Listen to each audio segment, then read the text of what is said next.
Hello everyone, how are you? Welcome to a new video. Before we begin today's chapter, I invite you to subscribe to the channel if you haven't already. Also, it would help me a lot if you left a comment with your opinion, as that motivates me to keep bringing you more stories. Now then, get comfortable and I'll leave you with the fanfic. A divine blessing. The aged Hokage sighed. He read the report again and looked at his desk.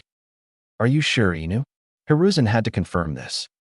Yes, Hokage-sama, the said man replied. He was wearing the traditional umbu attire with a dog mask. He continued, Jiraiya-sama's information was accurate, but I was unable to inspect the place as there was nothing left. But we were able to find some ninja activities a bit further away. What about this explosion that you have put on the report? The Hokage still couldn't take his eyes off from the object that was on top of his desk. It is just my speculation, Hokage-sama, but I believe that it played a part in the explosion. I can't say much about the explosion, but the marks it left behind was really, how should I say, weird. All I can say for sure that it was an S-rank jutsu, but you can't put your finger on the origin of it. Hokage finished for Inu. The umbu just nodded back. Anything about the scroll? The Hokage looked at a scroll. It was a small scroll engraved with Uzushio's symbol, as well the said object's symbol. Hiruzen was hoping that some sort of instruction or information was inside the scroll that could help to solve the mystery around their current predicament. Nothing. I studied about seals, but this is way out of my league. The only person who can open it is probably Jiraiya-sama. Inu replied back in a bit disappointed voice. Okay, for now seal these inside the forbidden scroll. And Inu, you are to participate in the Genin selection as a Jonin instructor next week. Is it necessary? Inu sighed. The council wants you to train Sasuke. You being the only one with Sharingan can teach him about his bloodline. Hiruzen just shook his head. He still has to pass my test. Inu shrugged, making the Hokage to sigh. Hiruzen gave a dismissing wave, and the umbu left not a second later. The Hokage took out his pipe. He wanted to make head and tail of the situation.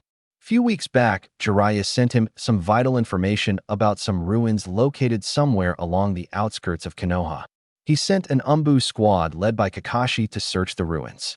It was supposed to belong to the Uzumaki clan. But before the umbu could even reach the ruins, they were slowed down by a sudden storm that came out of nowhere. It was so strong that even he felt it from all the way here.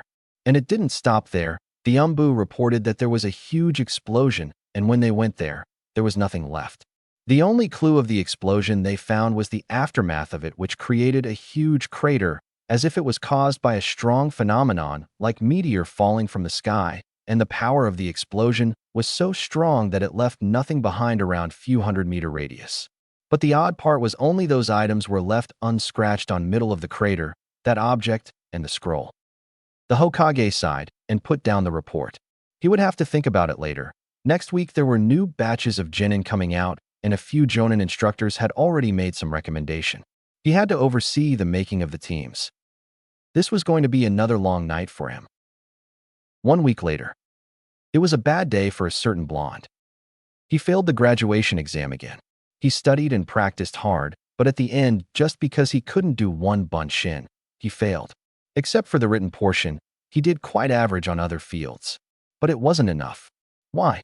That's the only thought that was going through his mind. He always tried his best till he fell over, but it was never enough. And no one helped him at all. All he ever asked for was the recognition of the people, to look at him, to smile at him. Was it so much to ask? Sometimes he wondered if all of these were worth anything. He looked at the sky. It was cloudy. A storm was coming. Hey Naruto, how are you feeling? Naruto was snapped out from his thought and looked at the person. It was Mizuki. He didn't like this instructor that much. Never knew why. It was more like a gut feeling. What do you think, sensei? I failed in the test again, he said sourly. Mizuki was glad inside. Everything was going just like he was hoping for. Naruto, do you know about a secret test? It's for those that fail, but might have potential in other areas. Want to hear about it? You might pass if you do it properly. He laid out the bait.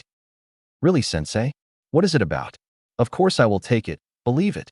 Naruto was ecstatic. Hook, line and sinker. Inside, Mizuki started laughing.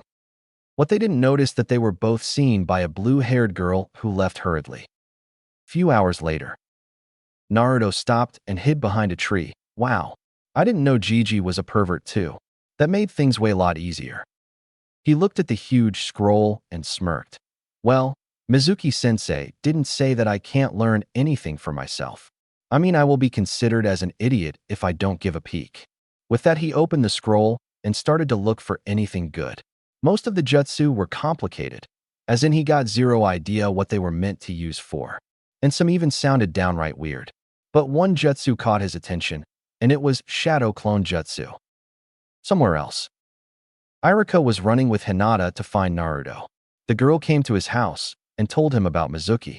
If it was anyone else, he would have thought that it was a bad joke, but Hinata's worried eyes and her frantic gestures told him that she wasn't lying.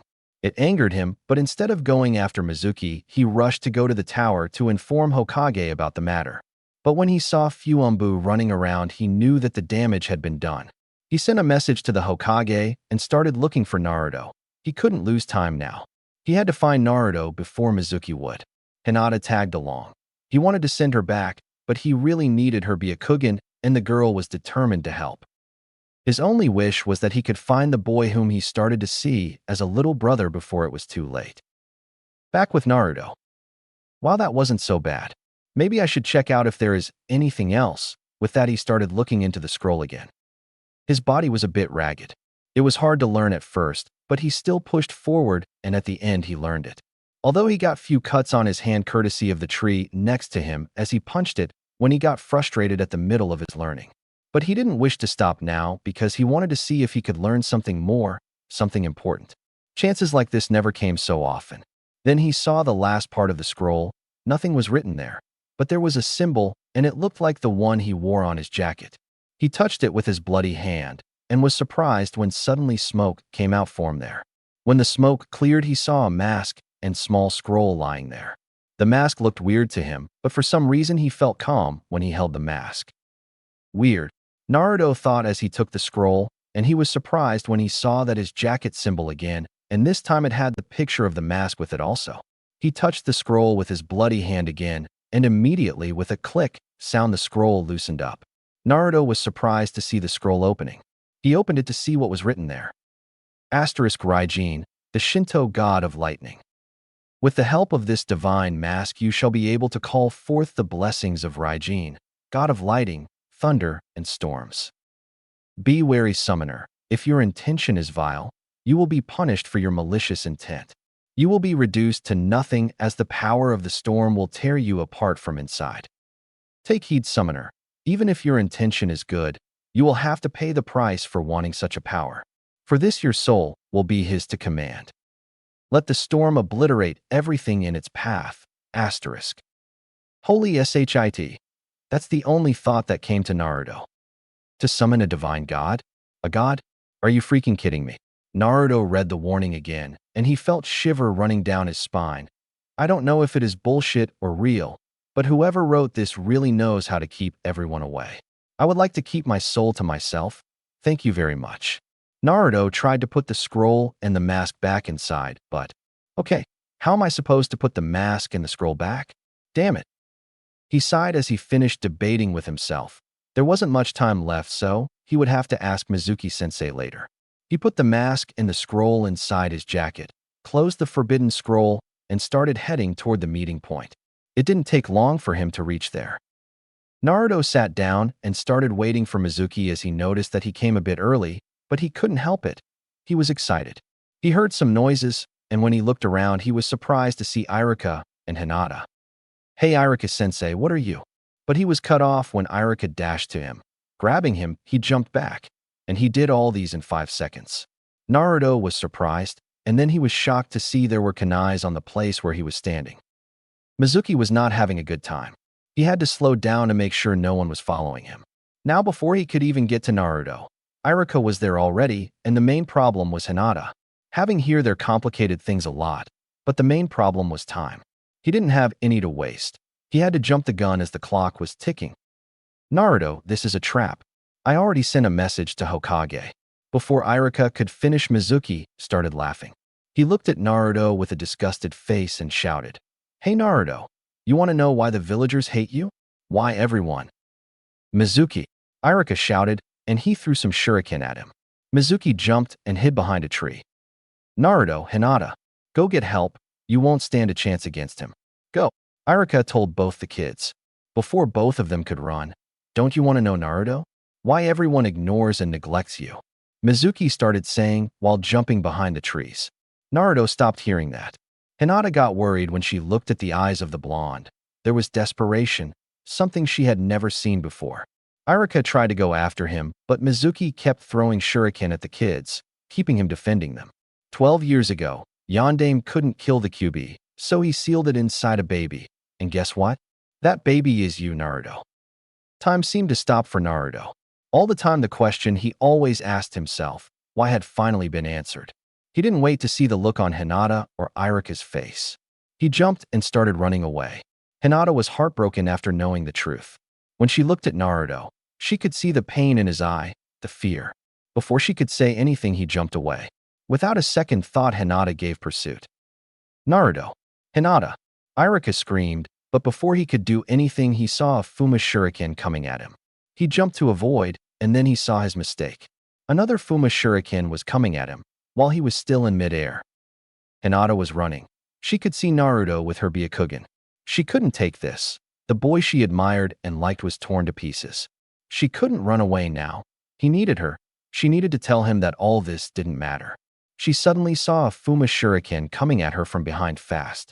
She dodged it, but not fast enough as it cut her leg. She took her gentle fist stance and stood there. She looked at her leg. It wasn't deep cut, but she could see she wouldn't be able to outrun Mizuki now. But she was glad when she saw that Naruto also stopped behind some trees. But she had to focus on Mizuki now, for she would protect him with her life. Why do you care for the demon child, Hinata? You know that he is the fox that caused so much pain all those years back? Many of your clan members died too, if I remember.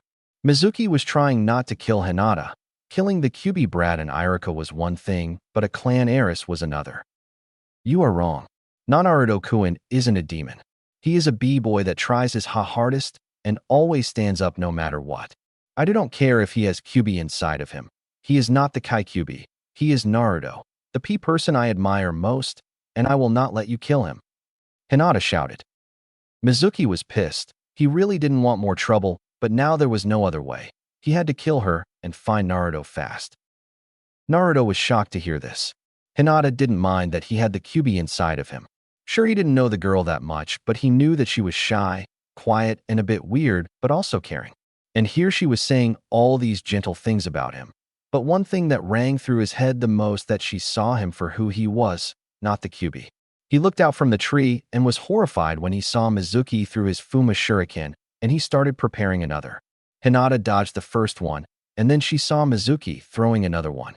With her eyes, she saw that the first one was coming back from behind. She knew she might not be able to dodge both of them at once with her damaged leg. Naruto was terrified. The first person that recognized him was going to die right in from him. He started running toward her, but he knew he couldn't reach her in time. He needed to be a god to reach. The Mask of Raijin. Screw the warnings. He thought to himself as he had to save her no matter what. Without another thought, he took out the mask and wore it directly. And then everything went blank. Naruto's mindscape. QB looked in front of his cage. He was surprised. Who knew that the brat had it in him? I am surprised to see you didn't zap the kid to death. Kurama, it's been long since we faced each other. Last time it was with Haguro Modano, said a figure which was covered in shadow. How are you? I am sure you didn't come to chat with me, and by the looks of it you got something to do with the stupid host of mine. Kurama said bitterly. The stupid host of yours interests me. Naruto, is it? Maelstrom. Sounds befitting. The figure chuckled. Oi, what are you thinking of doing with him? Kurama was surprised. It was like the figure was enjoying himself. Kurama, this kid, from what I saw through his memories, despite all the treatment he gets, he still stays strong. Something that is rare in this world. Don't you agree? Kurama laughed. You do know that it is a mask he created to protect himself, right? Nonetheless, a mask to protect his innocence. The reason he never came to this part of his mindscape till now shows that even all the abusing he got, he still doesn't hold hatred in his heart. Sadness, yes. Envy, maybe, but not hatred. And the mask helped him to become courageous and strong. For that he earned my respect. The figure replied back. Why are you so interested in a mere mortal?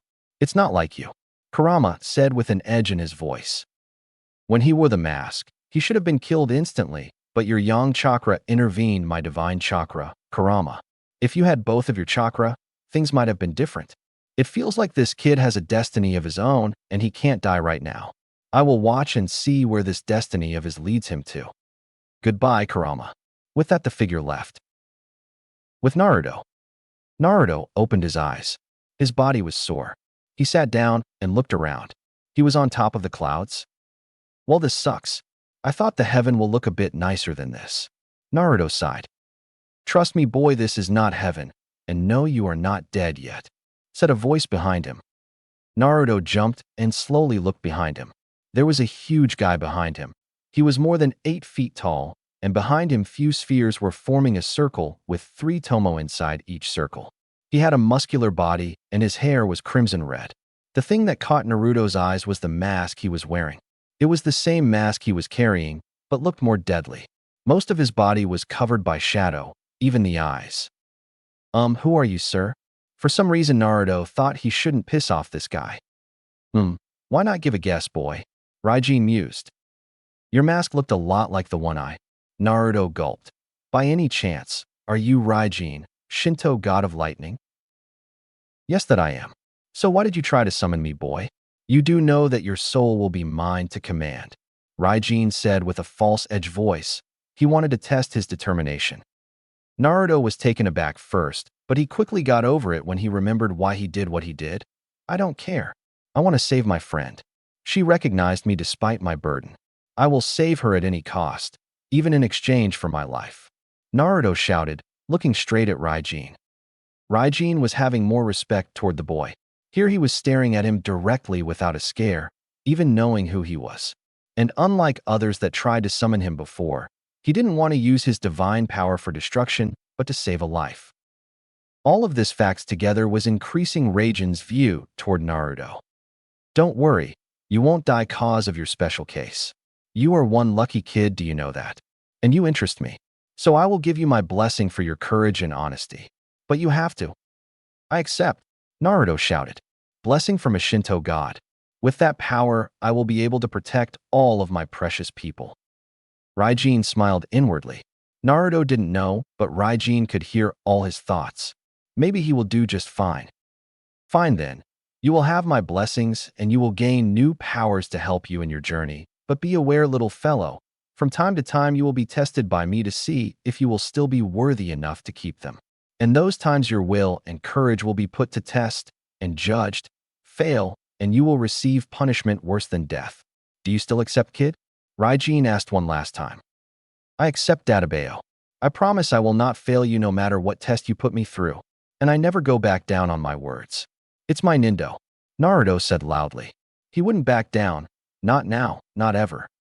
You are indeed one amusing kid, and I respect that strong will of yours. Never lose that will and courage, kid. I will leave my companion here, so that he can guide you how to use the powers. Farewell, Naruto. Let's pray our next meeting will also be a pleasant one. Naruto suddenly felt like he had been hit by thunder. His whole body started to feel numb, and he slowly started to lose consciousness. Real world.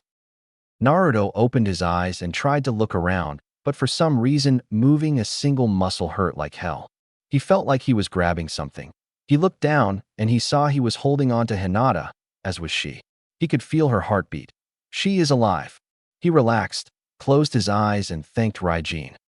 Few moments later, Kakashi and an Umbu squad came to the spot. Kakashi was surprised to see that the Naruto was in the middle of an explosion zone that looked exactly like what he saw on his last mission. He saw Naruto was holding on to Hinata like she was his lifeline. He tried to separate them, but the moment he touched Naruto, he felt like he had been zapped hard. Before he could try to do anything, Hokage arrived there as well. He didn't even look anywhere else as he strode right toward the kids. Kakashi, go get Hayashi. I will take these two to hospital, he ordered. Kakashi hesitated for a bit, but then he sighed and left. Hokage looked at Naruto and hoped nothing bad happened, but looking around he knew that he was wrong. He just had to wait to hear all the details from him directly. With that, he carefully picked both of them up and shined to the hospital. Hiruzen was looking at the hospital bed where his surrogate grandson was sleeping. His body and appearance went through slight changes, and he got no idea how it happened. He grew few inches taller, his hair was spikier, and his face had lost some of his baby fat. Hiruzen started to get worried. Was it Kyuubi's influence, or was it something else? That's the only thought that was going through his mind. For now, he had to wait for Naruto to wake up. He got out of the room and silently signaled the Umbu to stand guard. He went towards the other room, thinking that they might shed some light to this new mystery. Naruto's mindscape. Naruto started to wake up slowly. He rubbed his eyes and started looking around. He was not on top of clouds anymore, but this time it was a huge sewer. There was something in front. A light, perhaps? He started walking towards that direction. He stopped when he saw a huge cage-like gate. Behind the gate, it was pitch black. Finally, we meet. My jailer. A deep voice spoke from behind the gate. Kyuubi, Naruto asked. He jumped back when he saw the huge red eyes, filled with hatred, but there was something else hidden deep inside those eyes. So you are the reason my life is like hell. Wow, that answers a lot of questions. Naruto sighed. It was not by choice that I ended up inside a brat like you. That cursed Yondaime sealed me in you. Without this seal, I would have shown you real hell, brat. If you blame anyone, blame that good-for-nothing blonde monkey. Kyuubi hissed. Shut up, furball. Naruto shouted. He just met his prisoner, and he was already getting pissed at him. Why not you guys stop bickering like little kids? Spoke a new voice. This voice was deep, and it had a thunderous edge to it. Naruto was scared now, because this new voice was right behind him. Damn, he hated it whenever this happened. He looked behind and saw a huge wolf. Oh crap. Real world. Hiruzen went inside another hospital room. Hinata was there with her father Hayashi. He knew the guy, a typical stoic type noble clan head. He looked at Hinata, who was looking down. He had to handle this carefully. Hayashi, thank you for coming so fast. Hiruzen said. No problem, Hokage-sama. If I may, I still didn't get the full report on why my eldest daughter is here. Hayashi said with no expression whatsoever.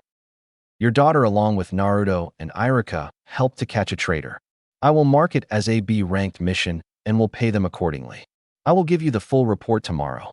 But I want to ask something to your daughter alone, if that's okay with you. Hiruzen hoped this ought to calm him down. Not a problem, Hokage-sama. Hayashi was a bit surprised. His daughter, who was considered as a failure in his clan, did a B-rank mission the day she graduated as a genin. Guess there may still be some hope left, he thought, but he didn't like his daughter associating with the Jinchuriki, although for a different reason. But for now, he would have to let it go. Hinata, take rest for today. I will come tomorrow and take you back. With that, he left. Hinata let go of her breath. She didn't know how long she was holding it. At least her father was not angry. Hokage-sama, how is Naruto-kun? She finally asked the question that was on her mind since she woke up. Hiruzen smiled, but he needed some answers first. Hinata, he is fine, just exhausted. But I want to ask you some question. He asked, and when Hinata nodded, he continued. What do you remember before you passed out? Hinata closed her eyes as she tried to remember the event. I don't remember much, Hokage-sama. I was injured when I got hit by Mizuki-sensei's Fuma S shuriken, but before I got hit by another of his Fuma shuriken, I suddenly saw a huge lightning shaped like something hit behind me. It was so strong that I had to turn off my Byakugan and even had to close my eyes. After that, I don't remember much. She left the part out where she was caught by two hands when she turned off her Byakugan. She didn't need to see to know who it was, but by just thinking of that moment, her face flushed up. More mystery. This couldn't get any worse, Hiruzen thought. Hokage-sama, the council has called for a meeting. An Umbu came and informed the old Hokage. Hiruzen sighed. He shouldn't have said that. He cursed his luck and went towards the council room. Back to Naruto's mindscape. Oh shit. Oh shit. Oh shit. Naruto was panicking. In front of him was this gigantic wolf staring at him. He was almost as tall as the freaking Hokage Tower. But unlike Kyuubi, this guy was not inside any cage. The wolf had blue and white fur mixed in. His whole body was emitting lightning streaks. But unlike actual lightning, his were more controlled, acting like it was a second fur over his normal one. He had this divine aura surrounding him that was fully opposite of the demonic aura he felt when he talked with Kyuubi. So you are the brat that impressed Lord Raijin. You don't look like someone who can hold onto his nindo, the beast said. Naruto's emotion did a 180 turn. Who do you think you are insulting, my nindo? I am Naruto Uzumaki, future Hokage of Konoha, and I never back down on my words. I don't care who you are, but insult my nindo again, and I will beat you to a pulp. I think I know now why Lord Raijin found this boy amusing. The beast spoke again, but a bit gentler this time. My name is Reiju. I am the legendary divine Thunder Beast and the trusted companion of Lord Raijin. Tell me, boy, do you still think you can beat me to a pulp? Reiju said with an amused voice. Naruto didn't say anything, but he didn't look away. Reiju was impressed of the boy's courage. Any other people would have been scared or begged him for mercy by now. Why are you here then, Reiju? Naruto asked. Maybe we should go somewhere a bit nicer. Would you like to change the place? Reiju answered. Looking behind Naruto, he saw Kyuubi had gone deep inside the cage. Guess he was not interested in their conversation for now. Sure, but how do you change the place? Naruto told the beast, looking around the sewer. This is your mind, boy. Think of a quiet place you like, and then focus on the image. Reiju explained to Naruto, and he did so. Naruto closed his eyes and concentrated, thinking of his favorite quiet place. When he opened his eyes to see that he was on top of the Hokage monument, on his favorite spot, top of Yondaim's head. Not a bad place, kid. It's got a nice feeling to it. Sit down, we got a lot to talk about. Reiju told Naruto. Naruto sat down. He knew this was going to take some time. With Hiruzen. Hiruzen sighed. The civilian council was in uproar. Few hours ago, all of them felt the huge chakra wave, and also the explosion and the sudden increase of the storm didn't help either. Shinobi's side was quiet, but they were on an edge as well because they were able to feel the Kyuubi's chakra. Everyone was waiting for the Hokage to explain the situation. I know all of you are nervous and want to know what happened, but right now I, myself, don't have the full information of the situation, but rest assured it was not done by an enemy attack. Few hours ago, Mizuki tried to trick one student into stealing the Forbidden Scroll, but Irika along with 2 students stopped the traitor. But something went wrong with the Forbidden Scroll and the accident happened. The council room became a bit quiet after hearing this. Hamura asked, "Is the Forbidden Scroll okay?" The aged Hokage sighed and replied, "Yes, it is fine, and further information will be given after I sort out everything. For now, the meeting is over." There were lots of displeased faces, but right now he didn't care as he needed some rest. Back with Naruto. "Wait, what do you mean you made changes to my body?" Naruto shouted. "Calm down, boy. I didn't make any major changes. Your body changed slightly while adapting to the new power Lord Raijin bestowed upon you." Reiju explained. "What power? I don't feel any different." Naruto was puzzled. "Of course you won't feel any different cause you are in your mind. Boy, calm down and let me finish first." Reiju sighed. He knew Naruto would be the energetic type, but didn't know how much. Now as for this new power, it's an enhanced element. You have both Uzumaki and Senju blood, though the Senju blood is more dormant. However, cause of Lord Raijin's blessing, your Senju blood has awakened. Now tell me, do you know anything about the Senju and Uzumaki bloodline? Reiju asked. Naruto was speechless. He never knew there was an Uzumaki clan, and now he learned that he also had Senju bloodline, one of the founders of Konoha. Finally getting out his surprised state, he looked at Reiju. "I don't know about those clans, but how do you know which clan I am from? Do you know who my family is?" Naruto asked with a shaky voice. He couldn't help but to feel some hope rising inside him. Reiju was a bit surprised. Then he remembered what Raijin had told him when he was asked by the Shinto god to look after the child. Flashback. "Is it must that I have to guide this kid? He doesn't look much. And if you gave him your blessings, isn't he supposed to prove his worth on his own?" Reiju asked the lightning god curiously. "He has great potential. And yes, like you said, if it was normal circumstances, I would have preferred that he proved his worth on his own, but after I saw his memories and learned of his family, I want this kid to have someone to guide him. And who else I can trust with this more than you, my old friend?" Raijin said. "What about his memories and his family?" Reiju was a bit confused. "Let's just say he is from a noble family, but he is being treated like dirt. And if you want to motivate him, just tell him that next time we meet, If he is able to please me, I will tell him about his family.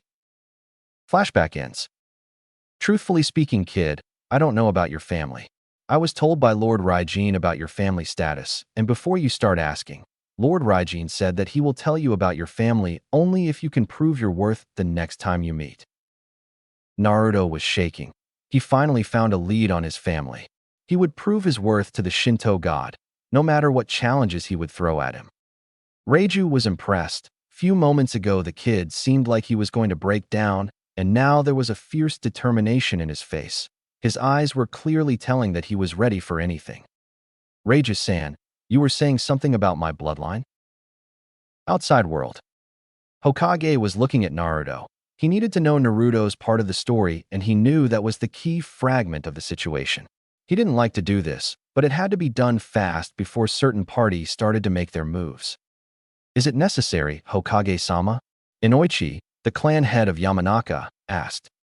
You know very well, Inoichi. When the explosion happened, there was a sudden spike of Kyuubi chakra, and it was different than what we felt 12 years ago, as if it was covered by something else, and it was gone as quickly as it came. But I am sure quite a few people felt it, and so I need to confirm if everything is okay or not. Hokage replied. The clan heads didn't have any hatred towards the boy, but that didn't mean they were going to overlook this. From the meeting, he could see all of them wanted to know what had happened. Very well, Hokage-sama. After saying that, Inoichi touched Naruto's head, and he dived into his mind. Less than a minute, Inoichi let go of Naruto's head and looked surprised. What happened? Hokage inquired. Nothing. I don't know how, but his mind seems to be well guarded, as something pushed me away before I can check his memories. I couldn't even enter his mind properly. If it makes you feel any better, Hokage-sama, I didn't feel Kyuubi's chakra. Inoichi answered.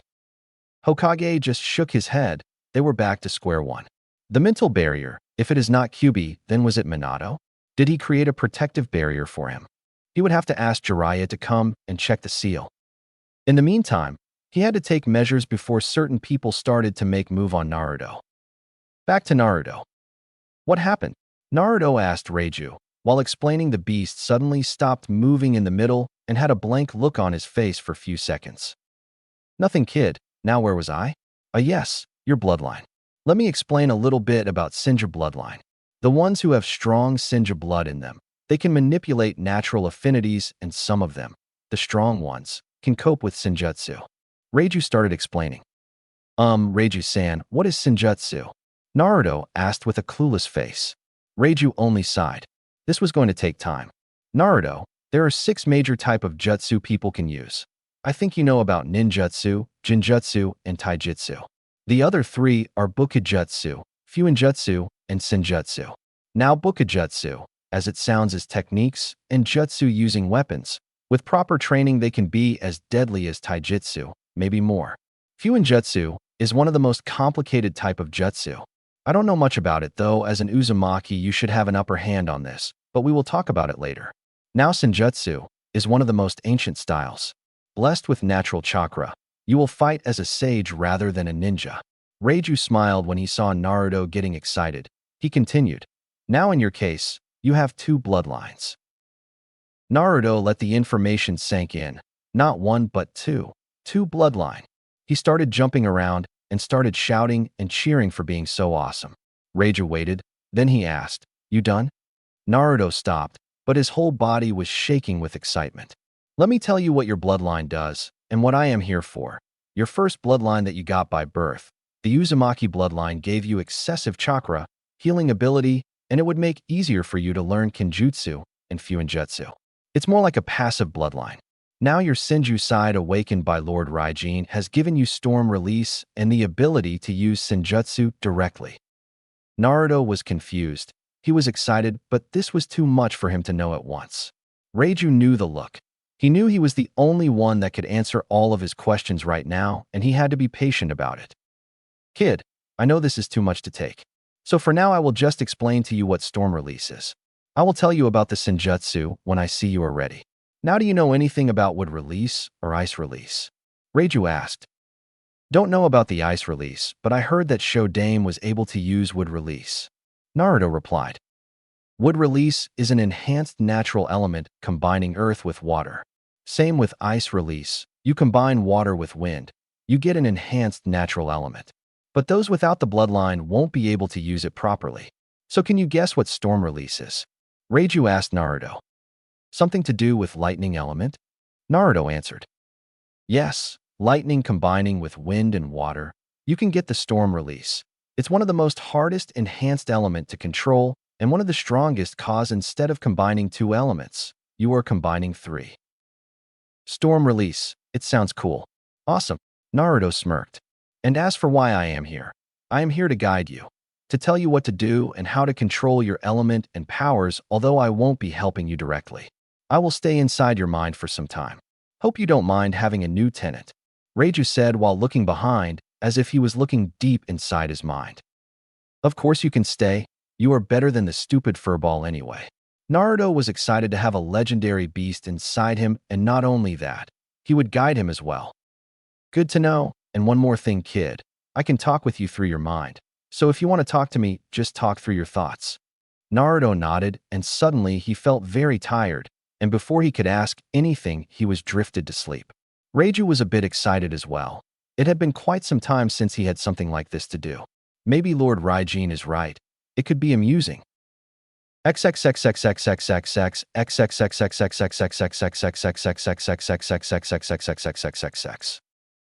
Hokage Tower. Hiruzen was relaxing in his chair. He knew he needed that. Today was anything but peaceful. The talk he had with his advisors was not pretty either. Flashback. Let me get this straight. Just because you felt Kyuubi's chakra, you want the boy to do underground Umbu training, Danzo? Hiruzen looked at his other advisors. And you two also think this is a good idea. Hiruzen, I know you care for the kid, but the chakra spike wasn't normal.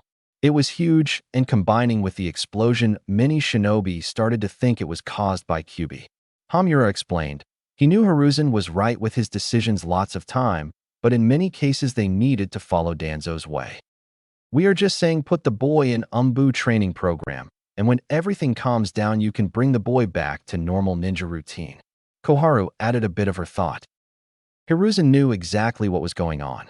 Danzo wanted Naruto on his route, and using these two idiots, he was trying to push him into it. The moment he would put Naruto in Umbu training program, Danzo would try to snatch him. If Danzo wanted to play dirty, so would he. We will discuss this on tomorrow's meeting. Tell all the shinobi clan heads to come at morning, and there we will decide this properly. Flashback ends. Now he had to make sure he handled this carefully.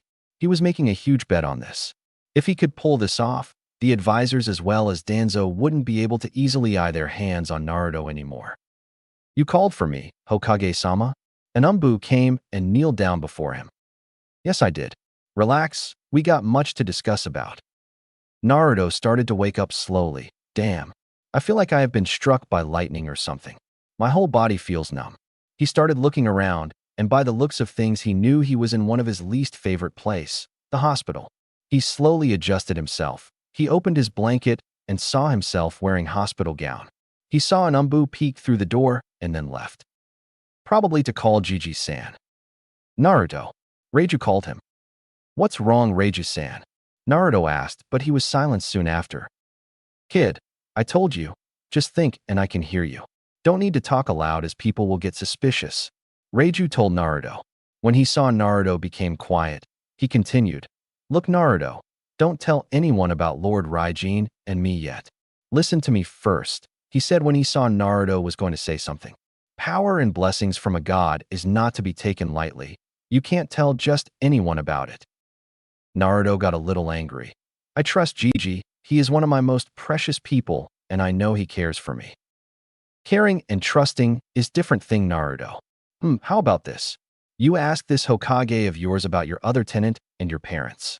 As a Hokage, he should know who your parents are. From there we will decide what to do. Naruto didn't say anything, but he couldn't understand what Reiju meant by that. He asked Hokage lots of time about his parents, but every time he said he didn't know them. A few minutes later, Hokage came to his room and smiled at him. How are you doing, Naruto? Hokage asked. Gigi, I am fine. He stopped for a bit. Why didn't you tell me about Kyuubi? You knew about it, didn't you? Naruto accused. He didn't know what Reiju wanted, but he himself wanted to get some answers. Naruto, you have to understand, you were young and you still are. I couldn't give you any more burden than you already have.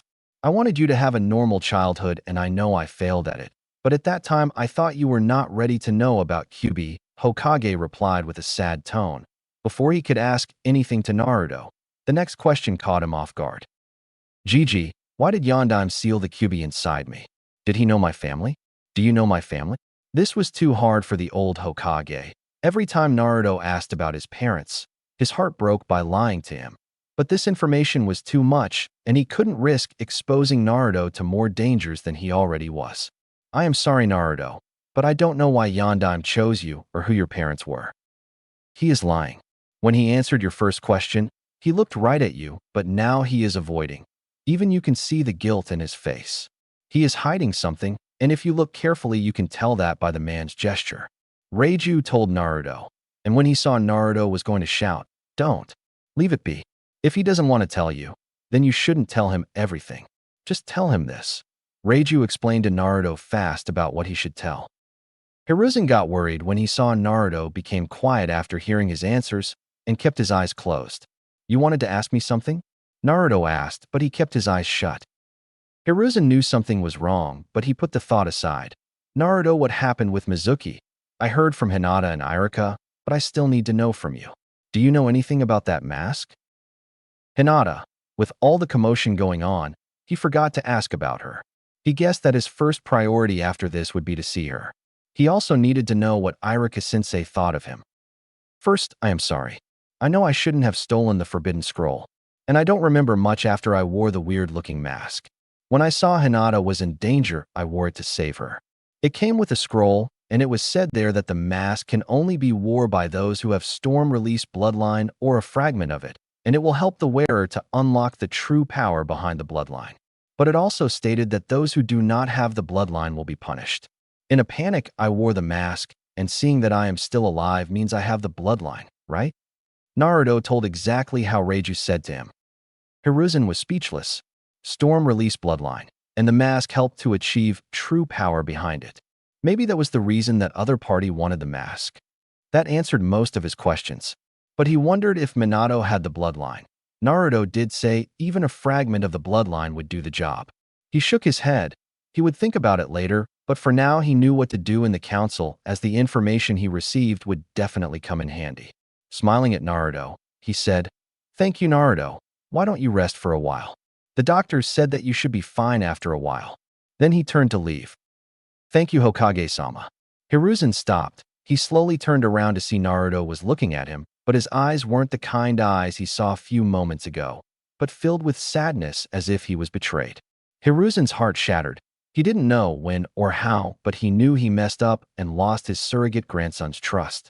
For a long time they stared at each other, but when he opened his mouth to say something, Naruto turned around and put the blanket over his head. Hiruzen knew he couldn't do anything now. He damaged his relation with him without knowing. With a heavy, broken heart, he left towards the council room. Naruto's mindscape. Why did he lie to me? I thought of him as my grandfather, Naruto said while sobbing lightly. One of his dreams was to find out who his parents were. People always said bad things about his parents, but he knew in his heart that those were not true. He always wanted to prove them wrong. Maybe he didn't do it with bad mindset. Maybe he had other reasons, but don't put yourself down for this. Reiju was a bit saddened when he saw Naruto like this, but it had to be done. Naruto had a good heart, but the world was cruel. He had to stay strong, or many would try to take advantage of him. Leave it be. It's not like all is lost. You can learn about your family from Lord Raijin, or did you forget about it? Reiju smiled when he saw Naruto started to beam up. So don't forget you have to get stronger to impress him. Thank you, Reiju-san. I promise I will impress him, Databeo, and I never back down on my Nindo. Naruto wiped his tear and looked at Reiju. If it's okay with you, can you tell me about storm release? Naruto asked the divine beast. Reiju nodded and motioned him to follow. Konoha Council Room. Hiruzen was pissed. He only asked the Shinobi Council to gather, but for some reason, even the Civilian Council was there. After what happened with Naruto, he was not sure if he could control himself if some idiot said something bad about him. So he decided he was going to finish this as fast as he could. You all are here for the yesterday's incident, and after learning from the last person, I assure you again, it was not from the enemy that caused the sudden storm explosion. It was caused by an item going haywire which was sealed inside the forbidden scroll. Hiruzen explained. Then what about the QB chakra? Even if it was for a small time, but there was a QB chakra spike, wasn't there? Danzo asked, and then all the civilian council went on an uproar. Now I know who called them here and why. But rest assured, Danzo, I am not letting you touch Naruto on my watch. Hiruzen thought. He looked around and saw Shinobi Council was getting restless, and the civilian side was shouting to restrain or kill the demon. He saw his advisors had a contempt look on their face. Time to lay out all his cards. Quiet down. This is a council room, not a marketplace, he said with a hard voice and waited till it became a bit quiet. Then he continued. I know there was slight QB chakra spike, but it was cause of an outside interference, which caused our young Naruto to awaken a new bloodline. The room became extremely quiet. The shinobi side started whispering now, while civilian side was still trying to process the thought. Hayashi beat everyone with the question. Can we know what bloodline he awakened? Storm released bloodline. Hiruzen smiled. First ace was put down. Konoha loved bloodlines. With the news of carrying a bloodline, now the shinobi side would aid Naruto as bloodlines were viewed as a great asset, especially the rare ones. And they might even start to care for him more cause of this rare bloodline. Wait, you mean to tell me that the kid got the rare bloodline that the Hidden Cloud Village has? How did the kid got it? Shikaku, the Jonin commander, asked. How he got it is an S-class secret which won't be revealed for now, and for those who are still not satisfied with the QB problem, I have placed him under proper care. He will be under the care of an elite Umbu, codenamed Tenzo, and as for why he is chosen, Hiruzen snapped his finger, and an Umbu came who started distributing some files to the shinobi side only. Second ace has been put down. Seeing this, one merchant head from civilian side shouted, Hokage-sama, why are we not getting any of those files? If it is about the QB, we have the right to get those. The room became deathly quiet when they felt the huge killing intent. Hiruzen looked coldly at the merchant and asked in harsh voice, Are you ordering me, the Hokage, to give you, a civilian, some top secrets that is related to Umbu? The merchant fainted dead away with the pressure. The killing intent went down, and after taking a deep breath, Hiruzen continued. This was supposed to be a shinobi meeting. I don't know why the civilian council side came when you were clearly not invited, but rest assured that if you people make the same mistake again in the near future, I will ban the civilian council from sitting in any meeting till further notice. Do I make myself clear? The civilian side was scared shitless. They never thought that the old and quiet Sandaime could get this angry, and they didn't want to make this worse. So they apologized and said that it was not going to happen again. Does the Shinobi Council have anything to say after reading the file? Hiruzen asked, but he already knew the answer when he saw the clan heads' faces. No, Hokage-sama. It is the most logical choice and I approve of it, Shibi said. The pup got a new rare bloodline, and with this guy guiding him, I don't see any problem either. I agree with it as well. Some said. Inoichi didn't say anything, but he nodded anyway, as did Choza and Shikaku. I approve as well. Hayashi asked, even though he didn't dislike Naruto for being a Jinchuriki, but he didn't like the kid for his bad reputation. Maybe with this he might get onto the good side of the shinobi. Hayashi thought to himself. With the approval of the Shinobi Council, I put Jin and Naruto Uzumaki under the apprenticeship of an elite Umbu who, from now on, will go by the name Yamato. He has a unique ability that in long term will help Naruto with his host. And as for any other discussion or decisions regarding the said Jinin, it will be decided by only me and Shinobi Council. And when I see he is worthy of any promotion, be it through any exam or field activity, I and Shinobi Council will decide if he will be promoted or not, Hiruzen said while smiling. Hamura quickly intervened. You can't do that, Hokage-sama.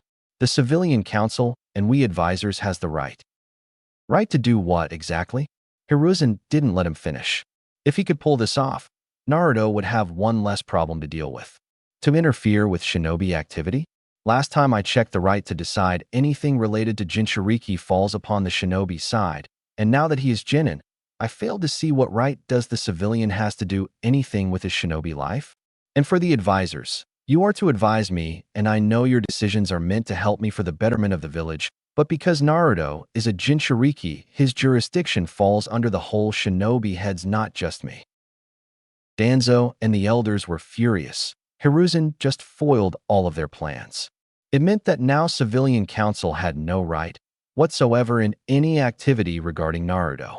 They might be able to pull the strings behind the civilian council, but the shinobi clan heads were not stupid. And they themselves couldn't make a move on Naruto now that all the clan heads would be watching the kid. One wrong move, advisor or not, they would be in deep problem. It felt like the Hokage just politely told them to fuck off. With this, the meetings is over. Hiruzen smiled slightly and left the council room. It had been a long time since he last left the council room with a satisfied face. With Naruto. Naruto and Reiju were once again at the top of Hokage Mountain, but this time the place looked a bit stormier, and the clouds in the sky seemed like they were a bit closer. Hope you don't mind me changing the place to a bit to my taste, Reiju said to Naruto. Truthfully, for some reason Naruto liked this better, so he nodded. Now before we start, you seemed a bit distracted, and it's not about the old man. Care to open up? Reiju inquired when he saw Naruto was a bit absent-minded. Naruto sighed. I was thinking about Hinata and Irika-sensei. Hinata, I don't know the girl much, but the way she talked, it was like she knows about me a lot, and I am kinda confused after hearing all she said. Don't get me wrong. Yes, it felt good. Really good after hearing those kind words, but I don't know why she feels that way. And for Irika-sensei, I just want to know what he thinks about me and Kyubi. They did come to save you, so I am sure they came with a good reason. Ask them directly next time. Take it as an advice. Try to know more people. I know you are afraid of being rejected, but if you don't look around, you might miss people that may become your close ally. So try to mix with more people. I am not saying become best friend with them on the first meeting. It will come naturally. Reiju hoped that Naruto didn't bring the old Hokage's fault here. Naruto needed real allies, the ones who would stick with him in tough times. Okay, I will give it a shot. Thanks for the advice, Reiju-san. I feel better now. Naruto responded with one of his real smile, not the fake ones. Reiju relaxed. This kid and depression didn't go together for some reason. With that he started, now with that cleared, let's talk about storm release. Hearing this, Naruto became more excited. As you know, the storm release is the combination of lightning, water, and lastly wind. It is hard to master fully cause of the three element. Now to learn storm release techniques, first you have to learn lightning element. Like most other enhanced element, storm release relies on one basic element. What do you mean by that, Reiju-san? Naruto was a bit puzzled. Well, it's how the enhanced elements work. Take wood release for example. People think it is the combination of earth and water, but it is not. It's enhancing earth element with water element. That's why I called them enhanced element. You are not creating a new element. You are enhancing one basic element into something more like advancing it. Understood till this part, Naruto? Reiju asked. He learned that instead of pushing all the information together at once, if he broke it down bit by bit while answering the kid's question, it would be easier for him to digest. Wow, I didn't know my bloodline works like that. Naruto was getting more curious to know about his own bloodline. Yes, but Naruto, your bloodline is not storm release. It's Senju bloodline, and it helps you to use enhanced element and senjutsu. For the storm release, you already had strong lightning affinity, and with the blessings of Lord Raijin, it got upgraded to real storm release. And like I said before, I will tell you about your senjutsu part later, when I see you are ready for it. But for now, let us focus on your storm release. Shall we? Seeing Naruto nodded, he continued. As for the storm release, you first have to learn lightning element. It will be easier as it is your primary element. After that, you start enhancing it by adding water element and lastly wind element. I heard some people can use storm release by only adding water into the lightning element, but that's incomplete. Adding the wind element is the final and hardest part, but when you reach that point, you will be able to use pure storm release techniques. Any questions so far, Naruto? Naruto was feeling like he was on cloud 9. He had the Senju bloodline, and someone was teaching him patiently about it. And it was not just anyone. It was a freaking legendary beast. He was starting to enjoy this more and more. So, I have to master lightning element, and then add water and wind element to it to learn storm release techniques?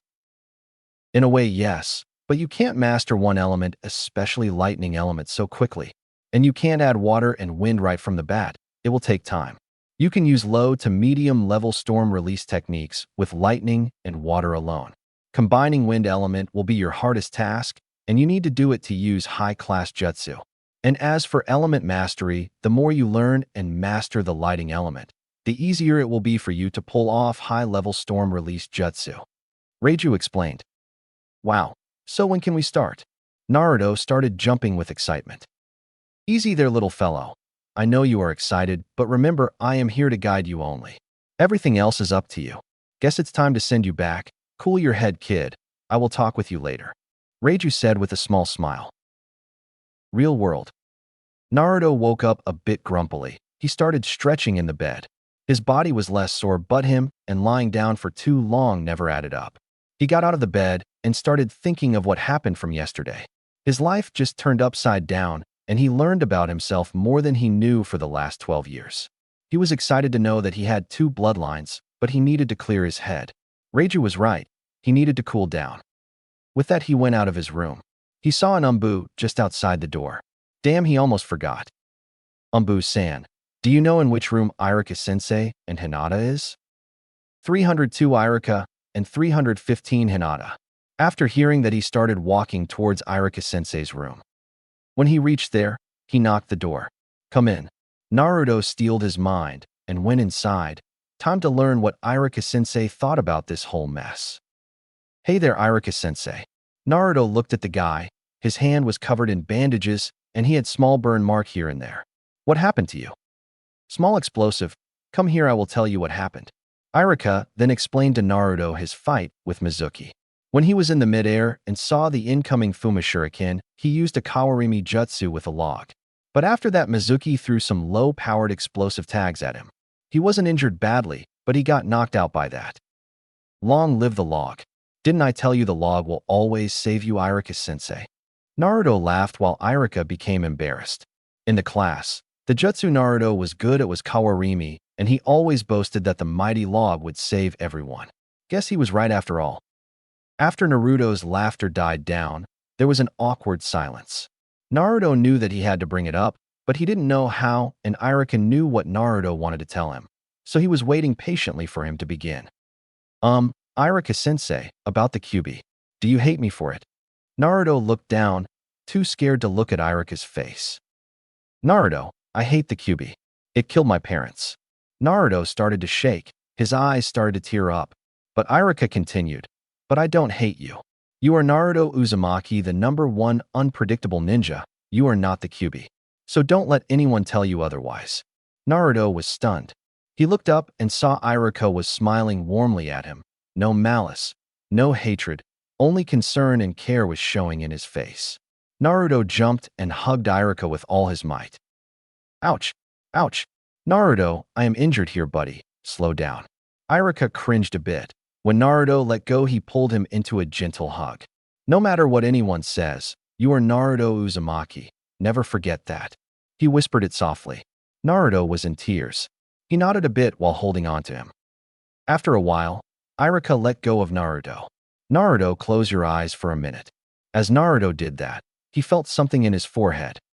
Open your eyes. He opened his eyes and touched his forehead. He couldn't believe it. It was a Hitai, and not just any Hitai. It was Iruka-sensei's. He looked at Iruka. Hokage-sama said, after what you did, it is only right for you to pass. I agree with him as well. Naruto was beyond happy. He did it. He finally did it. Thank you, Iruka-sensei. Then he remembered. Iruka-sensei, why did you bring Hinata with you? Iruka smiled. Maybe this would help him. Naruto, it was Hinata who came to me when she saw Mizuki was lying to you. She came to me and told me everything, but I was too late to stop you. Then she volunteered to find you. Naruto was taken aback. He didn't know what to say. Why don't you go and ask Hinata herself? I am sure she will like it. Iruka advised Naruto. Sure, I will go see her now.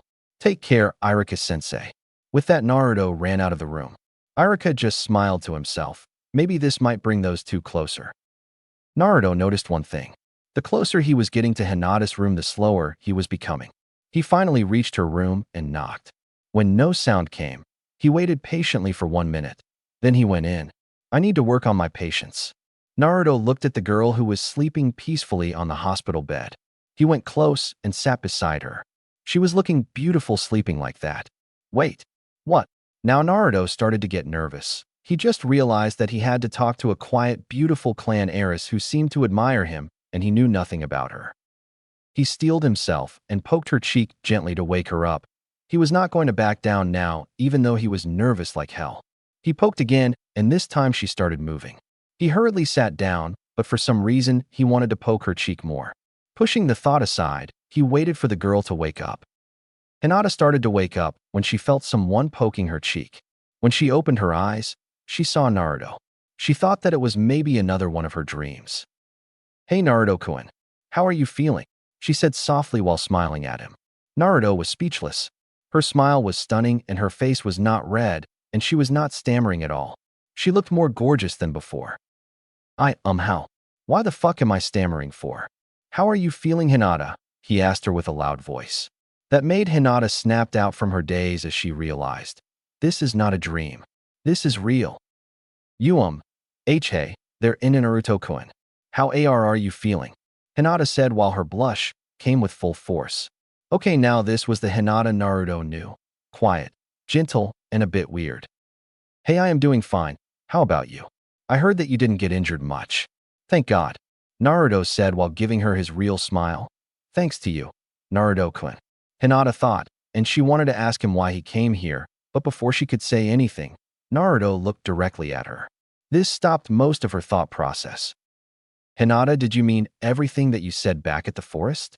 Even though knowing that I have the Kyuubi inside me, Naruto desperately wanted to know her answers.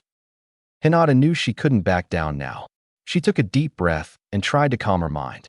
She could see hope and desperations in his eyes. She had to take this step. And Naruto-kun, I meant every single thing I said back in the forest. You might not remember, but when I was kid I got bullied, and you came to save me and took the beating for me. But before I could say anything my bodyguard came and took me away. While he was taking me away, you looked hurt, but yet you smiled at me. From then I noticed that you work harder and no matter how many times you fail. You gave your all, and when you fall down you get back up and try again. For a shy and weak person like me, you were my hope. Hinata slowed down. She looked at Naruto. She was praying that Naruto didn't think of her as a failure too. Naruto didn't know what to say. It was more like words were not coming to his mouth. Was it possible for someone to care for him like this? Hinata, I don't know what to say. Hinata felt her heart was getting heavy. But I know you are not weak. You stood up against a Chunin. I think everyone will admire your courage for this, Hinata, as not many Genin can stand up against a Chunin right after graduating, you know? So don't think that you are weak. You are shy, yes, but you are gentle. That is not bad. I think it's great, Naruto said, and smiled when he saw her smiling. I know what to do. Would you like to be my friend? Hinata was never been so happy after her mother died. Yes, I would like that, Naruto-kun. There was a cough behind. Naruto looked behind to see a tall, pale man with long hair was standing. To-san. Hinata was surprised. She wondered for how long her father was there. Guess it's time for me to go. Naruto knew he couldn't stay here anymore. He bowed slightly towards the Hayashi, who was surprised at the gesture. Then he went to the door, but before going out, he looked at Hinata and waved. See you later, Hinata-chan. Hayashi was taken back. For the last few days, he had been learning things about the Jinchuriki that kept on surprising him. He looked back to his daughter and sighed. She fainted with a happy smile on her face. Maybe he would come back later to take her back. As for Naruto, he went back to his hospital room and changed his dress to some normal cloths that were left inside his room. His old cloths seemed smaller somehow. He started walking out of the hospital. In the last few hours, lots of things were revealed. He knew that he might have lost his trust on Hokage, but at the same time, he was able to find other people to trust. He also knew he had to start working hard to learn more about his storm release. He looked up at the clear sky and smiled. It was the start of a new beginning. Danzo was beyond pissed. He almost had the Jinchuriki. Everything was perfect, but Hiruzen had to foil his plan once again. He cursed his luck. He had it all planned the moment his root informed him about the explosion and Kyuubi's chakra. He thought the situation couldn't get any better. He nudged Hamura and Koharu about village's safety and told them about the Kyuubi's sudden chakra spike and how it might become problematic if not handled with care. After confronting Hiruzen, he told them it would be better to ask the civilian council to come as well. He wanted to use those status-hungry cowards. But then, Hiruzen countered and ruined everything by giving the responsibility of the Jinchuriki to all of the shinobi heads equally, along with himself, making Naruto's activity fully high-level shinobi affair. Now he couldn't interfere with him directly, nor could he use the other advisors or civilians. What made him angrier was when he heard of the bloodline, a rare one at that. Now he had the right to start his own clan. It wasn't discussed on the meeting, but he knew full well that it would be discussed on the upcoming ones. And with a strong and rare bloodline like that, all the clan heads would favor him. Without the civilian council's backup, the advisors wouldn't be having any power over the boy. He had to start making his move now because he knew the boy would be a powerful pawn if he could get him. But he had to give it to Hiruzen. He knew how to counter his goals. Guess the old monkey still has some fire left. It didn't matter though. He had to start with one of his backup plan. He just hoped he could make it in time. With Naruto. Naruto woke up feeling refreshed. After he came back from the hospital, he went to bed directly. He felt too exhausted after learning all the new stuffs from the last 2 days. He stretched a bit and then went to his wardrobe. One of the most important things he learned that he needed to buy new cloths. Most became too small for him after the growth spurt. Why all orange jumpsuit? Don't you have any actual ninja gear? Reiju was surprised when he saw that all of the cloths were bright orange. Naruto didn't know what to say. He didn't know if Reiju would like his reason behind wearing orange cloths. No, I don't like your reasoning behind it. And before you ask, did you forget that I can hear your thoughts? Reiju stated simply. Naruto was surprised first, and then he felt dejected. He wanted people to acknowledge him, to see him not as the Kyuubi brat, but as for who he was, as Naruto Uzumaki. That was why he did all the pranks and wore these bright color cloths. Your goal is humble and just for a kid, but you must know that people will like you for who you are on their own. I know I am being a bit harsh, but why do you want the same people that abuses you without knowing or seeing the real you to recognize you? Take that Hinata girl and Irika for example. Just by being yourself, they came to acknowledge you. Take time and think about it, but I would suggest that you at least change your appearance. With that, Reiju stopped because he knew that Naruto needed time to rethink about his ways of life. When Naruto didn't feel Reiju's presence anymore, he slowly took his frog wallet and started heading toward market area. He is kind of right. I didn't even approach Hinata and she admires me, and Irika-sensei cares for me for who I am, not because I act like this. He thought to himself, maybe he needed to change a bit. He thought that he should start with his attire like what Reiju said. He always wanted to look a bit badass ninja, but as for the pranks. Oh no, the pranking stays. He chucked to himself darkly. Irika and all the Umbu felt a chill going down their spine. A storm was coming, a wicked one at that. They didn't know how they knew, but it was coming. Before Naruto reached the market area, he stopped. It was his first time, but he wanted to use his ninja skills to make his life easier. He went into an alley and hinged to a different version of himself. He had this idea for quite some time, but he didn't get to test it. He had the same height and weight, but his hair color changed to black, and it was less spiky, and his eye color changed from blue to brown. Also, he made sure his whisker marks in his cheek was not visible anymore. He went into the cloth store first and started looking for more ninja-ish items. This store is called Chainmail, and it was one of the best shops for ninja gear in Konoha, but every time he came before they overcharged him so much that he couldn't buy anything. He just hoped it would be different this time. With that, he chose his cloths and items and gave it in the counter. In the counter, there was an old man who smiled at him and told him the total price. He even gave him a discount because of his age. Naruto paid him, but inside he was hurt. That same man overcharged him all the time, but now that he changed his appearance, he was being treated normally. He thought of Reiju's words, and then to himself, was all these acting really worth it? He just shook his head and went into other stores. He got lots of things to buy, and for once he might be able to buy them all. Few hours later, after Naruto was done with his shopping, he made one clone and sent it back with his stuffs. Right now he was walking around the town. It was a fresh feeling without all the glares and scowls, But it was sad as well cause from what he was seeing. As long as he was not Naruto, he wouldn't be abused or glared at. Why people hate him? That was the questions he had for the past few years, but now he knew the answer for the hatred. But he still had a few more questions. Why was he chosen? Where was his family? He stopped in front of the park. He saw kids playing while their parents were fondly looking after them from a bit far. The tenderness in the parents' eyes, something he never knew. Reiju-san, can I ask you something? Naruto wanted to confirm this one last time. Go ahead, kid. Reiju was a bit surprised with sudden determined voice of Naruto. Reiju-san will tell me about my family if I can pass his test, right? Reiju chuckled a bit. Yes, Naruto. If you can pass his test and impress him, I am sure he will answer all the questions that you have. What is this test? Can you give me a heads up on what I have to do? Naruto asked while heading towards the Hokage mountain. For now, you just have to get stronger by a lot and strengthen your will and courage. Why do you ask, kid? After hearing that, Naruto closed his eyes and took a deep breath. Because now I know what I have to do. I know what I want to do. I will become stronger than now and I will pass the test. I will find out who my family is and everything about them, and the best way to do that is through this way. Reiju became interested at the kid's declaration. What about being Hokage? Naruto thought for a bit. I will be Hokage someday. That is my dream and my end goal. But there are a lot of things that I need to accomplish before that.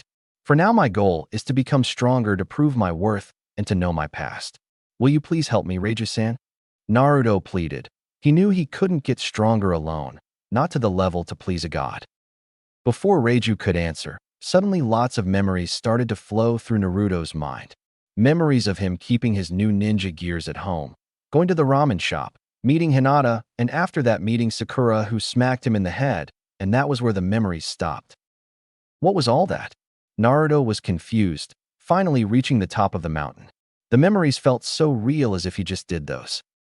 Reiju looked back at Naruto's memories to see what he did earlier, after seeing that he asked Naruto to make another clone and tell it do something that normally he wouldn't do. Hearing that Naruto made a clone and looked at it wickedly. Boss, what's wrong? The clone asked nervously. I am sorry, my fellow brother. With that, Naruto pushed the clone from the top of the Hokage mountain. You a bus. Real Naruto waited for a bit, and suddenly images of him falling from the mountain and hitting the ground came to him. Reiju's sweat dropped. This is what you always wanted to do. Naruto gave a shrug. Sighing, Reiju just shook his head. Well, it seems you can get the knowledge from your shadow clones when they get dispelled. Why not make a few more and try to make some actual use of it this time? Naruto nodded, and then he made some shadow clones, but before he could say anything, all of them dispelled themselves. Naruto and Reiju's sweat dropped seeing this. Guess I have to go down first. With Hinata. Hinata was coming back from the academy. The team selection had been postponed to next week for some unforeseen problems, but she knew it was cause of Mizuki. While she was returning, she met Naruto, but before they could get past the greetings, Sakura came, and it ended up same like every time. Naruto asking Sakura to eat with him, and she punched him in the head after rejecting him harshly. But to their surprise, Naruto just went poof. She glared at Sakura and walked past her with a small scowl on her face. She was hoping to spend some time with Naruto. Guess she wasn't lucky today. Hey, Hinata-chan. She spun around to see Naruto coming towards her. It seemed she was wrong about her luck. After seeing Naruto, she became nervous and started fidgeting as usual. Naruto looked at Hinata. From the memories he knew about the postponing of the team selection because of his clone and Hinata's earlier interaction.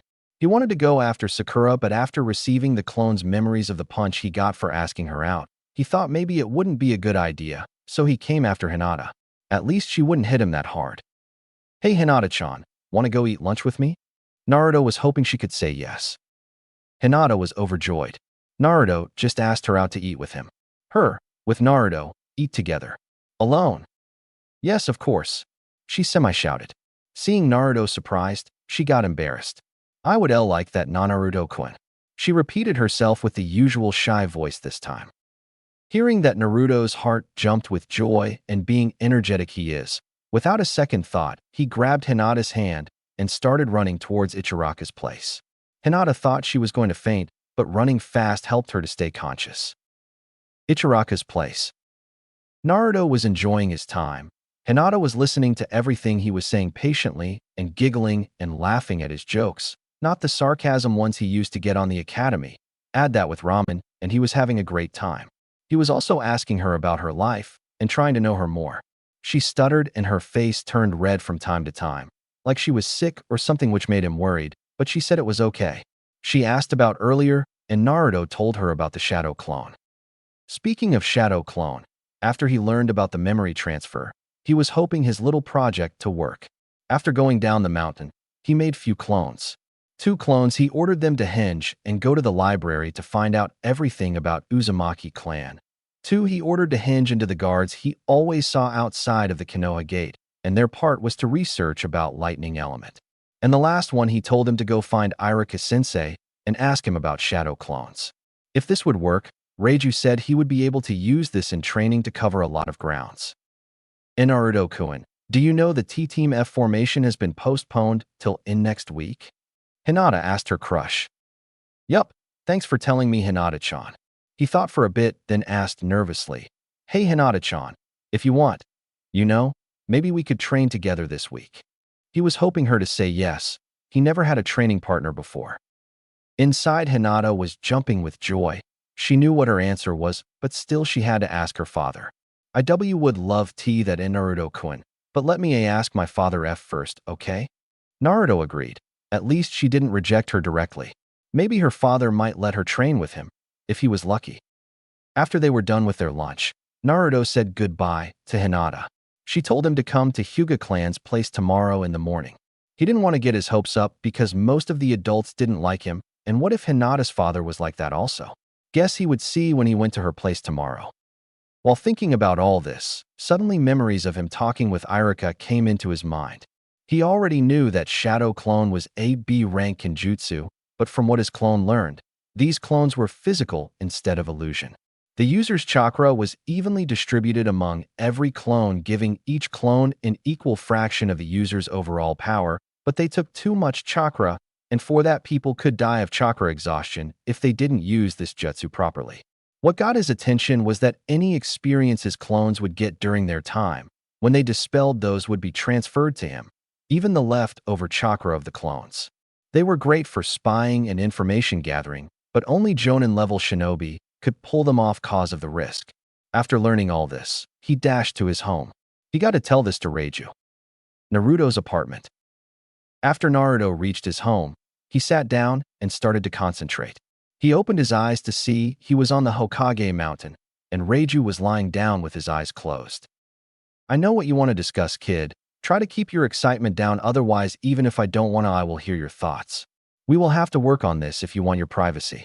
Naruto was embarrassed after hearing that. Reiju just chuckled a bit. But this will come in handy. With your chakra, you can use plenty of those clones without getting exhausted. Guess we have to wait for your other 2 groups to finish their research to make your training routine. Reiju cracked one of his eyes open and looked at Naruto. In the meantime, do you want to learn anything? Naruto thought for a second, then he beamed up. Reiju-san, can you tell me about yourself? Reiju was fully awake now.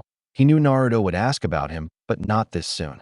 He looked at Naruto and saw him looking at him with excitement and expected eyes.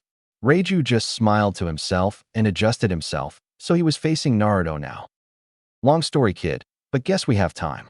But you have to promise me on your Nindo that you will not tell anyone about this without my consent. Reiju warned softly. I promise on my Nindo, Reiju-san. Hearing Naruto's response, he continued. I will skip some parts, but don't worry, I will tell you about those later. Where should I start from? Let's go with the bijou. You should know that Kyubi is not the only bijou. There are total 9 of them, and to humans they are known by their tails. Naruto was taken aback. 8 more creatures like Kyubi. Now that was frightening. They were created from a dark entity's chakra, and so to balance it out after some time, we were created from nature. We? Naruto asked. There are more like Reiju? Yes, Naruto. There were total 12 of us. We were known as zodiac beasts.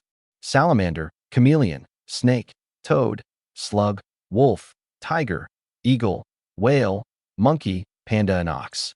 Most of them created their own den in various places around the world and started their clan.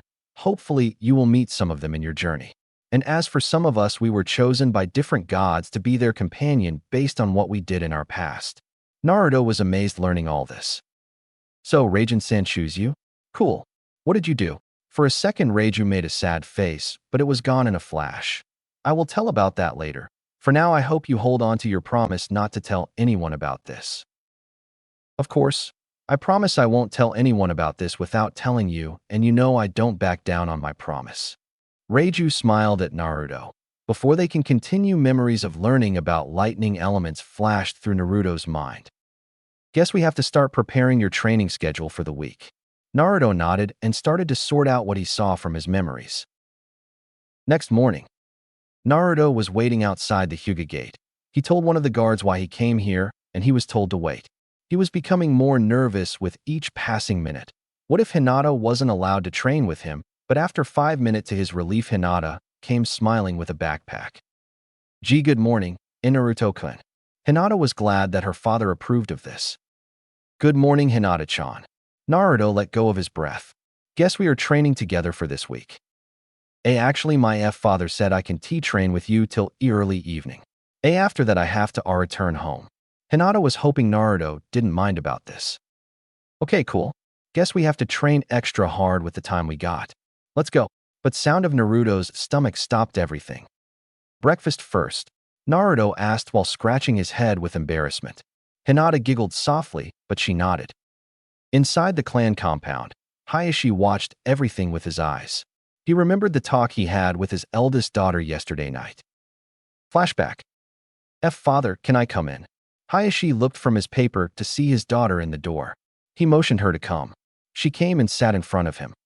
Father, the team formation was postponed till next week for the problems Mizuki caused. Hayashi looked at his daughter carefully. She was not sluttering that much, and while there was nervousness, but it was vague. The most interesting thing was that she was looking at him directly with firmness in her eyes. When was the last time she did that? Thought Hayashi. Hinata, is there anything you want? Hinata was taken aback. She knew she couldn't twiddle with this. She had to come clean with her father now. Clenching her fists tightly, she asked, Father, can I train this week with my friend? Hayashi was not stupid. He knew which friend she was talking about. This friend of yours, is it Naruto Uzumaki? Seeing Hinata nodded, he looked at her, and to his surprise, Hinata didn't look away. The stare down between them continued for a minute. Okay, you can. Hayashi finally broke the ice, but I want you to be back before evening, and I will see your progress after the week. If I see you progressed far, then you may continue your training with him on your free time. But if I see that you didn't improve at all, then you are not to meet with him again. Hayashi told in a hard tone. He wanted to see how far this could go. Hinata was scared. What if she failed? She wouldn't be able to meet Naruto again. But despite her fear, she steeled her resolve. She took a deep breath. Thank you, Father, and I promise I won't disappoint you. Hayashi nodded, and after that Hinata left. He looked back at the paper at his hand, but for some reason his mind was focusing on more about what would happen on the upcoming week than the task at hand. Flashback ends. Hayashi watched his daughter leaving with Naruto. He might be able to bring her out of her shell. She did stand up against a Chunin for him and talk to him without hesitation and fear. He turned off his Byakugan and went back inside, hoping her daughter could handle what was coming to her. Training ground. Naruto and Hinata came to an old training ground. It was small and damaged, so not much people come here to use this place. Naruto looked at Hinata and saw her putting her bag down and started stretching. Naruto thought back of what Reiju said last night. Flashback. Reiju-san, do you have any tips that can help us if Hinata comes to train with me tomorrow? Naruto said after he sorted out his memories he got of Uzumaki clan. He found lots of interesting things and couldn't wait to try them out. But when he remembered about Hinata, he became confused. He asked her to train with him on a whim, but now that he thought about it, he didn't know what to do or what would be good to help both of them. I know what you are worried about, kid. But do remember, even though I said I will guide you, I am not going to give you everything on a silver platter. You have to work hard yourself. But for this, try to exchange ideas of how to get stronger, but before that, find out what are your weaknesses and what you are lacking. If both of you know each other's weaknesses, you might be able to help each other, discuss it out. That's all I can say for now. And one more thing, I won't be talking with you while you are training unless it is urgent. Don't want to intrude on your private time. Naruto was confused at first about what he meant by private time, but he put the thought aside for now and started thinking of training methods that could help them to get stronger. Flashback ends. Hey Hinata-chan, can I ask you something? Seeing Hinata nodding, he continued. What are your weak points and strong points? Hinata was shocked. Did Naruto think of her as a weakling too? Before Hinata's thought could go any more haywire. I mean, for me, I just know shadow clones. I suck at Jinjutsu. Don't know much about Taijutsu. And as for weapons, I don't know much, but I think I will try to learn Kenjutsu. After finishing, Naruto looked at Hinata expectantly. Hinata's fears slowly subsided. Shaking away her nervousness, she replied, I know Gentle Fist style of Taijutsu in Basic Academy Jutsu. As for Jijinjutsu, it doesn't work cause of my B bloodline. I don't know any other ninjutsu, and I don't know much about weapons. Hinata said while looking down. For her to admit this to her crush, it was painful. Naruto thought for a moment. Yesterday night, he sent more shadow clones to the library to know what would be a good way to start training. He found some really good pointers. He hoped those could help. Guess we know what our weaknesses are, so now all we have to do is to help each other out on these. Naruto smiled at Hinata, seeing that she slowly started to feel better. First, I learned that a good Genin should know about chakra control. First would be tree walking. Do you know about that, Hinata-chan? Naruto asked. Yes, I do know about that, in Naruto-kun. For Hyuga, it is one of the basic things for Gentle Fist. Hearing that Naruto knew what to do, he made 5 shadow clones and ordered them to go do tree climbing. With that out of the way, do you want to spar with me, Hinata-chan? Hinata nodded. They took their stance. Naruto knew he didn't have much of a chance of beating Hinata. Her Gentle Fist style was supposed to be one of the best Taijutsu style, and on the other hand, he knew only Basic Academy style Taijutsu. The moment the battle started, Naruto dashed toward her to have the first hit, but to his surprise, Hinata dodged it easily. Naruto kept the momentum and kept throwing random punches and kicks, but Hinata dodged them all. After a few minutes, Hinata's movement became sloppy, and he was able to hit her with a good punch to her stomach. Hinata bent down and fell to the ground. Hinata looked at Naruto and saw him angry. Why didn't you fight back? I couldn't hit you in the beginning. If you wanted, you could have beat me. Am I not good enough for a sparring partner? Naruto was angry. It was like an insult to him. He was giving his all, and Hinata was holding back. Hinata was surprised. She thought he would be disappointed, but not angry for this. No. I just didn't wanted to hurt you. She barely whispered, tears already forming in her eyes. What do you mean by that? We are sparring, Hinata-chan, and if you hold back against your opponent who is giving everything he got, it's like an insult to him. You are hurting me to get better, Hinata-chan. His voice became soft at the end. He went beside her and kneeled down. Hinata-chan, do you want to be strong? He asked her softly. Seeing her nodding, he smiled. Then don't hold back. Give me everything you got and more. You said you admire me because I never back down, right? Then be like me. Don't back down and don't hold back. If you hurt me now, you will make me stronger so that I do not get killed in the outside world. If you think it like this way, you are hurting me in a friendly way to protect me from real harm. Hearing this, Hinata became stunned. She never thought about it like this. One more time, Naruto-kun, she said with determined voice. Way to go. Let's keep on going till one of us falls over. Few hours later, Naruto was lying down on the ground. He didn't have one bit of energy to do anything. Who the hell called this style Gentle Fist? There is nothing gentle about this. They should have named it Poking Dagger style or Piercing Finger style.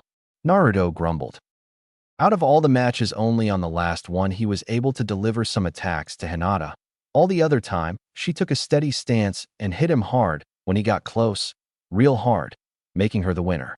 And few minutes ago, his clones dispelled themselves, so he got the experience of tree walking. It was not fully done, but he was almost there. Hinata was also lying down on the ground. She knew Naruto had energy, but until today, she didn't know how much. Any other person would be to the hospital by now after getting their chakra point shut down and reopened so many times. Last match, Naruto accidentally touched her breast. She got so embarrassed that she thought she was going to faint if Naruto didn't follow up with a punch to her shoulder. She quickly snapped herself out of her embarrassment, but Naruto was able to deliver few more attacks. She was forced to move around the field avoiding his attacks, while hitting him unlike standard gentle fist. Fighting like this was kind of refreshing and fun. She just hoped she could be strong enough to pass whatever her father would throw at her at the end of the week. Hey Hinata-chan, what was the last style you used? Seeing Hinata confused, he elaborated. The one where I almost beat you. You started moving around instead of staying still and hit me while avoiding the attacks. It was so cool. Hinata's face flushed with the compliment. It's not gentle fist style, in Naruto-kun. It was just some random movement. Hinata answered sourly. She was not good at gentle fist cause instead of staying still on one place, she felt better if she moved around. That felt more natural to her. I think this suits you better. Why not combine it with the poking dagger style? Hinata giggled hearing the nickname Naruto gave to their gentle fist, but then she stopped. Could she do it? Upgrading gentle fist style in a way that would be more suitable for her to use. I mean, you are quite fast and reflexive, and this would make you more deadly, you know. Dodge and hit. Naruto said while he tried to get up. Damn, this hurt. He thought. Is it possible? It sounds so difficult. What if the clan doesn't approve of this? What if? Then she saw Naruto trying to stand up. He was clearly in pain, but despite that he stood up. She felt so small comparing to him. No. No more what ifs. I will try my best to make this happen. She looked at Naruto to see him extending his hand while smiling. She smiled back at him and took his hand. Naruto-kun, can you help me create this new S-style? She was scared a bit, even though she knew what the answer was going to be. She still felt nervous. Of course, Hinata-chan. We are both in this together, aren't we? Naruto said while stretching his body. Hinata smiled. Yes, she could do it. I will do this. She looked at Naruto. She knew what to do and what her new goal was. Lunch? Naruto asked. Hinata replied. Ichiraku's? Naruto smiled at her.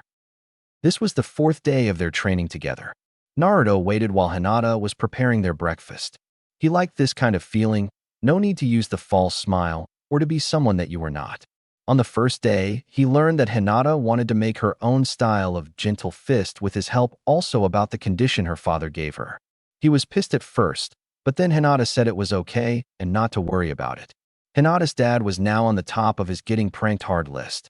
After that, they explored their weaknesses more accurately and made key points on how to get stronger. For Hinata, she had good chakra control, but her chakra reserve was limited and her stamina was low. So for starter, she woke up early in the morning and jogged around Konoha with Naruto to increase her stamina. She also learned that she needed to be more flexible for her style to work. Naruto helped her on that by letting her fight with 5 of his shadow clones at once. She knew she could improve her chakra control, but she waited for Naruto to finish his tree walking, and he just finished it the day before. Now they could do the water walking together. And as for ninjutsu, both of them started on their elemental training. Although to her Naruto was cheating by using shadow clones, but she was catching up to him with her superior chakra control and extra training she did in her house at the night.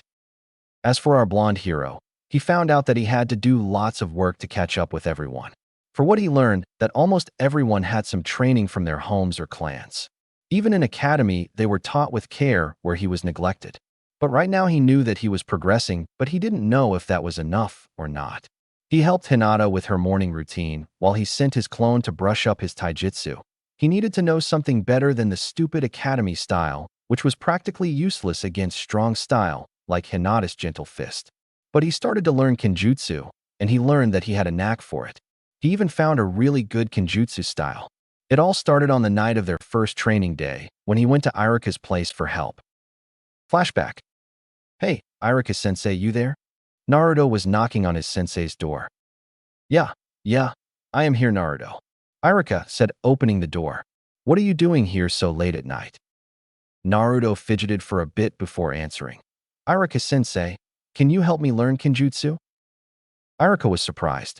Naruto was asking for something advanced for a genin. Not that he minded it, on the contrary, he was actually glad. Why do you want to learn kenjutsu, Naruto? But he still needed to know his reason. You know, I started training with Hinata-chan from today, and we are going to train together till next week before the team selection. But while training, I saw that I don't know anything except Shadow Clone, and as for Hinata, She knows this great kick-ass style taijutsu, and not only her, but from what I learned that most of my classmates have strong techniques on their own. So I wanted to learn something cool and strong too. Irika chuckled a bit and motioned him to come inside. Flashback ends. Next day, Irika gave Naruto a few beginner's scroll of various kenjutsu styles. All of them were good, but the one he liked the most was the twin moon style. It felt so perfect, so natural to him. It used two swords, and the style was spontaneous, and somehow it just went with his style. But the problem was it was a rare style, and only one of the techniques was written there. Even Irika couldn't get his hand on any more of its techniques, and the history behind it was quite vague.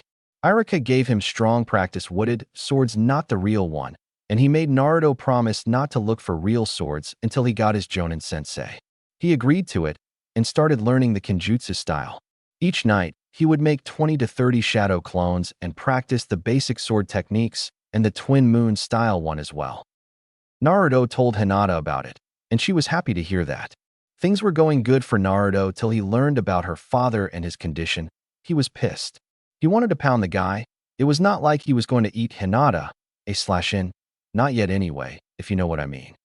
But after she cooled him down, he told her that they were going to increase their training, and she agreed. So they added nature element training to their routine.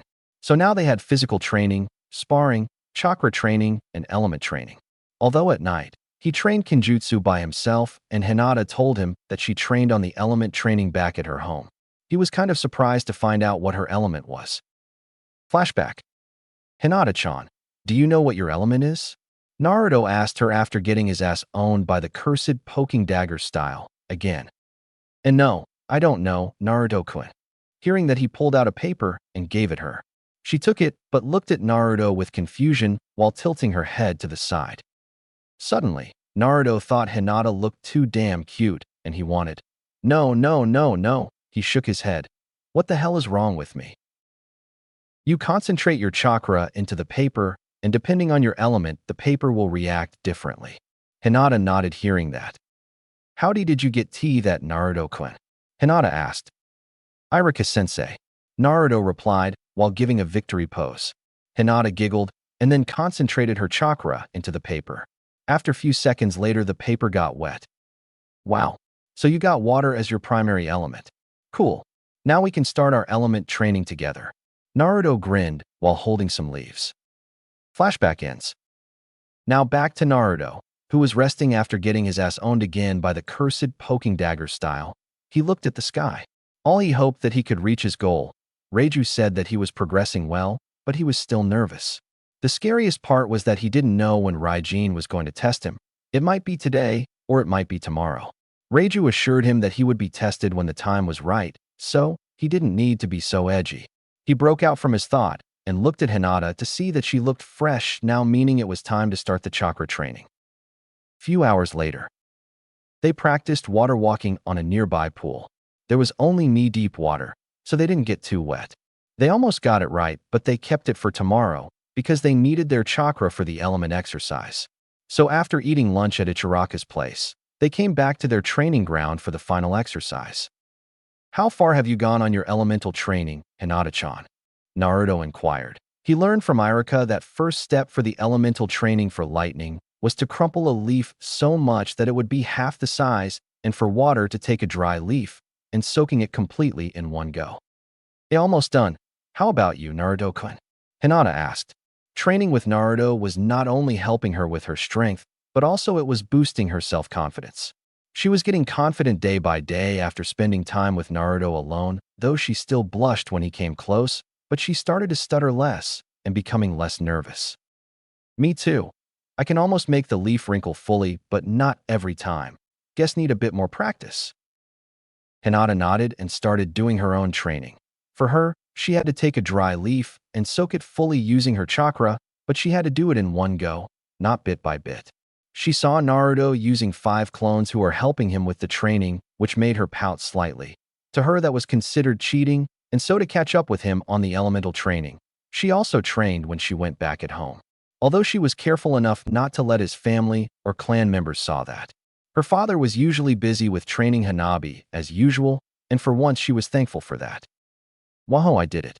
No sooner one of the Naruto said that another one threw a kunai at him, dispelling him instantly. I think I got the hang of it, said the one who threw the kunai, as he seemed to be the real one. Seeing this, other Naruto's sweat dropped. One even murmured, "Tyrant." Hinata giggled to herself. She cherished these small moments.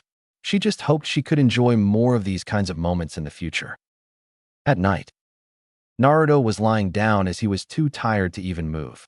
Today, he and Hinata got the first step of the elemental training down. After he came back, he rested for an hour and then went back to the training ground alone, where he made 20 shadow clones and practiced twin moon-style kenjutsu for 3 hours straight. There was one technique he liked, but it was hard to control, so he knew that he needed more practice. His whole body felt numb with the excessive training, but he knew he could handle it.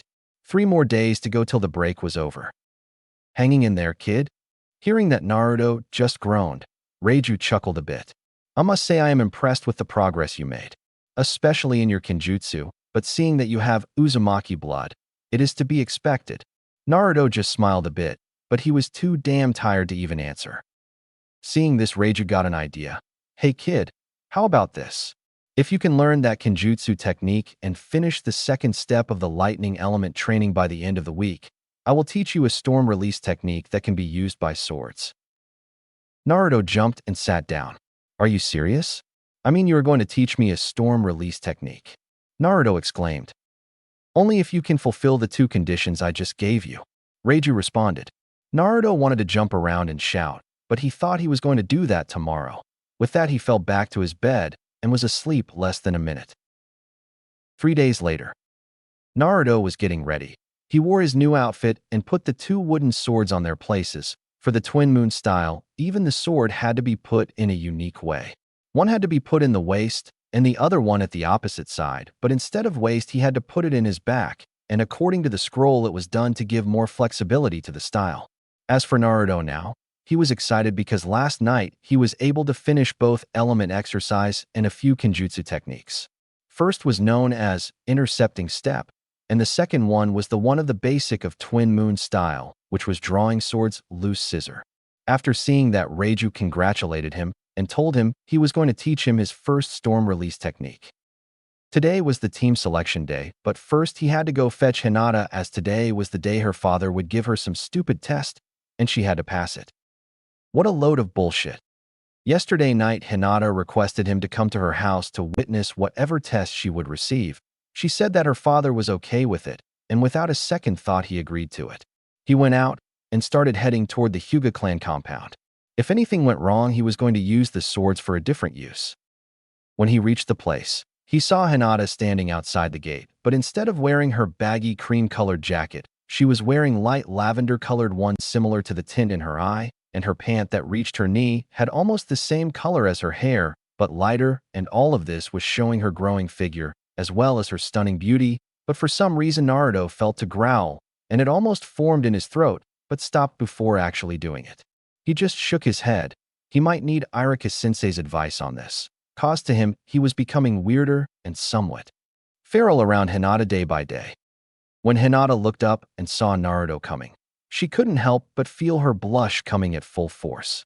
He was wearing short-sleeve light jacket with dark and orange mixed in it, Shippuden's jacket with short sleeve.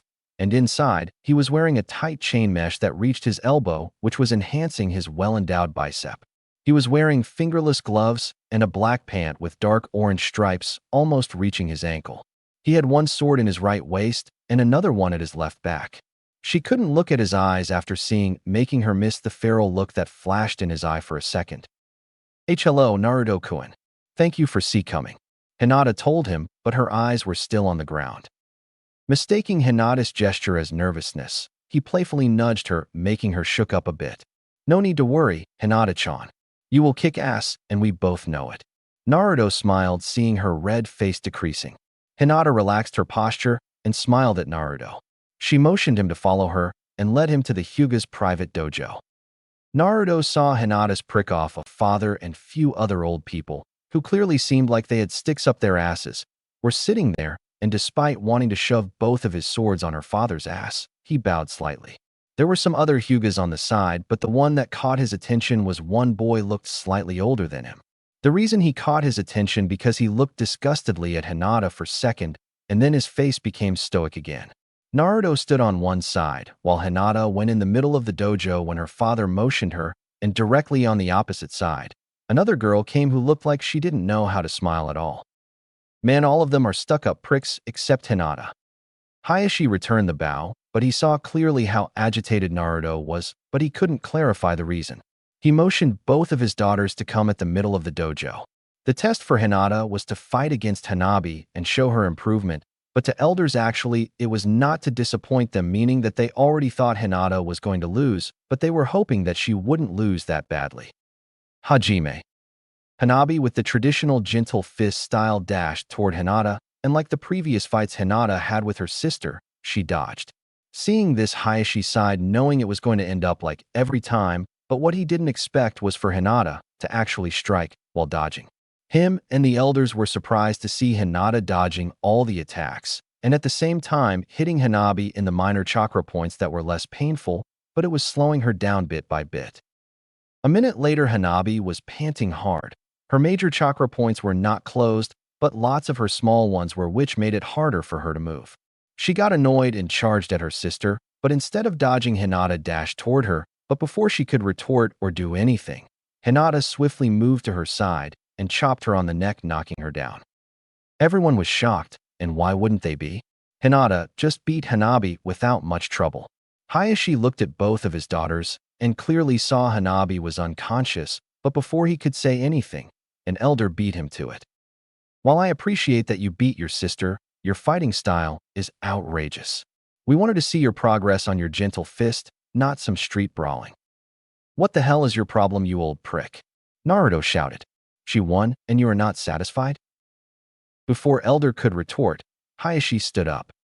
Uzumaki-san, please be calm, and as for Hinata, I am glad that you won your fight, but we were hoping to see your improvement on gentle fist.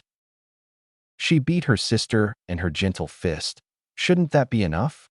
Naruto growled, but kept his voice down. A few elders chuckled, which fueled his anger more. Boy, Hanabi is just learning gentle fist, and while she is good at it, she has a long way to go. One elder said, why not let Neji fight against Hinata, and then everything will be cleared? The first elder proposed. Hearing that, the boy that glared at Hinata smirked, and Hinata became nervous and looked at Naruto for support. You can do it, Hinata-chan. Naruto cheered. How bad that stuck-up team can be. Hayashi scowled at the elders. All he wanted was to make sure Hinata made some progress, and while he agreed with the elders about the fighting style, he was still impressed of the massive improvement Hinata made in 1 week, but elders were not happy, not because she became victorious, but how she obtained it. Hayashi looked at her daughter for confirmation. She nodded, but there was a small fear in her. He motioned Neji to come, and he did so. After coming at the middle of the dojo, Neji took the gentle fist stance. Hajime. Now Hinata knew that Neji was a strong opponent, and he saw her movements before, which meant she needed to speed up, or it would be over fast. She was glad that at least Neji wasn't spouting about fate for now.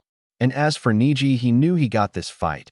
Hinata might be flexible, but the thing was her previous battle did not put any damage on her, but because of it she was short on breath. And he was called Prodigy for nothing.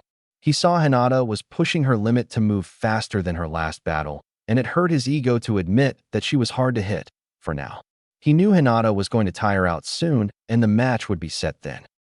Hinata was trying her best to dodge the onslaught of her cousin's chakra-enhanced attacks. They were more precise, deadly, and faster than Hanabi. He hit some of her chakra points already, and she knew she couldn't keep on going like this. The only reason she lasted this long was because Naruto was here, and somehow that was giving her the determination and power to go on. With last bit of her strength, she dashed towards Neji, and seeing him go on the attack, she parried by crouching down and hit the chakra point on his thighs and waist, but before she could press the attack, Neji dashed backwards, and without giving 1 second break, he dashed forward again, catching Hinata by surprise, and started his assault full force. Hinata, being caught by surprise and being exhausted, couldn't move fast enough, and she took most of the hits. Surrender, Hinata-sama.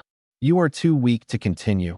You even tried to use different style because you are too weak to master true gentle fist. Neji said after he stopped his attacks. Match had been decided, but to Hinata's credit, she was still standing, wobbling albeit. I will not surrender. I will not back down. Hinata panted.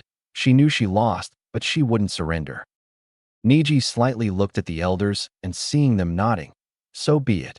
He charged at Hinata and hit her right in the chest with a chakra-enhanced palm. She gasped and flew back, but before she hit the ground, Naruto caught her.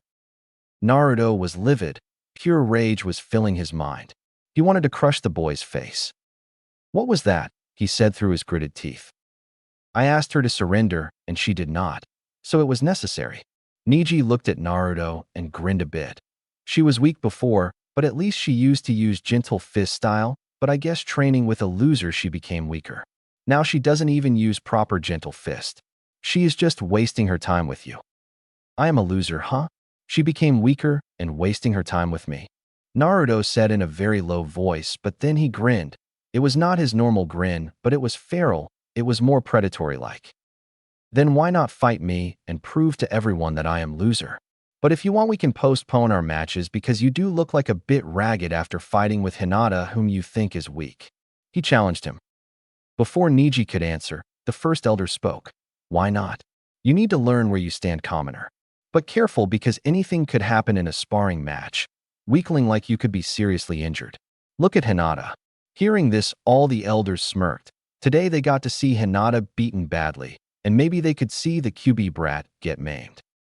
Niji smirked and took his stance, but his smirk stopped when he saw the pure feral look Naruto was giving him. It was like to him the match was over before it began. Hayashi looked at the elders and just shook his head. It was supposed to be just one match between his daughters, and now it was becoming a full-blown tournament. Please take Hinata to the infirmary, he told one branch member. This will be the last match, and Niji, that was a sparring match, not a tournament to maim. Niji flinched hearing that. Hayashi looked at the elders. And elders, this was to verify if Hinata improved or not in the last week, and I don't remember you people to judge her for me. I didn't arrange this for your private pleasure. Please make sure to remember why you are here, or it would seem to everyone that you are abusing your position. But rest assured, we will talk about this later. The elders became paled a bit after hearing Hayashi's harsh tone. Hayashi looked at the both boys and saw they were already in a fighting stance. He just sighed. Hajime. Naruto's stance was grabbing his swords while crossing his hands. His left hand was on his right sword and right one on left. Give up. You can't do anything with that fake sword stance. Fate has made you a failure, so don't make it hard on yourself and just surrender. Look at what happened to Hinata-sama. Niji started his verbal bashing. Naruto flared first, but then smirked. He wanted to play like that, so be it. This last week with Hinata, he was able to learn a lot about herself, her family, and her clan. At least fate has made me a free bird. What about you? The bait was thrown. Niji just stood for a second to digest what Naruto told. He was beyond angry. He would kill this no-class loser. Enraged, Niji dashed to him with gentle fist stance, right hand forward with open palm to strike at his heart. But he was not as fast as he was with Hinata. His legs did receive some strong hits from Hinata. Perfect. Naruto used intercepting step. He knew that if he could get it right, he would win the match. Flashback. What the hell is this intercepting step? I have to take a quick dash to get my opponent into my range. Naruto was puzzled. This one technique he thought was cool was now giving him a hard time. He just couldn't make heads or tails of what the technique was or what it did. Naruto, tell me the technique. Maybe I can help. Reiju spoke. It had been a while since the beast talked with Naruto, as he was too busy training or lying down exhausted. Naruto smiled. He missed his company. Well, it says that you have to do a small dash using one leg and land on the other to get the opponent inside your range very fast. Can't understand what it means. He was trying to use the technique, but he just couldn't imagine what he would use it for. Range, huh? I think you should first know what it is, kid. Range means your battle range for your taijutsu or bukijutsu. It is the range that you are comfortable with in attacking, defending, or dodging. Every taijutsu or bukijutsu fighter has it.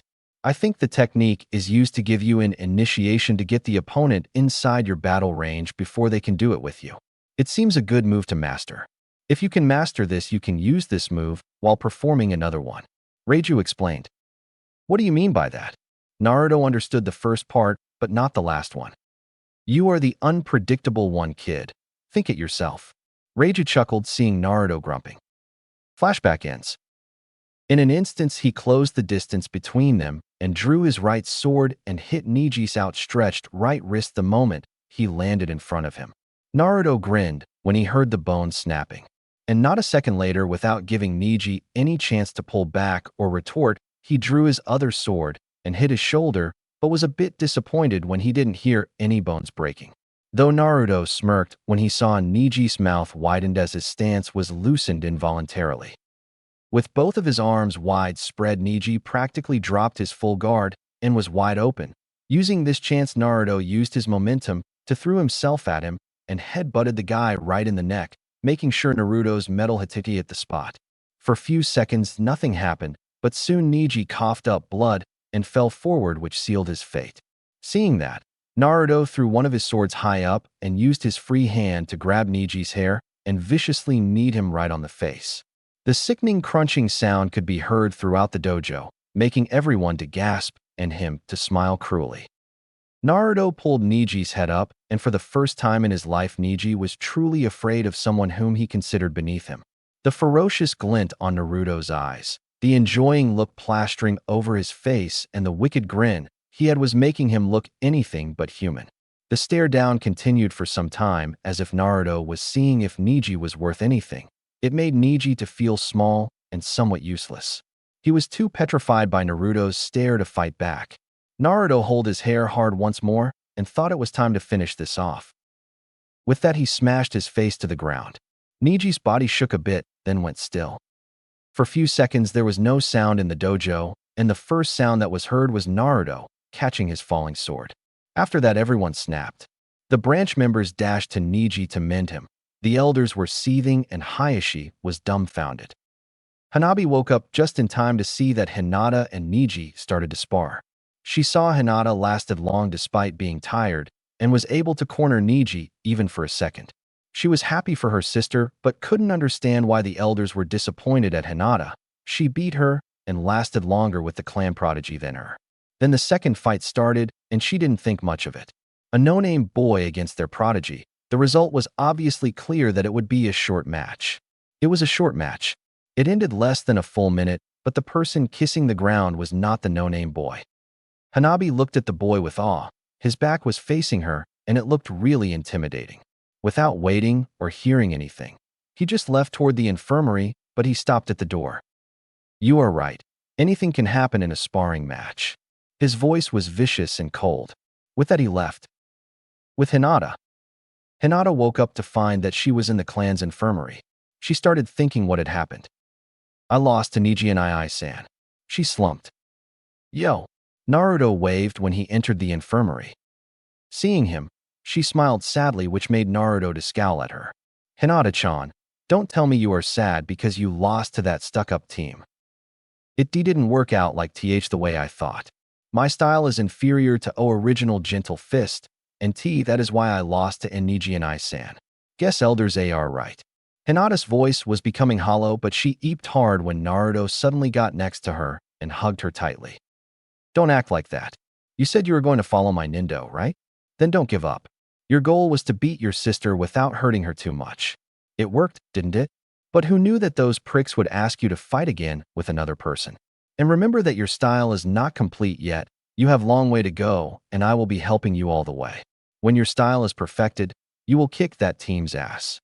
Naruto softly said to her while released her from his hug. Hinata mentally pouted for the lack of touch, but she smiled genuinely this time. He was right. She was not going to let herself down for this. She would train harder to improve her style and to make it perfect. Rest for a while, Hinata-chan. But we will be late for... Before Hinata could finish, Naruto gave her a stern look. You are hurt. Take rest, and then we will go together, and we won't be that late. Now rest. Naruto scolded. Hinata giggled at Naruto's act to seem strict. But he was right. She needed the rest as her body was really sore. Maybe an hour wouldn't hurt, she thought. With that, she relaxed and tried to sleep. What both of them didn't notice was that Hayashi just watched their conversation, and being able to perfectly read lips, he understood what they talked about. He was unsure of what to do of Hinata's new improvement and her so-called new style, but when he heard that it was not complete, he started thinking, maybe I will just wait and see. She did beat her sister with her imperfect style. Hayashi thought to himself. He went outside the room and looked at a tree. I hope you got to see what you wanted. A subtle movement came from the tree. An hour later, Naruto and Hinata reached the academy after an hour and a half.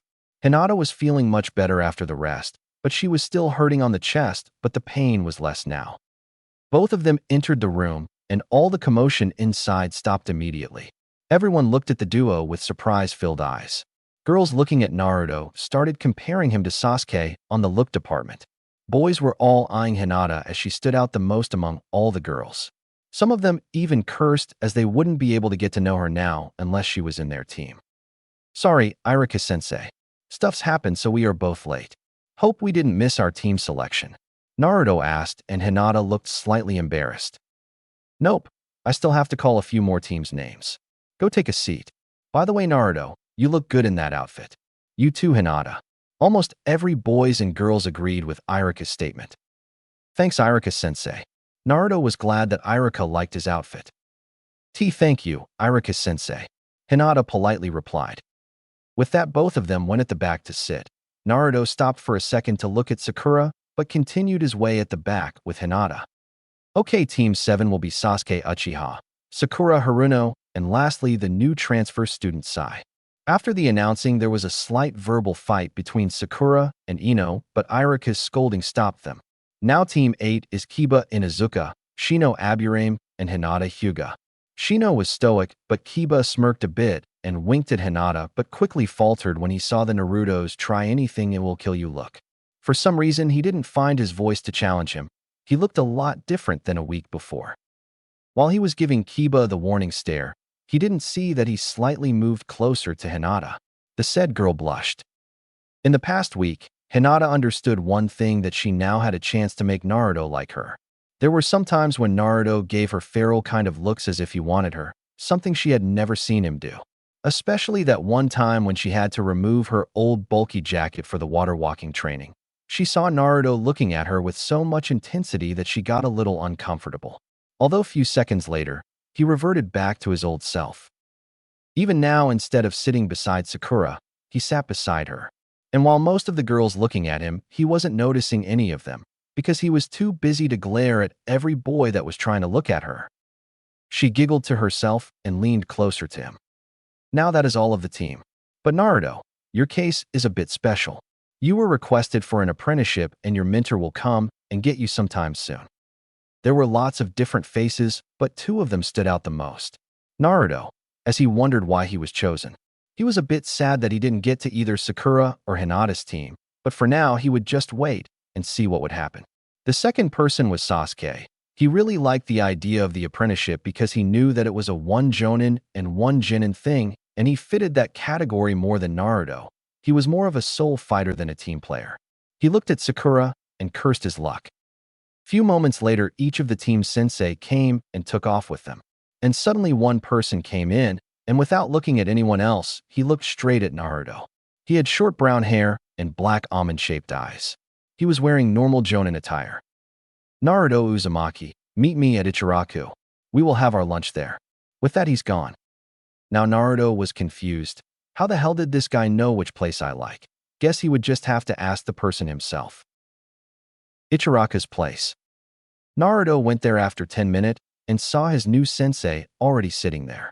Naruto took the sit beside him. Before we go to the questioning phase, maybe we should introduce and tell a bit about ourselves first, he politely said. Seeing Naruto nodded, he continued. I will go first. My name is Yamato. I was an Ambu till now and recently became full-time jonin. My hobby is taking care of trees and plants that I have at my home. As for my dream, I want to reach a certain person's level, both on skill and fame. Well, my name is Naruto Uzumaki. I like training, ramen, and my precious people. As for my dream, it is to earn someone's recognition. Naruto kept it short. Guess we have something in common. Let's finish our lunch and head to Training Ground 6. There I will tell you about a few things. Is that okay with you? Naruto was getting impatient, but he knew he couldn't push it. He shook his head and started to enjoy his meal. After half an hour later, Training Ground 6. Both of them reached there almost at the same time. Yamato didn't use Shunshin and was trying to see if Naruto could keep up with him. He was glad at the result, even though he didn't go full speed. Okay, can you answer my questions now, Yamato-sensei? Naruto was getting a bit frustrated. He did wait too long, and the suspense was killing him. Well, sure. I know your questions. Why did I seem to know about you, and why I choose you as my apprentice, right? Naruto nodded. Firstly, how I know about you. It's simple.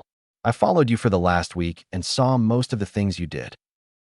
Naruto was shocked. This guy was tailing him for the last week, and he didn't sense him at all.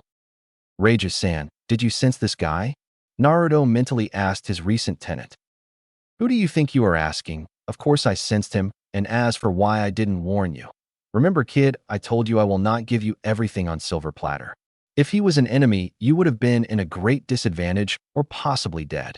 Learn from your blunders and mistakes, kid. Reiju explained to Naruto. It didn't hurt to motivate the kid from time to time. Naruto sighed. He knew now that he had to notch up on his training and sensing people. So what do you think of me after your spying? Naruto grumbled it out. Yamato chuckled. I did spy, but it was to see where you stand. As you passed your first Genin exam, you should know that there is another test after the team selection where the success rate in only 33%. He smirked when he saw Naruto surprised. So you see, you can tell that I tested you during the week, your resolve and skills. As for the skill, I was impressed that you beat the previous Rookie of the Year, although I didn't expected that fight to happen. But lucky me. Seeing Naruto's confused face, he elaborated, Hyuga-Niji, or in your term, the one you brutally defeated. Yamato stopped to see Naruto's expression and sighed a bit when he saw him smirk.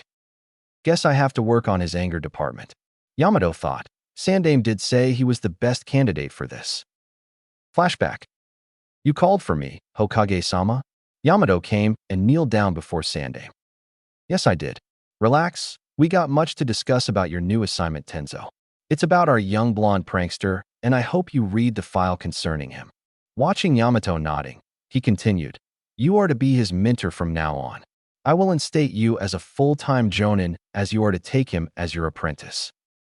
With all due respect, Hokage-sama, why me? Yamato inquired. On the document, it is cause of your special condition as it will be helpful to control QB if Naruto goes rampant, and also if I present your abilities to the clan heads they might agree to the terms I have in my mind. It will help the advisors, and especially Danzo, to back off from Naruto. Hiruzen told him while blowing on his pipe. So what is my real job? Yamato asked. Hiruzen chuckled a bit. No wonder you are one of the top Umbu. Your job, as I stated, would be to train Naruto, be his actual mentor, and report to me only about his tenant's activity or something that should not be fallen into the wrong hand. And one more thing, you know Danzo as much as I do, so try to keep an eye out for anything unusual. Hi, Hokage-sama. Good. And from now on your name would be Yamato. Flashback ends. Wait, did you see the matches? I didn't see you there. Naruto asked. Surely he would have seen this guy as he would be standing out way too much. I asked Hayashi-sama the night before if it was okay for me to watch to evaluate your behavior concerning Hinata's fight. He gave me his permission. I didn't know you yourself would get to fight, but it was a bonus, I guess. Although I am impressed with your abilities, but try not to be so brutal on friendly spars. Yamato advised Naruto. Naruto just shook his head. So you said I passed the second test. What are we supposed to do now? D-rank missions, you can do it by yourself, but I will try to ask other senseis to see if you can join their group temporarily to those missions. Also, we will act as backup to the C-rank missions of other genin groups. Yamato explained the details of their upcoming duties. Naruto smiled. He couldn't wait to start his new life as a genin, wondering what kind of new adventures awaited him. Being a ninja means you have to fight swiftly against all the odds to save the helpless against tyrants, have to eliminate bandits that terrorize defenseless villages, rescue princess from the clutches of evil, defend nation against oppressors. That is what a ninja's supposed to do, risk your life for the good of people. What the fuck is this shit? Naruto groaned as he tried to remember the missions he was doing for the past week. Painting fences, taking care of babies, doing groceries? And what about catching that damn cat Tora, which should be a high-level mission? I almost killed the cat if it wasn't for Yamato-sensei. After the last mission, they came to an agreement. For the boring, useless missions like these, if Naruto was doing them solo, he would send his shadow clones to do it. To him, it was a total waste of his time, and although Yamato didn't say it directly, but Naruto could see even he agreed to it, got better things to do than these chores. I mean, who the fuck uses ninja to paint their house and watch their dogs? Of course I'm angry. What do you expect? Well, at least when I am doing these missions with other teams it feels better. Glad to see that I am not the only one suffering. Naruto smirked as he went through his wardrobe. It still had a lot of orange cloths, but now with varieties. Naruto grinned as he remembered what Yamato said about their team. It was known as the backup team. They were the backup for other teams, and they would also join any team that was taking C-rank mission for the first or second time. Well, so far they were only able to help with one group with their C-rank mission. It was a quick delivery of some important document. Their sensei asked for them for some extra hand as they had to deliver the document fast.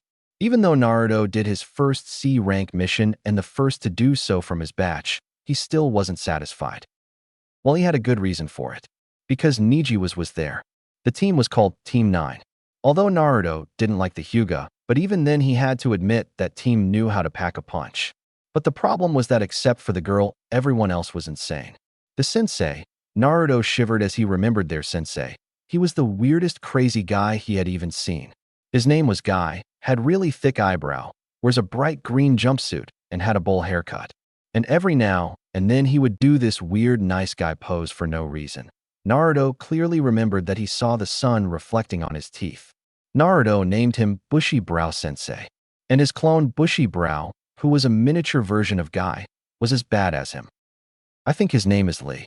And both of them do this weird hugging thingy where this jinjutsu comes in that I swear is stronger than my harem jutsu. Just let these two do their jinjutsu on the battlefield, and I am sure most of the enemy will be out cold. And both of them keep on spouting flames of youth in every freaking line. What the fuck is flames of youth? But from what I heard, Lee can't use ninjutsu or jinjutsu, but is really good at taijutsu. I sparred with him a bit, only taijutsu, and I lost badly. Next match I used my practice swords, and it was a draw. He almost broke my swords. Damn, that was a tough match. Naruto spoke out loud as he took off his cloths and headed toward the bathroom. Tintin was composed and good with weapons. Naruto and she became friends fast when she saw him using kenjutsu against Lee. They sparred a bit using swords.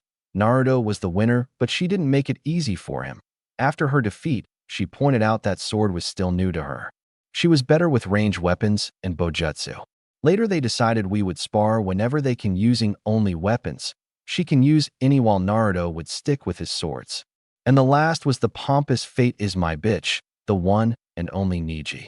On their joint team time. He didn't say anything, but he made sure to show his dissatisfaction toward Naruto in any way he could. Naruto didn't like it, but he had to admit one thing, and that was he was lucky. If Neji was in his usual level, Naruto wasn't sure if he could have won the match. Not because of what others said, but because of what he saw. He was better than Lee in taijutsu. He was more agile than Tintin, and he definitely was the smartest in the group. He was good, and he knew it. But Naruto wouldn't back off. Naruto doubled his training after that mission, because he knew in the future he would have to go against him once again. But working with the new Genin teams is better than the old ones, just my opinion. Naruto said as he turned off the shower. He wiped himself with his towel and went out, stark naked. Although working with Team 10, how to say, is troublesome. The lazy-ass Shikamaru, the chubby Chuji, and the troublesome Ino, the Ino-Shikachuji combo. That's what my sensei told me. Their fathers were a legendary combo, so they also wanted to try this out with their children, I guess. Naruto sighed as he recalled working with them. Most of the times doing D-rank missions, Shikamaru would try to sleep while Ino would yell at him. It would always end with Naruto and Chuji doing most of the work. But the most confusing was Ino because Naruto clearly caught her giving him this weird look like she was sizing him up. As for their sensei, that guy's name is Asuma, son of the Sandame. Still pissed at the old man for what happened before, you know. No, It's not about hate. It's just that I can't forgive him for that, not anytime soon. But from what I heard, this Asuma was a member of the 12 Guardian Ninja. Don't know what it is, but I will look it up later. Naruto stopped as he finished dressing up. Also, guess what? I found the most laziest sensei ever. And the prize goes to none other than Team 7 Sensei. I mean, that guy came after 3 hours of the appointed time, 3 fucking long hours. Hatake Kakashi, supposed to be an elite jonin my ass. All he does is to read that perverted book and nothing else. But he got really pissed when he found that he lost the book. Shouldn't have done that, but don't regret it. Well, no. I mean, I have a very good reason for stealing it. It's to show him that he can't let his guard down. What? No. I am not making this shit up. Also, this is to make my sexy jutsu sexier? I mean deadlier. Naruto scratched the back of his head in embarrassment. His whole face was red. He coughed as he continued. Well, anyway, as for the members, they have the mighty Sasuke. I wanted to fight him, to see how far I have come. But I will put it for later. He still acts like a lone wolf. Doesn't communicate much, but I can tell he is strong and getting stronger as well. He acts cool, as usual, but the problem is the other guy. I mean, what the fuck is that guy's problem? This kid, Sai, is one freaky pale-looking kid who wears a fake smile. I mean, even a child can see that his smile is fake. And guess what? Whenever he opens his mouth, I am just an inch away from shoving my blade up to his ass. He called me dickless. I warned him and Kakashi-sensei that next time he calls me that I will cut his dick myself, and was this close to do it. After that, he calls me by other names. Guess he was born to piss off people. But one thing I noticed when we were working together, that he looks at me like he is observing me. Creepy, I tell ya. Naruto stopped. Because he didn't want to talk about the last person, Sakura. Everyone in his class knew that he had a crush on her. The problem was he wasn't so sure about it now. She used to wear bright-colored cloths. And with her hair, she drew attention to herself without knowing. She was smart and faithful, and that was what drew Naruto to her. He wanted to see how it felt like to be on the receiving end of such devotion. But now that he seldom saw her, he could feel his emotions fading. And one of the main reasons behind was Naruto's understanding of one fact. Sakura wouldn't recognize or like Naruto as long as he was being himself. Naruto shook his head and put these thoughts aside. He stretched his arms and started to pack up. Now where was I? Yes, the rookie teams. Well, the last team is Team 8. Now this team I like except for that mutt. Kiba the ass, he is brash and wants to be an alpha. Do you even know what an alpha is? I'll admit he and Akamaru can pack a punch. But their specialty lies in tracking. He keeps pestering me to a fight, but their sensei always stops us. What? I can beat him easy. Now for the next guy is the quiet Shino. He uses bugs to fight and to track down people. Cool, I know, right? And somehow we hit it off well. Naruto looked at his packed bags and the necessary weapons arranged neatly on his bed. He tapped his chin, trying to remember if he was forgetting anything. Their sensei? Well, she, how to put it, is a scary, beautiful woman. Her name is Kurenai, but she is better than most sensei that I met during my joint missions from what I can tell. She is not lazy or crazy, or put her attention to anywhere else except the team when we are doing missions. She also gives good and constructive advices. Naruto grinned when he thought about the last member, Hinata. He had friends, handful of them, but none were as close as Hinata, and he always had the best time hanging around with the clan heiress. She would listen to whatever Naruto would say and was always delighted to be with him. But recently she was getting everyone's attention, and for some reason it irked Naruto. The thing was now that she was a bit more confident, she was interacting with a lot of people, and because of that they started to notice her kindness and gentle behavior. Add that with being the Hyuga heiress, she was becoming as popular as Sasuke, the last Uchiha. Naruto did saw few annoying people trying to associate with Hinata, but he knew how to keep them away. He wasn't a famous prankster for nothing.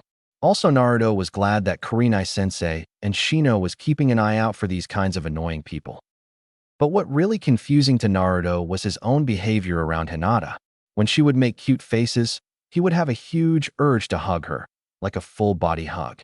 He also wanted to hang around with her more, and he would find any kind of excuse he could use to accompany her. Naruto was sure he did triple the amount of missions with Team 8 than any other teams, and he really liked how she would genuinely smile or compliment him. Naruto sighed. He needed some advice. For a second, he thought maybe his good tenant would be able to shed some light on the matter. Thinking about it, he shook his head. Maybe Irika-sensei would be able to properly tell him about it. Well, as usual, she is awesome and doing great. Hinata-chan and I also do training together whenever we have free time, which is usually late afternoon to evening. I know, not as much time as we used to have before. Guess we just have to utilize it fully. I am helping her with her flexibility and stamina while she is giving me tips about tracking and chakra control. Also, guess what? She thinks I am super awesome since I beat Niji. Well, of course I told her that it was thanks to her. That stuck-up asshole ain't gonna admit that Hinata-chan was more than he thought her to be. Fine, I will tell her again. Naruto packed up everything and looked at the clock. It was almost 10 in the morning. But instead of carrying it, he put the bag down and sat down on the bed. Nah, I could kill a few more minutes. A pause. Of course not. You know how responsible I am. The pranks doesn't count. Okay, but listen to this. Sensei bought me 2 real chakra swords. Although I don't think it is of high quality, but who's complaining? Well, he did warn me about that. Yeah, he is an awesome sensei. He is helping me to do some advanced elemental training. He is also very good at teaching few of the hard theory stuffs. He said he is going to teach me a few new lightning moves after I complete the advanced elemental training. In his opinion, the elemental training will help me on my... Well, for now, my training mostly includes heavy physical and kenjutsu training.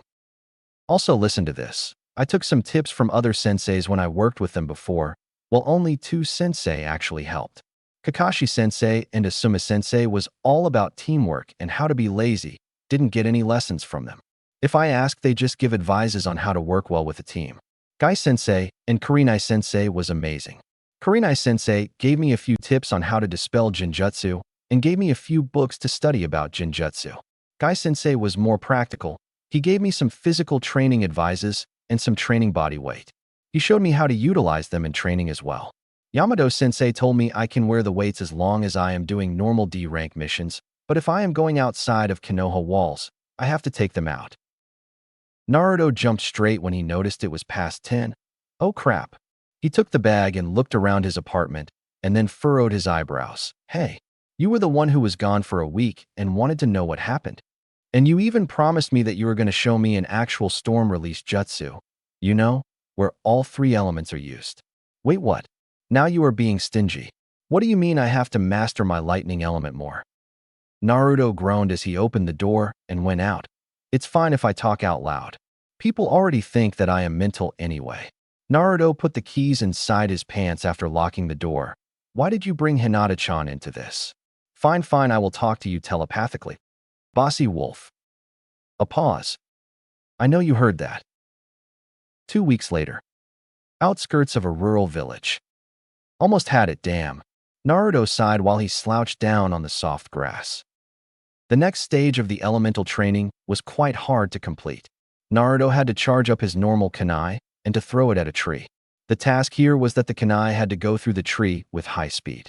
Lightning element was well known for its speed and sharpness. Well, it was not as sharp as wind element, but it covered up with the speed attribute. So here he had to apply both of those 2 attributes in one go. He made one shadow clone who was timing his throws.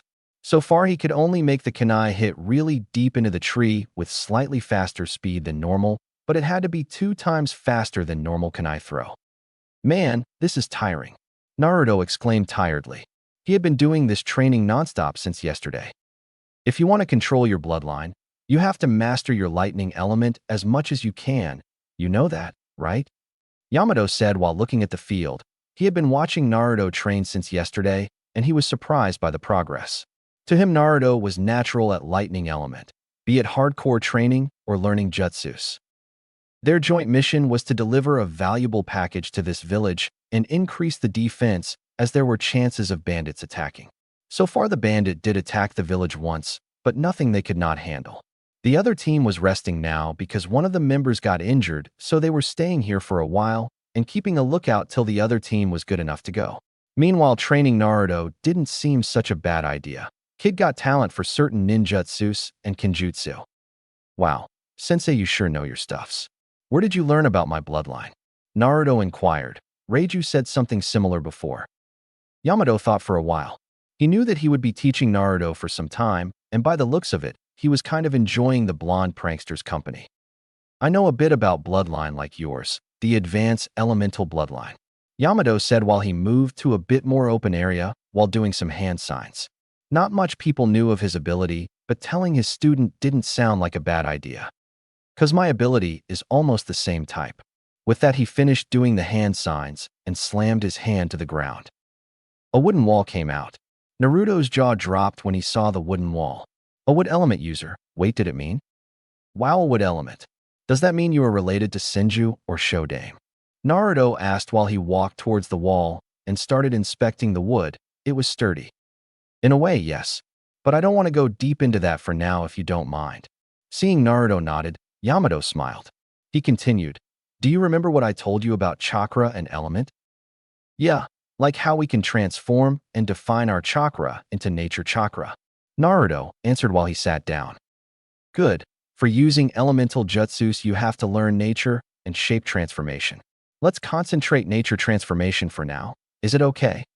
Naruto shook his head. Yamato started explaining again. "For nature transformation, you have two options: to convert your chakra to raw element or use your chakra to control the element," Yamato said after he dispelled the wooden wall. "Convert or control," Naruto whispered. "The first option is for those that do not have good control over their element or can't reach higher level of nature manipulation, while they can use their primary or secondary elements, but this method drains chakra a lot, while the second one is for those that had good control over their elemental affinity, and this option also requires less chakra." Yamato continued explaining. "People prefer first option cause it is easier, faster, and takes lesser training, however it is quite chakra consuming. The second one is for those that truly want to master their element.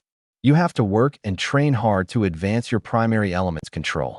What average shinobis don't know is that the second way of using element can beat the first one, as you will have more control over your element. That's why you are making me do the advanced element control." Naruto was getting interested now. "Yes. Also for the bloodlines like us, we have to control the first element and convert the second one." Naruto got surprised of what Yamato said. Sensei, then what about bloodlines that uses 3 elements?" Naruto asked a bit hesitantly. "Bloodlines that can use 3 elements? I don't know if there is any bloodline like that. Never heard of those, but in theory it doesn't sound impossible, but quite a hard feat to achieve if you ask me. It might be that one has to fully master the first element while being quite good with the other 2 to use something like that. Otherwise, you gotta spend huge amount of chakra to convert 2 elements at once." "Fully master? Do you know anyone who actually fully mastered their element?" Naruto asked while he started to process what Yamato told him. "Well, the only ones I know of are Nidaime Hokage for water, Sandaime Raikage for lightning. Some even say the current Raikage is close to fully master his element." Yamato was having fun. Unlike in Umbu where things were a bit stiff, spending time with Naruto felt kind of fresh and free. He always wanted to know about new things. His curiosity had no limit, it seems. "You mean to tell me the only element masters you know are Kages?" Naruto's asked with wide eyes. Yamato just chuckled. "Shadow Clone Jutsu." Naruto used the jutsu with a new determination voice. No time to slack around. Yamato smiled at Naruto. Whatever doubts he had about him was all gone on this mission. He was brash and hothead, all right, but he was also kind and mature when he wanted to be. Flashback. "Naruto, you okay?" Yamato asked at the tired boy. They just fought a bunch of bandits. There were not much of a problem, but his main concern was that Naruto took lives for the first time, his first kills. This was one of the hardest times for a shinobi, especially the young ones. Even though Naruto was a ninja, age-wise he was still a kid. "Yeah, I am doing fine, sensei, just tired," Naruto replied. Fighting of the bandits and killing for first time took its toll on him. "Do you want to talk about it? Your first kill." Naruto looked at his sensei when he heard this. In a part of his mind, he was still remorseful of what he did, even though it was a small part. He knew why he had to do it, and he also knew what would happen if he hesitated. "I don't know, sensei. What I know that if I didn't kill them, they would have killed all those innocent people, and those bandits won't ever listen to reasoning. In a way, by killing them, I saved the innocent, but the fact remains that I took lives," Naruto answered dejectedly. Yamato smiled at him. Naruto answered his own problems without him knowing. Typical of you, Naruto. Yamato thought to himself. Naruto, can you look at those people? He pointed at some villagers. When Naruto looked at them, he saw that the said villagers were being embraced by their family. The tears of happiness were clear on their eyes. Those are the people that you saved, Naruto. As you said, by killing some bad guys, you saved some good innocent people. It is what most shinobi do, but you know what makes you different? Because you feel sad for the lives you took, which makes you an honorable shinobi. But remember the smiles of the people you saved. That will make you an accomplished one. Naruto smiled at the happy family. Come on, when we return back to Konoha, ramen will be on me, Yamato said. Really? Naruto shouted. Only 10. Yamato replied in a stern voice. He knew his ramen obsession. Better play safely. Naruto laughed. 10 free ramen didn't sound bad. Flashback ends. Yamato looked and saw Naruto was doing his training with 10 of his shadow clones. Naruto was one stamina freak, but the best thing was he sure knew how to utilize that. Few days later. At night. Naruto slumped down on his bed. These last few days training was tiring, but gave good results. He finished his elemental training. He was able to pierce a tree with a high-speed lightning-charged kunai. What he learned from Yamato that if he wanted to use storm release with 2 element, he had to be real good with lightning element and had to have a bit control over water. But if he wanted to use all 3 elements, he had to be close to master lightning manipulation while having more control over water as well as wind. Otherwise, he would have to spend shitload of chakra to use the jutsus. So, how am I doing, Reiju-san? Naruto asked his tenant. Every night after training, he spends a little time with the big guy for his opinion. Good kid. You have advanced faster than I expected.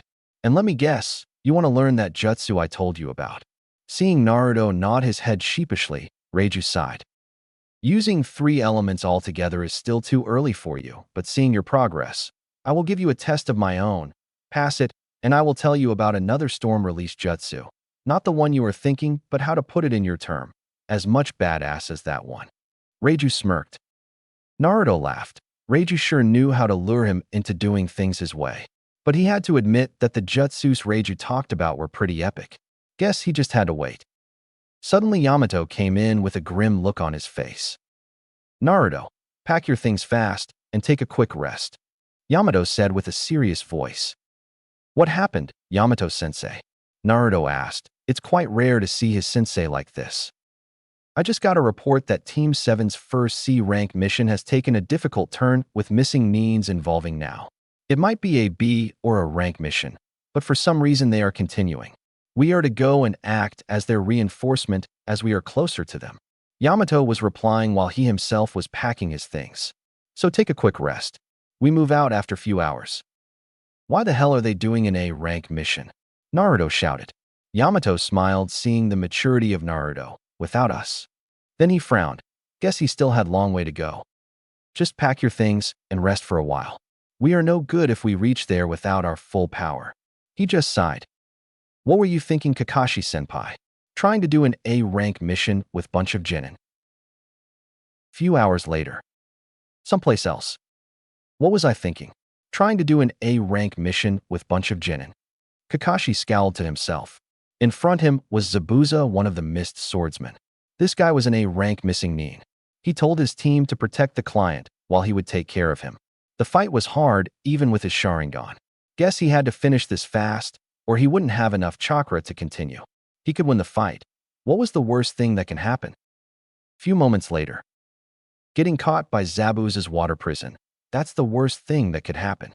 Fuck, Kakashi thought to himself, but when he saw his students standing their ground, even though he ordered them to retreat, he knew if he didn't find a way out soon, things were going to go very bad.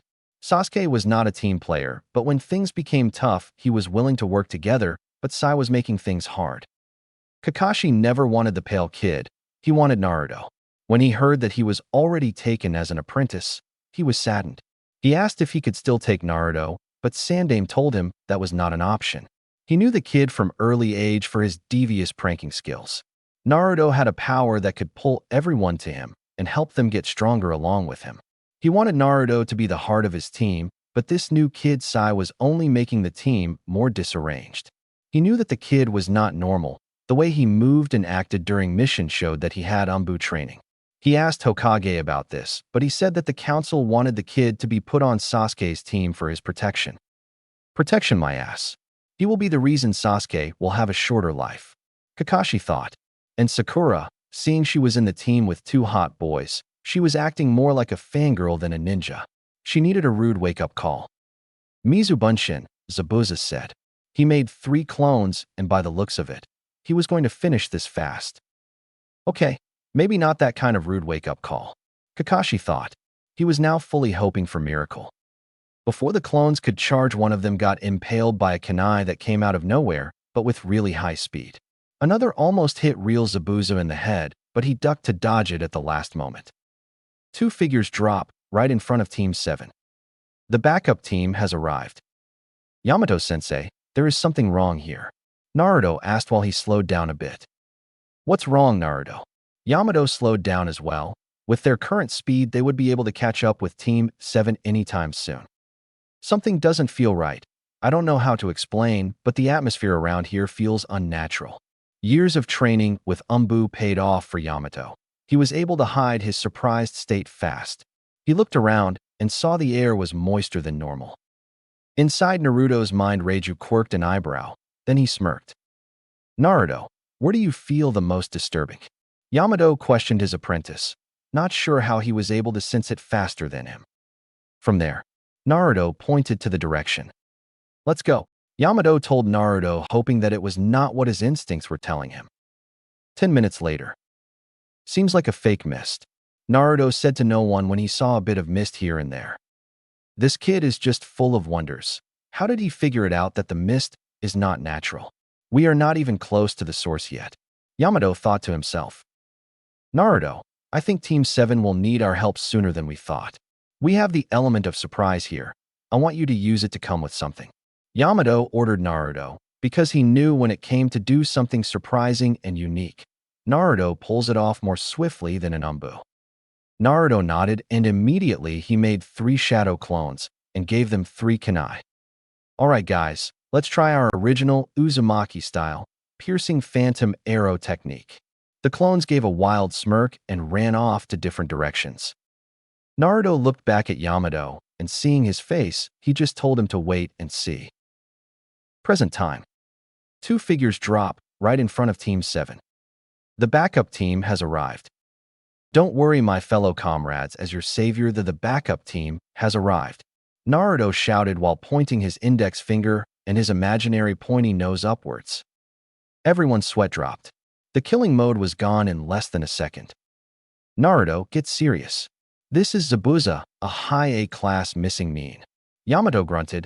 It was embarrassing every time Naruto did that pose, and no matter what he said, he didn't stop. Team 7, guard your client. Naruto, back me up, Yamato ordered and took his fighting stance. Naruto moved a bit closer to Yamato. Sensei, outsider, killed 3rd clone, unknown location, he whispered. Yamato became alerted. It's true, Naruto sent out 3 clones with kunai, but only 2 was thrown. Someone was out there, and the fact that the said person was able to caught Naruto's clone off guard meant business. Yamato signaled Naruto and then rushed towards Zabuza. Distract Zabuza and keep an eye out for the partner. After getting the message, Naruto sighed. Even though he wanted to help his sensei, he couldn't get directly involved now that there was another hidden person out there. With Zabuza, things were tough with Sharingan no Kakashi, but after he was able to pull him to fight on top of the water, things went just like it was supposed to. True that Kakashi can copy jutsus, but he had to use more chakra than normal to power up the jutsu. Otherwise, it wouldn't be effective against Zabuza. And because of the implanted Sharingan, his chakra ran out faster, making him exhausted. He got him in his water prison and almost completed his objective, but then the reinforcement came. Worst part, there were more people out in the woods, because the 2 kunai was thrown at him from different directions. He knew he couldn't keep on fighting less than against 2 jonins. He had to cut down the number to half. With that, he brought his weapon up, but before he could take the swing to cut Kakashi in half, who was still trapped inside his water prison, the man that was rushing towards him suddenly ducked, and another electric kunai came at him. But to his surprise, instead of hitting him, it hit the water prison and gave him a light electric shock, but it was enough to disrupt the prison. Without wasting any time, Zabuza swung his sword down, hoping he was fast enough to kill Kakashi before he escaped. He cut down something, but to his frustration it was a log. And immediately he dodged to avoid an earth spike, but the second unnoticed earth spike impaled his left shoulder. He rotated his body to the side before it could tear his shoulder apart. Kakashi was out, and the new Jonin was fresh. Zabuza was no fool to realize that his defeat was inevitable. He jumped back. Landing on the water, he started swinging his sword in the air, and on the last swing, he rotated his whole body while dipping 1/3 of his sword into the water. Secret sword art, tidal wave. And then he took the last swing towards the Konoha ninjas. A big wide wave came at them. It was as if the swing of the sword created that. Water release, tearing torrent. Yamato shouted, landing in front of the Genins. Water release, water dragon bullet technique. Kakashi yelled the moment he went beside Yamato. The water dragon was made with less water as Kakashi was running low on chakra, but with Yamato's jutsu the water beast had enough power to tear down the oncoming gigantic wave. But when the water calmed down, Zabuza was gone. Shouldn't we go after him? Sai suggested. No. Kakashi-senpai is tired and our job is to protect you guys. Pointing to Kakashi, who is breathing hard, then Yamato turned to Tazuna and asked, "How far is your house?" "Not far. Maybe it would take an hour or so to reach there." "Make it 15 minutes. Naruto, take the old man. I will carry Kakashi-senpai. Team 7, we are moving out." 20 minutes later. After reaching Tazuna's house, they were greeted by his daughter, Tsunami, who was a beautiful woman at her late 20s with long black hair and black eyes. "Father, you are back," she said in obvious relief. "Yes, thanks to these ninja," Tazuna replied with as much joy as her daughter. "Is there any place we can rest?" Yamato asked politely. As much as he would like to see the reunion of the family, he was still carrying an unconscious Kakashi. Tsunami blushed and led them inside. After few hours of relaxation, all the Genin met outside of the house as instructed. Team 7. As you know, Kakashi-san collapsed cause of chakra exhaustion, and it might take a while before he reached his fighting condition. So till he is fully recovered, I will be in charge. Yamato explained in a serious tone. He knew this team would be hard to handle, so he had to take precautions. And as you saw, Zabuza escaped, but he was hurt badly. So if I have to take a guess, I would say for a few days we won't be facing any problems from him, hopefully. For now, I will be training you before Zabuza comes back, and you can be sure that he will bring reinforcement. All of them were taken back when they heard that. Are you sure, Sensei? Sakura asked nervously. Zabuza alone almost took out their team. If he had reinforcements now, the battle might be not to their favor anymore. Zabuza has two options now. Either he will drop the mission as he can't take two Jonins alone, or he would ask for some backup to make sure he gets enough chance to complete his task. Yamato clarified the facts. They had to be ready for anything. This wasn't a simple C-rank mission anymore. This was an A-rank mission which had to be done with few Chunin squads. All right, let's leave the scary stuffs alone. Yamato tried to lighten up the mood. Kakashi-san asked me to teach you 3 about tree climbing exercise. Follow me. But before leaving, he made a shadow clone. Naruto, you keep on practicing that jutsu of yours. I will come to you after I am done with them. With that, he led Team 7 into different area. At Zabuza's hideout. Zabuza-sama, you should rest. Your shoulder is hurt pretty badly. You think, Haku? Zabuza deadpanned, looking at the said person. Haku, a 14-year-old girl with shoulder-length black hair and brown eyes, just smiled back sweetly and jabbed Zabuza with a nice senbon. Zabuza flinched at the contact of the frozen needle. If you weren't laid back, you could have finished the job faster, and let me remind you, Zabuza-sama, that I was against this from the very beginning. Also, if I hadn't interfered with the blonde, you might have been caught. Haku said with a sugary tone, which made Zabuza back down and sweat furiously. Damn, this girl is becoming feisty. And she is right, the blonde genin was good. He was able to take me by surprise 2 times, and if I wasn't lucky, I wouldn't have made it out. Zabuza thought to himself. Look, the demon got his ass whipped. Gato announced his presence when he entered the place with his bodyguards. Fat pig / waste of space. Haku/Zabuza thought, but kept it to themselves. Haku gave Gato a chilling cold glare. Seriously? Please go check copycat Kakashi on the bingo book, and Zabuza-sama here beat him and almost got the job done if it wasn't for the reinforcement. Try to say something useful once in a while. Haku sighed. Zabuza-sama, I will go out and check for some herbs for your wound. With that she left. Something happened. Gato tried to regain his composure, but it's kind of hard when one almost pissed himself. Zabuza looked at the frozen pieces of an orange book and wept mentally. When moving him after the battle, she found the book which he was hiding from her for few months, and things went downhill from there. Never mind that, but as you heard, things got difficult, and I can't handle them alone. So you need more money? Is that it? Gato snorted. Zabuza made "Are you stupid" face and just shook his head.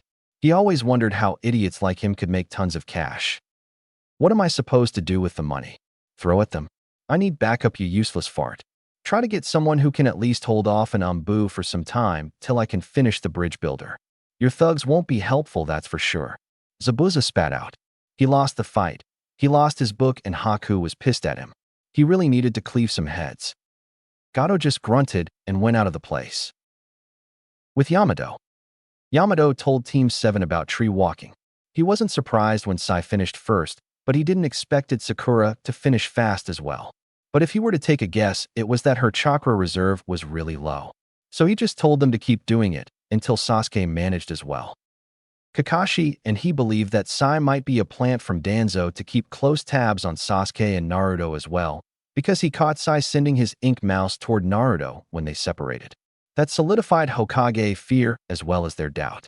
He destroyed the mouse and told Sai if that was to happen again, he would be charged for spying on fellow comrades. Hopefully that will stop him from doing further troubles, at least for now. Sensei, would you be teaching us any jutsu? Sakura asked while panting. Doing tree walking few times really took its toll on her chakra. Why? Yamato quirked an eyebrow hearing that. He saw the other two also was listening carefully. I mean, you are teaching Naruto a jutsu. Shouldn't you teach us as well? And that baka is not even practicing this exercise. And how will this even help? Sakura said, crossing her arms. Sakura, now what he heard from Kakashi that she had potential, but she acted more of a girl than a kunoichi. With that kind of mentality in this world, she wouldn't last much unless she tried to change. Yamato just sighed. Not every jonin was as laid back as Kakashi, and it's high time she understood that. You are under Kakashi-san's command, not mine. Naruto is my student, so I can train him the way I see fit. About this exercise, he knows higher level of chakra exercise than this. And unlike you, those two aren't complaining and doing their work, aren't they? As for this exercise, it will help you control your chakra better. Also, I may not be as strict as some jonin, but be polite when you are talking with your superiors. Yamato pointed out heatedly. Sakura was beyond shocked. Usually Kakashi would just shrug things off or come with poor excuses when he didn't want to answer. So even when she yelled at him or rudely asked him something, he didn't mind. But this sensei was different. Sorry, sensei. She just muttered and went to rest. Sasuke just shook his head. If he knew more about the apprenticeship, he would have requested the Hokage to grant him one as well. As far he knew, only Chunin or elite genin could get it, not some freshly graduated genin. And by the looks of it, he wouldn't mind having this jonin as his sensei either. Kakashi was good, and after the fight with Zabuza, he knew Kakashi could help him with his Sharingan once he awakened it. But damn Kakashi and his laziness. From what he heard, Naruto was doing as much missions as them, and maybe more, but still he was getting tougher training. He just sighed and looked at the tree that he was supposed to climb. Maybe he could ask the dope for a match, but right now he was not so sure if he could beat him unless he had his Sharingan. With new determination, he started practicing again. With Naruto. Naruto was watching his clones trying to master his new taijutsu technique. He knows he was getting better at kenjutsu, but after hearing some points from Yamato, he wanted to have some moves on taijutsu as well. His kenjutsu style was deadly and most of the techniques were hit to kill, and that was why he couldn't use that against an unarmed comrade unless he was really pissed. Right now, one clone was acting as an enemy, while the others were trying to time it down to do the combo. He was observing them from a tree. A high place was always the best place for observation. So what will call this move of yours?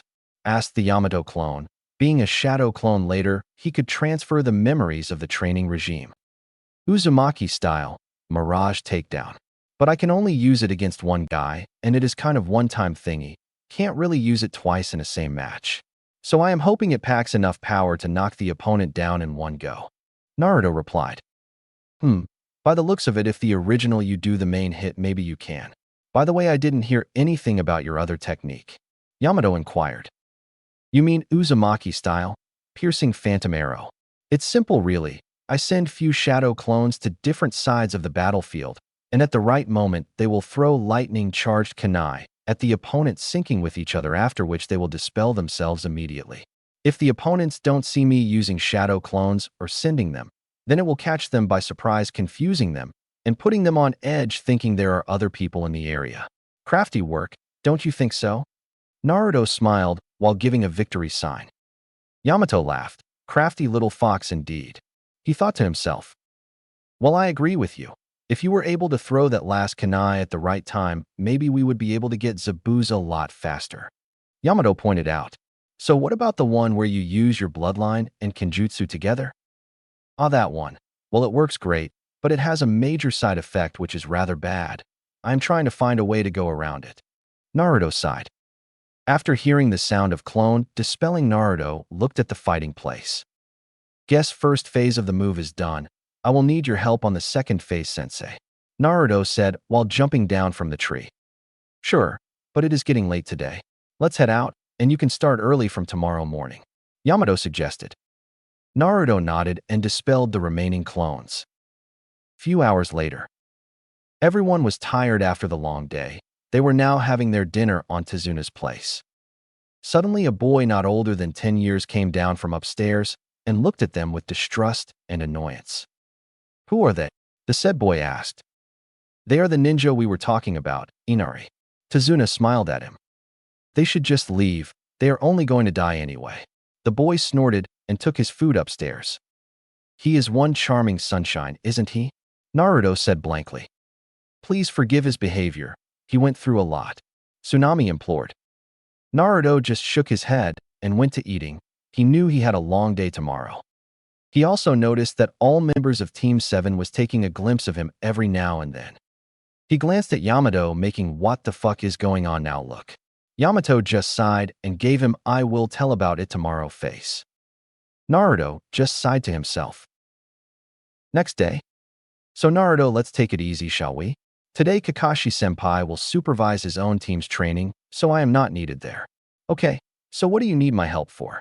Yamato said. Well, that's great then. First, sensei, I need one of your wood clone to be the target of my technique, Mirage takedown. Your wood clone is harder and sturdier than shadow clone, and it will help me a lot. And also, if my opponent doesn't get knocked down by that, I want to see what kind of other openings it will give me. Naruto summarized. Wow, you got it all sorted out. Nice one, Naruto. Anything else you have in your mind? Now this was why Yamato liked teaching Naruto. You only have to give the kid a seed, and he himself would try to grow the tree all by himself, and would ask for advice only when needed. Naruto scratched his head with embarrassment after hearing the praise. Thanks, sensei. But right now I just want to master this first. Then maybe we can move on to the new lightning jutsu you told about. Naruto answered. Sure, let's get started then. After a few hours later. Naruto was resting, but from afar it would seem he was fast asleep. Yamato went to check on Kakashi, and he said he would bring lunch for them. Naruto knew there was a risk of getting attacked, so he created few shadow clones and hinged them to hide them from normal eyes. Yo, Raiju-san, I found something interesting when I was checking the books, 5 Kages, and Bloodlines last night. Naruto said to his favorite tenant. So what is it, boy? From the looks of it, you seem pretty excited. Raiju asked the blonde. Well, what I learned first was that there is a similar bloodline also known as Storm Release, but like you said, it was written there that the user only combines 2 elements, lightning and water only, unlike mine. And also I was looking for an elemental bloodline that uses 3 elements for a long time, and I finally found it. Dust Release. Only current Sasuke seems to know how to use that. Also, guess what? From what I learned, Dust Release is known as Advanced Nature Kekkei Toda, an advanced version of Kekkei Genkai. So does that mean mine is also like that? I do use 3 elements to use my bloodline, and it is not like the normal storm release either. Naruto asked while barely containing his excitement. Reiju chuckled lightly. Correction, Naruto. You can't use all the 3 elements of your bloodline yet. He laughed when he saw Naruto pouted. But you are right. In human terms, maybe your bloodline is an advanced nature Kekkei Toda. But don't tell anyone yet. Wait till you fully master it. But can I change the name of my bloodline into a cool one when I can use all the 3 elements? I don't want people thinking it is the same as the other storm release, because mine is special, right? Naruto said with a grin. Guess you were right on that also, but I want you to wait and think it out carefully, okay? Reiju pointed out carefully. Naruto wanted to say something, but Reiju stopped him. You have a visitor, Naruto. Outside world. When Haku saw Naruto, she was debating whether to not kill him or no. She approached him, but before she could do anything. You shouldn't try to sneak up on a ninja. It might get you killed. Naruto said with a grin while he still kept his eyes closed. Wow, that was badass of me, Naruto thought to himself. Reiju just snorted. Naruto stick his tongue out mentally. Naruto got up and looked at the girl in front of him. Now who might you be? With Zabuza. Now who the fuck is this guy? Zabuza asked Gato while looking at his temporary secondary partner. Maeda, the guy said with a grin. Maeda of the Kuriko clan. Now who might you be? Naruto questioned the girl in front of him. Isn't it rude to ask someone's name before saying your own first? Haku replied with a playful tone, trying to calm herself down and not to look too suspicious. Oh yeah, sorry about that. Naruto chuckled nervously, and then he did his favorite pose, pointing his index finger towards the sky while looking straight at Haku. Naruto Uzumaki, future Hokage of Konoha and the savior of the fellow Konoha comrades. Naruto shouted while trying to look badass. Haku giggled unintentionally. Well, Mr. Savior-san, what were you doing all the way out here? Training, of course. Got tired a bit, so was taking a break. Naruto replied while stretching himself. By the way, I still didn't get your name, and why are you all the way out here? Where's my manner? My name is Haku. Haku modestly answered, but she was thinking what to say next without revealing too much. My partner got injured recently, so I was looking for herbs to treat him. Let me help you then. Yo guys, come out. No sooner Naruto said that 4 shadow clones came out from 4 different directions. Seeing that Haku got nervous, she was praising herself for not attacking Naruto blindly. Here she thought he was at disadvantage, but it would seem he had the situation under control from the very beginning. Haku-san, show them what kind of herbs you need. Haku showed them a few herbs she had with her. All clones were trying to memorize the herbs. Naruto sighed. Just bring back anything that looks similar. The clones nodded sheepishly and dashed to the forest. Why are you helping me, Naruto-san? Haku asked genuinely. Do you need a reason to help people who are kind? Naruto replied offhandedly. Haku was stunned. In her whole life after that incident, she learned one harsh thing about life, which was that no one helps another without wanting something in return. Thank you, Haku sincerely said. But why are you training all the way out here? From what I can see, you seem to be quite strong already, so why train harder? Naruto looked up at the sky as if he was trying to find someone hidden in that vast space. To learn my past so that I can move towards the future, Naruto whispered, which contradicted greatly towards his earlier outbursts. Haku's face softened up, but sometimes it is better to not know about the past. Some pasts are too strong to just let go. Then you just have to become stronger. Naruto smirked. I mean, what kind of future you can create if you don't know your own past? Haku laughed softly while shaking her head. It had not been more than 5 minutes, and she could already say that Naruto was one of a kind. Guess you are right, Naruto-san. Right after that, the clones came with lots of leaves, herbs. Haku chuckled lightly while she took a few herbs from them. Thank you, Naruto-san. Take care. Haku bowed slightly while she started to head off towards her place. Yeah, see you soon, Haku-san. Naruto shouted. Let us hope that we don't, Naruto-san. Haku whispered to herself sadly. Zabuza's place. Haku was rubbing her forehead. Things always seemed to get complicated as long as she was involved. Flashback. Haku stopped when she saw the new face in Zabuza's room. The new person was a guy who seemed no more than 20 years old and had dark brown hair. He was wearing normal Jonin attire, but his IWA headband was scratched, meaning he was a missing nin from IWA. But the fact that his head was still attached told her to wait and listen to Zabuza's explanation. I knew Zabuza had a young girl following him, but never knew you will be such a hottie. The guy said with a smirk. Nice to meet you too. My name is Haku, by the way. Haku replied unfazed. Haku, this is Maeda of the Kuriko clan, and for the time being we will be working together for our current mission. Zabuza intervened. Sure, as long as we stay professional. Saying her part, Haku went to make the medicine from the herbs. Maeda was grinning lecherously at her the entire time, but suddenly he stopped when he felt chills running through his spines. He looked at Zabuza to see that he was sharpening his kubikurabocho, which was surely anywhere but near him, with a kunai. And the fact that he was looking at his lower part wasn't helping either. On pure men instinct, he put both his hands in front of his family jewels. Maeda, Haku is my tool, you know that, right? Seeing Maeda nodding, he continued. And you see, I want to keep my tool untouched and clean, and for some reason I think that one of your body part might make some problems to that, but rejoice that certain body part has nothing to do with this mission. So do you want me to remove it, or? He finished, leaving Maeda to figure out the rest. Maeda turned around so fast that seemed impossible to normal people. But he was not a normal people, but a guy who was going to do his best to protect his manhood. Haku-san, please forgive me for my rude behavior, and I hope we can finish the mission professionally and as fast as possible. With that, he jolted out of the room. Flashback ends. This is not going to end well. Haku sighed while she finished the medicines. Zabuza was still sharpening his sword. No boy is coming near my girl unless I have anything to say about it, he thought while laughing manically. Haku's sweat dropped, and somewhere one boy sneezed hard and felt his balls growing cold. He shivered, thinking who could be after his crown. Back to Naruto. So anything happened while I was gone? Yamato asked after they finished their lunch. Nah, the usual. Me helping the helpless. Naruto replied as a matter of fact.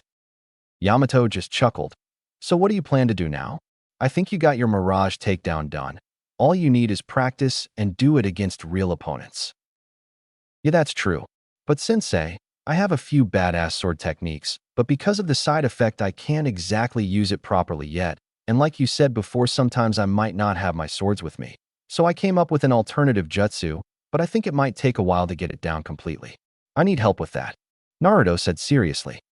So, can you give me a bit of details of what the jutsu might be like? Yamato inquired sincerely. After a while. Damn, if Naruto can pull this off, this technique is going to rival Chidori or even Rasengan, Yamato thought to himself. So, got any idea from where should I start, Yamato-sensei? Naruto asked nervously. Yamato was quiet the whole time during his explanation. Naruto flinched a bit. If I want to put it in your term, your jutsu will be one badass jutsu. Yamato smirked when he saw Naruto relaxed. Sometimes pranking the prankster was quite amusing. So, this is what I think you should do first. After a few hours later, everyone was eating, and after the long day that they just went through, the Genins knew that they needed every bit of energy to pass the week if it was going to be same like today. For Team 7, they did tree climbing all day, but for different purposes. For Sakura, it was to increase her chakra capacity. Sasuke just tried to complete the exercise, but he was really close. One day or more, and he would complete it. And for Sai, it was to keep an eye on him. After hearing from Yamato, Kakashi was sure that the boy was up to no good. He would have to report about it to Sandame. And as for our blonde knucklehead, after consulting with Yamato, his opinion about himself was strengthened. He was a badass genius. His new jutsu, which he came up all by himself, could be a high-ranked one if he could master it. He did have other strong jutsus on his arsenal, but most of them relied on his swords, and he couldn't use most of them on whim. His new original, on the other hand, was quite flexible. At least that was what he was hoping for. But his first step would be chakra control again. He already did tree climbing, water walking, and leaf balancing exercise, but even with Shadow Clone, he couldn't seem to advance any more cause of his unusual amount of chakra. So he had to cover it up with elemental chakra control. He already passed the third stage of lightning control, charging up kunai with electricity, but the next one seemed hard. He had to use his lightning element to light up a bulb and keep the light on for 10 minutes straight. If he tried to use too much power, the bulb would explode, too less, and it wouldn't light up properly. This exercise was about balancing and maintaining lightning element for longer period. Well, that's what Yamato-sensei said. Naruto thought to himself. Why do you all try so hard? In the end, Gato is going to kill you anyway. Inari's shouting stopped Naruto's thought. So? He is just a punk with money. We are Ninja Kid. We are supposed to take care of rich thugs like him. Naruto snorted. This kid was started to get on his nerve. What do you think you are? Heroes? All you can do is just talk when you don't know anything about pain. Inari screamed without knowing that he just stepped into a landmine. The temperature of the room dropped so much that even Tazuna and Tsunami felt it. Oh boy, the kid shouldn't have said that. Yamato thought and looked sadly at Naruto. We don't know pain. What a laugh, kid. From my point of view, you are the one who doesn't know pain. I know about your stepfather. He died trying to protect this country like a hero, and you are handsomely rewarding him by spitting on his grave, acting like a coward and a crybaby. You have your mother and grandfather who are trying their best to make sure you don't suffer. You wake up every day to see them smiling and reassuring you that everything will be all right. So where's the pain here? Me and the team over there. He pointed Sasuke with his thumb, who raised his eyebrow. Wakes up every day in an empty place. No one to console us on our bad days or to compliment us on our better days, and yet here we are, still striving to go on. Do you see us blaming others or trying to run away? Kid, if you don't have the courage to stand up, then don't pull down those that have courage to go on. Naruto took a few deep breaths to calm him down, and then he looked at Yamato. Sensei, I am not hungry. I will train for a while. With that, he left. The pin drop silent was broken by Inari's crying while he dashed to his room. Sasuke also stood up and left. Sorry about that. Guess they took his word a bit too hard. Kakashi tried to defuse the situation. Senpai, let me go and talk to the boy. Seeing Kakashi nodding, Yamato looked at Tsunami, and when she nodded as well, he went up to look for the boy. Sasuke was standing while looking down at a blonde from afar who seems to be resting. Dope. With Naruto. Same peaceful land, same roaring sky, same stormy scene. He wondered why this sight always seemed so perfect, even though the scenery of the unending stormy sky and the long quiet landscape contradicted each other. To most it might look chaotic, but to him it gave him a sense of serenity to his mind. Was it always like this? This feeling that appeased his loneliness. It was as if the sky was looking out for him. The thunder was screaming louder in anger while the wind was trying to soothe him. He thought it was only in his mindscape, but even though he was here sitting in his mindscape, he could still hear the thunder's cry as well as the wind's gentle touch from the real world. I messed up. Human tends to mess up. I am supposed to be stronger than this. Showing your weak side doesn't mean you don't have strength. Still doesn't justify me blowing my top like that to the kid.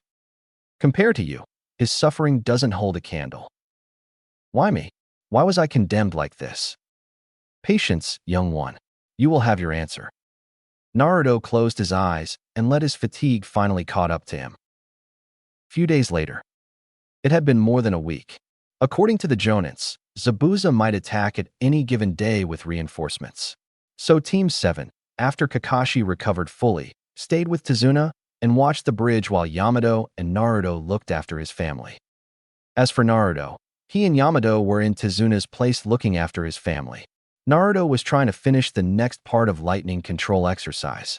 He could keep the light going on for 5 minutes max. After that, it either started to wither or exploded, depending on his chakra behavior. First, he was a bit skeptic, but after thinking more deeply about his jutsu, he understood that he needed to keep the lightning chakra flowing. He also needed to start doing water element training as well. According to Yamato, his chakra ought to be mature enough to start his second elemental training.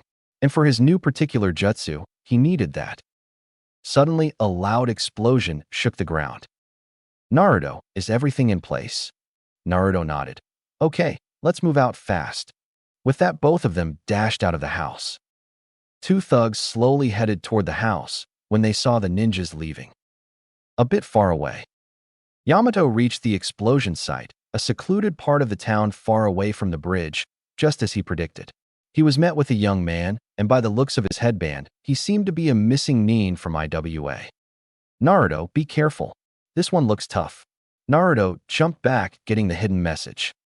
I am Maeda of the Kuriko clan. Pleasure to meet you. The man introduced himself. Yamato of Konohagakure, you made the explosion to draw me out, didn't you? Yamato stated. Yes, and before you Konoha scums ask, no, I am not going to bother to let you go. Now come and let us finish the battle fast. Maeda dashed as soon as he finished his sentence while thinking, the sooner I finish the fight, the fast I get away from Zabuza with my balls intact. Yamato and Maeda started off with taijutsu while Naruto was watching them intently waiting for Yamato's signal. Yamato came up with some codes between them because it helped Naruto to intervene accordingly while giving him a bit insight about the enemy. As a backup to other shinobi teams, it helps a lot.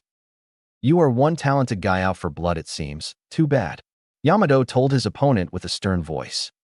Gotcha, Naruto thought to himself. The code was that when Yamato would talk to any guy about their skills, depending on the word it varied. Here the word talent meant this guy was a fresh jonin but had skills. The word blood meant color red, which meant he was an A-rank ninja, but here it seemed this guy was borderline A. And when Yamato said too bad, it meant this guy had a bloodline. Bloodlines were always bad news. At the bridge, Kakashi was cursing himself. He was stuck with Zabuza while Sasuke and Sai were fighting a masked nin, but the problem was the masked nin got Hayaten and looked more experienced than his students. He had to finish his fight with Zabuza fast cause for some reason he knew that his backup team would be arriving a bit late this time. As for Sasuke, he was pissed. No, scratch that, he was livid. He and Sai just couldn't mix no matter what they do. The opponent they were fighting was an ice user, a very strong bloodline. The person was a boy wearing a green haori with white trimmings with a long scratched mask. His hair was gathered in a white bun holder, while 2 locks of his hair fell loose framing his face, bound with metal hair cuffs at the ends. His mask was blank with narrow eye holes and long diagonal scratch mark in the middle. Sai was strong, but both of their weakness was water and the opponent was using it quite well against them. Sai's ink beasts and Sasuke's fire attacks weren't doing anything. Move in. We take him down using taijutsu. Sasuke only hoped that it would work. After all, he couldn't keep eye on both of them on close range. Ice release. Demonic mirroring ice crystals. Oh fuck me. Back at Tezuna's place, Inari was staring down at the thugs that were holding his mom. Flashback. I am sorry, Naruto-san. Inari told Naruto. It was the next day of their little outburst. After hearing from his sensei, Inari understood his life is painful, but there are other people like him. Some had it worse. Nah, it's okay, Inari. I am sorry as well. Shouldn't have blown my tops like that. Naruto smiled at the kid. Seeing Inari relaxing his posture, he continued. But I have one advice to you, Inari. Don't run away from your fears. You still have your loving mother and courageous grandfather. Cherish them, protect them. Don't lose them. Saying his part, Naruto ruffled the boy's hair. Be strong. Flashback ends. Let my mom go, Inari shouted. He was shaking while holding the knife, but he would be damned if he would let another of his precious person die. Look what we have here, a little brat trying to be hero. One thug smugly said. Don't touch my son. Tsunami cried. She looked at Inari. Run, Inari. No, I am not going to lose you too, Mom. I am not backing down. The moment Inari finished that, one vase and one picture behind him transformed into 2 Naruto. One grabbed Inari, closing his eyes, and shouted at Tsunami, close your eyes. Tsunami, thinking what dreadful thing might happen, closed her eyes. The thugs readied themselves, but before they could use the hostage card, they were thrown off by huge bleeding nose. In front of them is the other Naruto clone who just used the infamous sexy no jutsu, a technique so strong that was able to throw off even Hokage. What were these mere punks could do against that? He also learned it the hard way not to use the jutsu while in front of women, so he told Tsunami to close her eyes. Okay, Inari, take your mom and go somewhere safe, Naruto said while letting the Inari go. Inari's eyes opened to see his mother safe and thugs are down. He looked at Naruto and smiled. Thanks, Naruto and I. With backup team. Earth release. Earth flow spears. Steel release, impervious armor. The hardened earth spikes shattered when they touched the gray metal armor. Shit, the steel users from IWA are always asking for trouble. Yamato thought to himself, he couldn't go close range and his strong long-range attacks weren't working unless. He looked at Naruto, and immediately Naruto made a cross sign with his hand while nodding his head upside down, meaning no one was in the vicinity and they could go all out. Guess time to bring in the big guns. Yamato jumped back and lured Maeda into more secluded area. For some reason Maeda was rushing the fight, and it was working on Yamato's favor. Steel release, metal spears. Maeda threw long spikes at him, which came out from his hand. Wood release, wood locking wall. The wood wall stopped the spikes, but it did its main purpose, which is to surprise Maeda. That few seconds was enough for Naruto. Maeda's instinct kicked in, and he ducked just in time to dodge and super-fast lightning-charged kunai, but he had to dash to the right to dodge another one. But before he could even land, another kunai came and struck his leg. He hissed. Even with his armor, the kunai impaled deeper than his liking. He saw the genin sitting in front of him grinning. He saw red. With pure rage, he charged at Naruto, but when he was close enough, he heard the kid saying boom. Maeda didn't have enough time to react. He got the full force of the blast, but his armor took most of the damage. He wasn't injured, but it left him dazed. Take that, shadow clone. Explosion version, said Naruto while coming out from the place where the last kunai was thrown from. Wood release, tree bind flourishing burial. Naruto just gave Yamato enough time to finish the battle. Strong dense wood came from the ground and bound Maeda. No point struggling. The wood is going to sap your chakra. You put more chakra, it is going to sap faster, Yamato said while trying to catch his breath. Naruto rushed to support his sensei. Didn't know the Konoha had another wood user, so what now? I don't think you two are fast enough to catch up with your other teammates. Maeda grinned, even though he knew he was done for. But if he played his cards right, the Konoha Nins would dash to save their comrades, leaving him alone. Well, who said I was here in the first place? Naruto grinned, then poof. Back with Team 7. Sasuke was panting hard, and Sai was down. He got hit by too many senbons. They were heavily outmatched, be it jutsu or tactics. On the good side, he just awakened his Sharingan, but he was having doubts if he was going to live through this. Suddenly a kunai came inside the dome between the mirror space and poof. Naruto Uzumaki, at your... Naruto looked around to see Sai was down, but alive, and Sasuke was barely up. Crap, I am late. Before anyone can retort, Naruto took out something from his pocket quickly. Guess I have to act fast. With that, he dropped whatever he had in his hand. Suddenly, whole dome was covered with thick smoke. Smoke bombs, the masked Nin thought. After a while, the smoke cleared, but there was no sign of Sai or Sasuke. What did you do? Magic. Naruto waved his fingers in a childlike manner. What Naruto really did was, as soon as he dropped the bombs, he created 4 shadow clones. 2 carried Sai and Sasuke to the end of the dome, while the other 2 hinged into kunai and was thrown outside of the dome through the space between mirrors. Getting out of the dome, the clones changed back and got close to the other side of the frozen wall and used Kawarimi with Sai and Sasuke. After that, they did the same way to get 2 more clones out, who took Sai and Sasuke near Sakura and Tazuna, away from the battlefield. You really care about those that are precious to you. Hearing that, Naruto just tilted his head. I am their backup, punk. It is my job to protect my comrades. Now come, let's fight. Naruto drew his swords fast enough to block the barrage of senbons, but few went past his guard and hit him.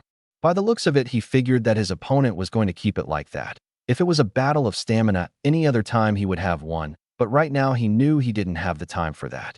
He had to draw the Hayaten user out of his mirrors. Please, stop fighting. I don't want to kill unnecessarily. Stop bitching, will ya? Shadow Clone Jutsu. Creating 10 shadow clones, he commanded. Wall formation. Hearing that all the clones formed a wall around him, some stand on the shoulders of other to make sure even real Naruto's head was covered. The masked Nin was surprised as well, but suddenly saw there was light coming inside of clone wall. Whatever it is, it won't be good. With that, he bombarded the clones with senbons. But suddenly the clones made way for real Naruto. Eat this, twin moon storm style, crescent moon. A huge lightning-powered white energy wave came from Naruto's sword. A slash in. Kind of like wide white-colored Getsuga Tenso. From where the masked nin was, it really looked like a crescent moon with a bit lightning flare in it. The energy wave shattered the mirrors it hit. Not liking what he saw, he dashed towards Naruto with a kunai to finish the battle fast. Gotcha, Naruto said without even looking. To the ice user's surprise, lots of pebble and shuriken here, and they're transformed into Naruto. Before he could even land, two Naruto came back and tried to grab him from two different sides. One came low and one high. His open option was jumping, which he did, but no sooner he saw one clone bend down and another used him as a step tool to jump to catch up, and before he could do anything, to his surprise, the clone in front spewed water at him to catch him off guard, while real Naruto used the midair clone as another stepping tool to go higher than him. He flipped his body in front and shouted, Uzumaki style, Mirage takedown. With that, the real Naruto brought his foot down directly at his head. The masked nin didn't saw that coming at all. He was shot down, but before he could even touch the ground, two clones from different side shoulder tackled him, instantly taking him out, but also making sure that the masked nin didn't break his neck by hitting the ground. Naruto safely landed and went beside the masked nin to see if he was alive. After that, he looked at his swords. There were too many cracks. He hated this. His technique was good, and he could use few times, but his swords couldn't handle the power, causing them to crack on the first shot, making them useless. Soon the ice started breaking apart, indirectly declaring him the winner. But it was short-lived when he heard the explosion. Other part of the bridge. When Zabuza saw his accomplice got defeated and he got caught by Kakashi, he was sure it was over. But before Kakashi could pierce him with his Raikiri, both of them were blown off by an explosion nearby. You missed, idiot, Gato hissed. Sorry, boss, it is hard to aim with all the mist, one of his goon replied. Gato, Zabuza spat. The explosion was too close, and it almost took both him and Kakashi out. Sorry, Zabuza, but I didn't intend to pay you from the beginning. Too much hassle for my taste. Also, your bounty is kinda high, so it is more profitable for me to just dispose of you. Sick boys. But before any of the thugs did anything, Naruto jumped in front of them. Stop, evildoers, for you shall be punished for your crimes, Naruto shouted while doing his favorite pose. Naruto, it isn't time to act like this, fall back, Kakashi ordered. He doesn't know if even he can hold off all of them with his current condition. Look at the kid, go run back to your mama, brat. All of you guys are outnumbered. One of the thugs laughed at him. Outnumbered? Me? Preposterous. Naruto laughed manically, making everyone sweat dropped. Multi-shadow clone jutsu. The whole area was filled with over hundreds of Naruto. Karawayo arch. Naruto roared. All the clones took out their kunai, shuriken, wooden stick, anything sharp they have, or they could find, and charged. Against a seasoned ninja, this clones wouldn't be much of a problem, as one hit could dispel them, but against thugs who didn't know much about hardcore battles, it was enough. The clones kept on pushing, but slowly they were being pushed back. Kakashi and Zabuza made a truce and were helping, but Naruto knew they couldn't keep it up. To kill a snake, one has to take out the head. He signaled his clones to make a way for him, and as soon as a clear way was made, Uzumaki style, piercing phantom arrow one-shot version, he channeled all his leftover chakra into the kunai and threw it with all his remaining might. Gato didn't even see what hit him. Before Naruto became unconscious, he heard Yamato's voice and villagers shout. Another typical day of my life. Unknown place. Maeda couldn't believe his luck. After his bluff that Gato might come with all his men, there was an explosion which solidified his theory. The wood users left him thinking he wouldn't be able to get out of there anytime soon. Damn, I had to use Iron Tower to get out. Now I have to lay low for a while. But before he could continue running, suddenly, he felt all his chakra leaving his body. He fell to the ground, but he couldn't stand up as if the ground was restricting him. He heard someone behind him, but for some reason, he didn't want to look back. 3 down, 3 more to go. No one heard the lone screaming. Naruto woke up groaning. Damn, I feel like just head-butted Kyubi, he thought to himself while rubbing his head. Glad to see you're up, Yamato said while reading the book about bloodline. How long was I out? Naruto asked as he got up to get ready. 1 day, Let's go, I will tell you what happened on the way. Yamato told his apprentice while he got up as well. When he got out of the room, Naruto noticed he was upstairs in Tezuna's house. But as soon as he came down, he was met with Inari by the infamous tackle hug. He made out only 3 words of Inari's exciting babbling: hero, save, and thank you. After settling down Inari, he figured out that the village was going to throw a celebration party the day after for their liberation, where most of the villagers were involved, and they were more than welcomed. Naruto and Yamato went to meet Kakashi, Zabuza, and his accomplice. What Naruto heard from Yamato that the metal guy escaped after Yamato left him, and he truly wasn't working for Zabuza, nor did the Demon Brothers. Only the guy he fought back at the bridge. He was also informed that Team 7 would be guarding the bridge and Tezuna, although there were no chances of Tezuna getting attacked, but they were not taking any risks. They were to meet with Zabuza cause after Gato's betrayal there was no reason for them to continue fighting, so they stopped their battle. Moreover, Zabuza also helped out to hold back the thugs. According to Kakashi, this meeting was just a mean to say their farewell. At the meeting place, Naruto and Yamato came to their meeting place to find Zabuza looking at Kakashi with sympathy, who was weeping at some frozen pieces of a book. Seeing them arriving, Zabuza shook his head.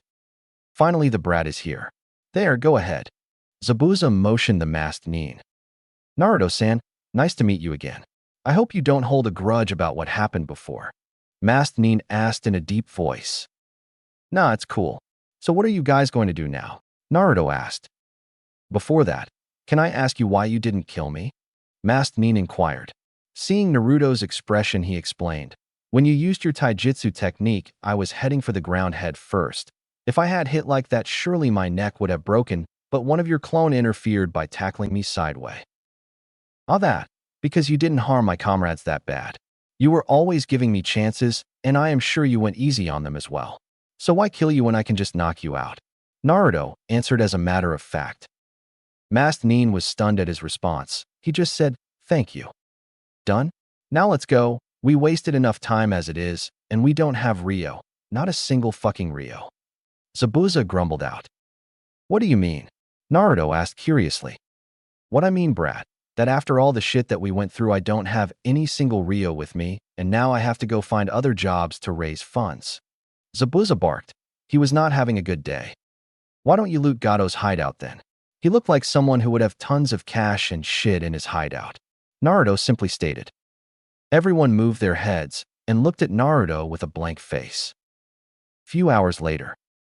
So what are we doing here again? Naruto asked his sensei. Currently he, Yamato, Zabuza, and his partner were hiding in front of Gato's hideout. They, pointing towards Zabuza, and his accomplice Yamato started explaining. Want to rob the place, and we are here on an unofficial C-rank mission from Wave to find anything useful for them. They will mark it down, and later we'll send our payments. Naruto shook his head and just asked one thing. Do you want to do it the subtle way or the Naruto way? Let's see the Naruto way, Zabuza said with a smirk. Before Yamato could protest, Naruto grinned and charged, yelling his favorite jutsu. Multi-shadow clone jutsu. An hour later. This is great. Zabuza was having a field day. When they came, it was already chaotic here after the news of Gato's demise, but when the remaining thugs saw the sea of clones attack them with a laughing Zabuza, shit just got worse. They finished of the rest of the thugs. They were relieved when they saw Gato's main vault room was unharmed. Opening it wasn't that hard for them, but what they found there surprised them. Rio and expensive objects were there, true, as well as some documents of importance to their guests. But what shocked them was there were some ninja items as well, and from the look of it, they were quite rare ones too.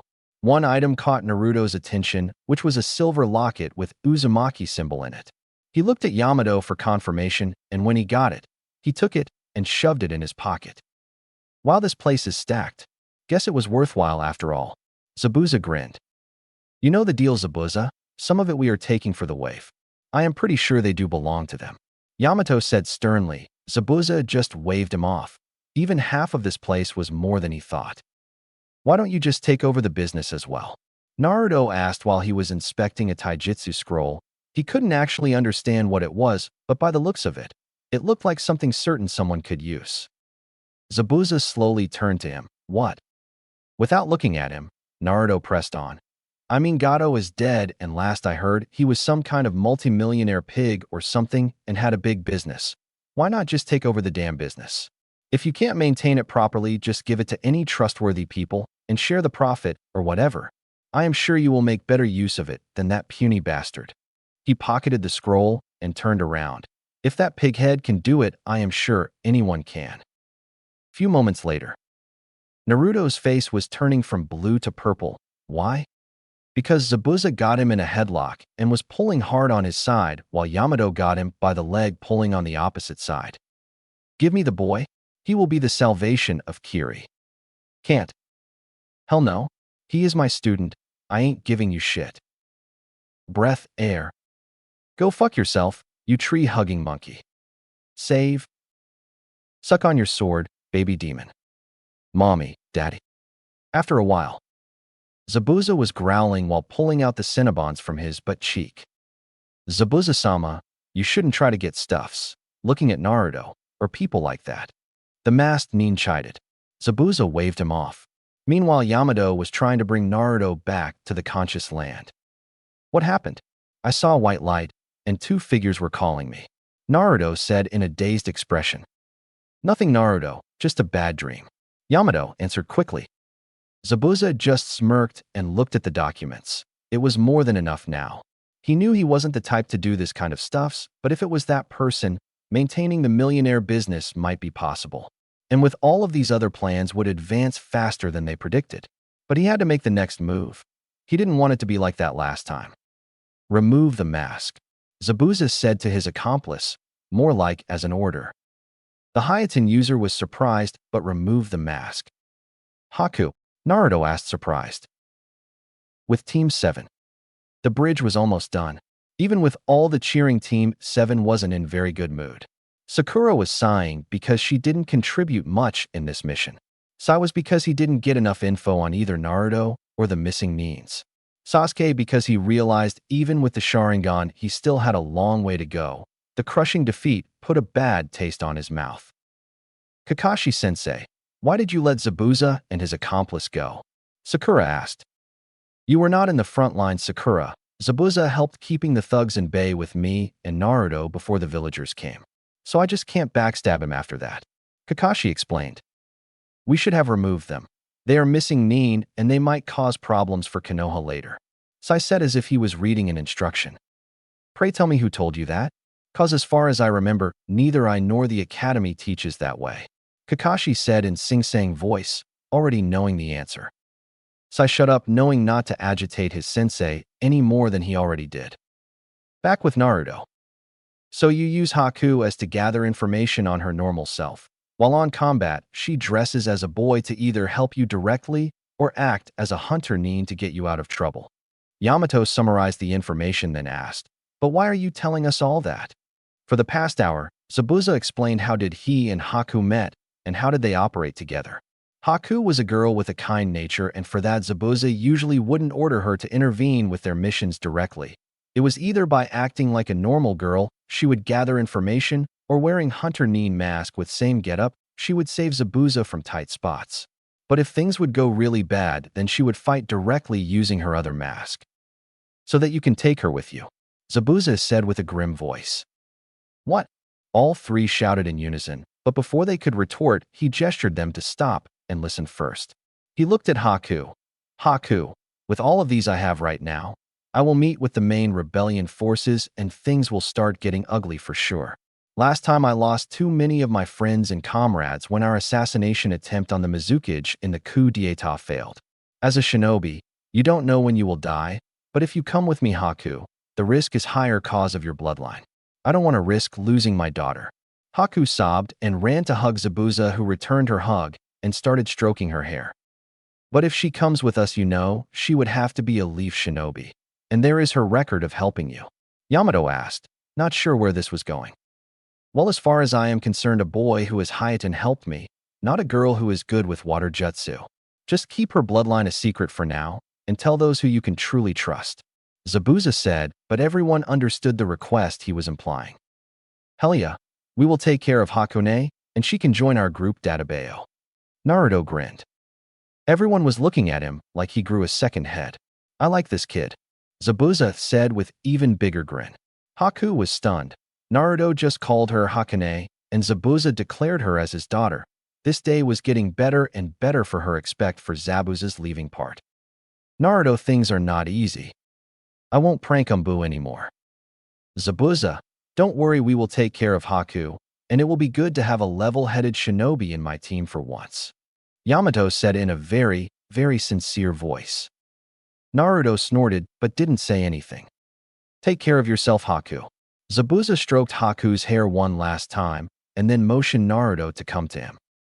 In the village, Yamato and Naruto decided to tell Kakashi about Haku, and later they would tell Sandaime. For now, they were going with the guard bluff that Haku was a Genin-level ninja who unwillingly served and guarded Gato, and after hearing his death, she wanted a clean start. Sakura didn't have any thought about it. Sai assumed that it was a normal procedure, but Sasuke felt something wrong. When he was practicing to keep his Sharingan up for a long time, he saw Haku's chakra, and it felt similar to the masked Nin, but seeing no one was making any fuss, he decided to keep quiet for now. The Konoha shinobis decided that with everything completely done, and they should be heading back. You will be coming back, right, Inari-san? Inari sobbed. Of course, but you better be stronger, Inari. Naruto laughed while ruffling Inari's hair. Saying their goodbye, they started to head back. So what should we name our bridge now? Tazuna asked his villagers. Maybe the Great Super Tazuna Bridge. His reply was an awkward silence. Fine. How about naming after our hero?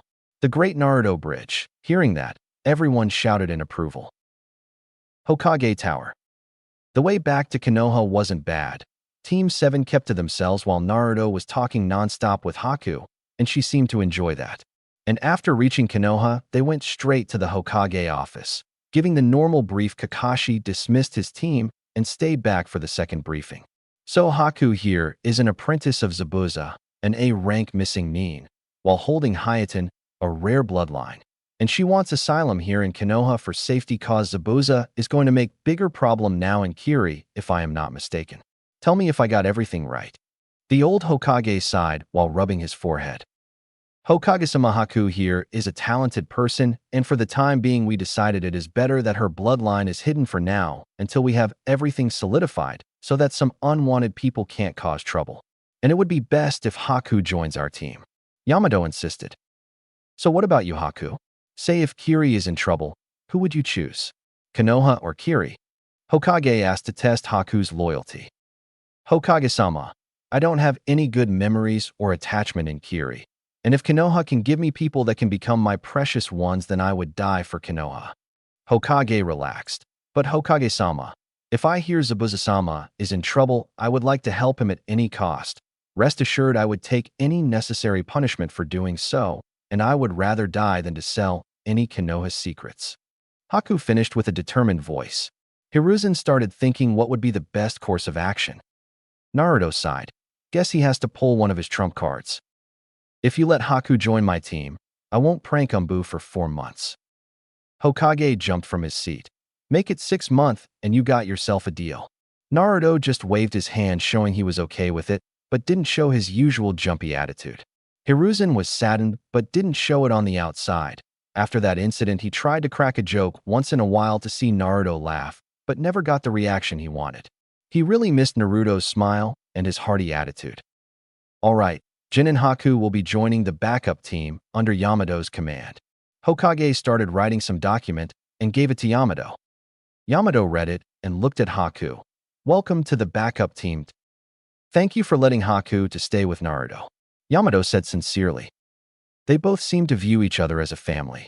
Besides, after all the hardships that kid went through, he deserves every bit of happiness he can get. Hiruzen said while smoking through his pipe. I just hope Naruto forgives this old man for his incompetence to do anymore. Though he whispered the last part only for himself. What about them? Yamato asked in a serious voice. Hiruzen put his pipe down and thought about it for a while before continuing. Do what Zabuza said. The girl knows Hayaton, so she must be good in water element. Teach her more in that particular area. The only person that may find out something about Haku is Danzo, because of Sai, which may cause problems if we don't handle it appropriately. So make sure Haku doesn't use anything that she used on the last battle, And if possible, try to tell her not to use her senbons too much either. Her bloodline can't be kept secret forever, but it is better if that part is told sometime later when she is more prepared. Hiruzen explained. Sometimes he wondered if his elders were meant to hamper his work rather than to help him. Maybe he ought to find some replacement for them. Sooner the better. Thank you. I will tell Haku about it. Also, can we take a week off, Sandame-sama? Haku has to adjust with our team first, and it might take a while. Yamato pointed out. Sure, they need a break after a long A-rank mission. Hiruzen agreed. With Naruto. Naruto-kun, when was the last time you cleaned this place? Haku sighed. Everywhere it was the same for her. Even while traveling with Zabuza, he would leave everything to her except the killing and maiming part. Naruto laughed nervously while stroking his hair on the back. He was glad that Hokage let Haku to stay with him as he really needed some company at home. Sure, training with friends and sensei is fun, but at the end when he returned home it reminded him of what he was missing. Don't worry, Hakone. I will clean this up in a jiffy. Shadow Clone Jutsu. 3 clones popped into existence. Alright guys, go start cleaning the place. One of you go and get a futon, but be sure to henge yourself. Naruto ordered out. The clones made a mock salute gesture and ran to do their parts. I will help Naruto-kun. I am used to this, so don't worry. With that, Haku started helping the clones, but it was more her ordering the around the clones. By the way, Naruto-kun, what was all the pranking the Umbu about? Naruto scratched his head sheepishly.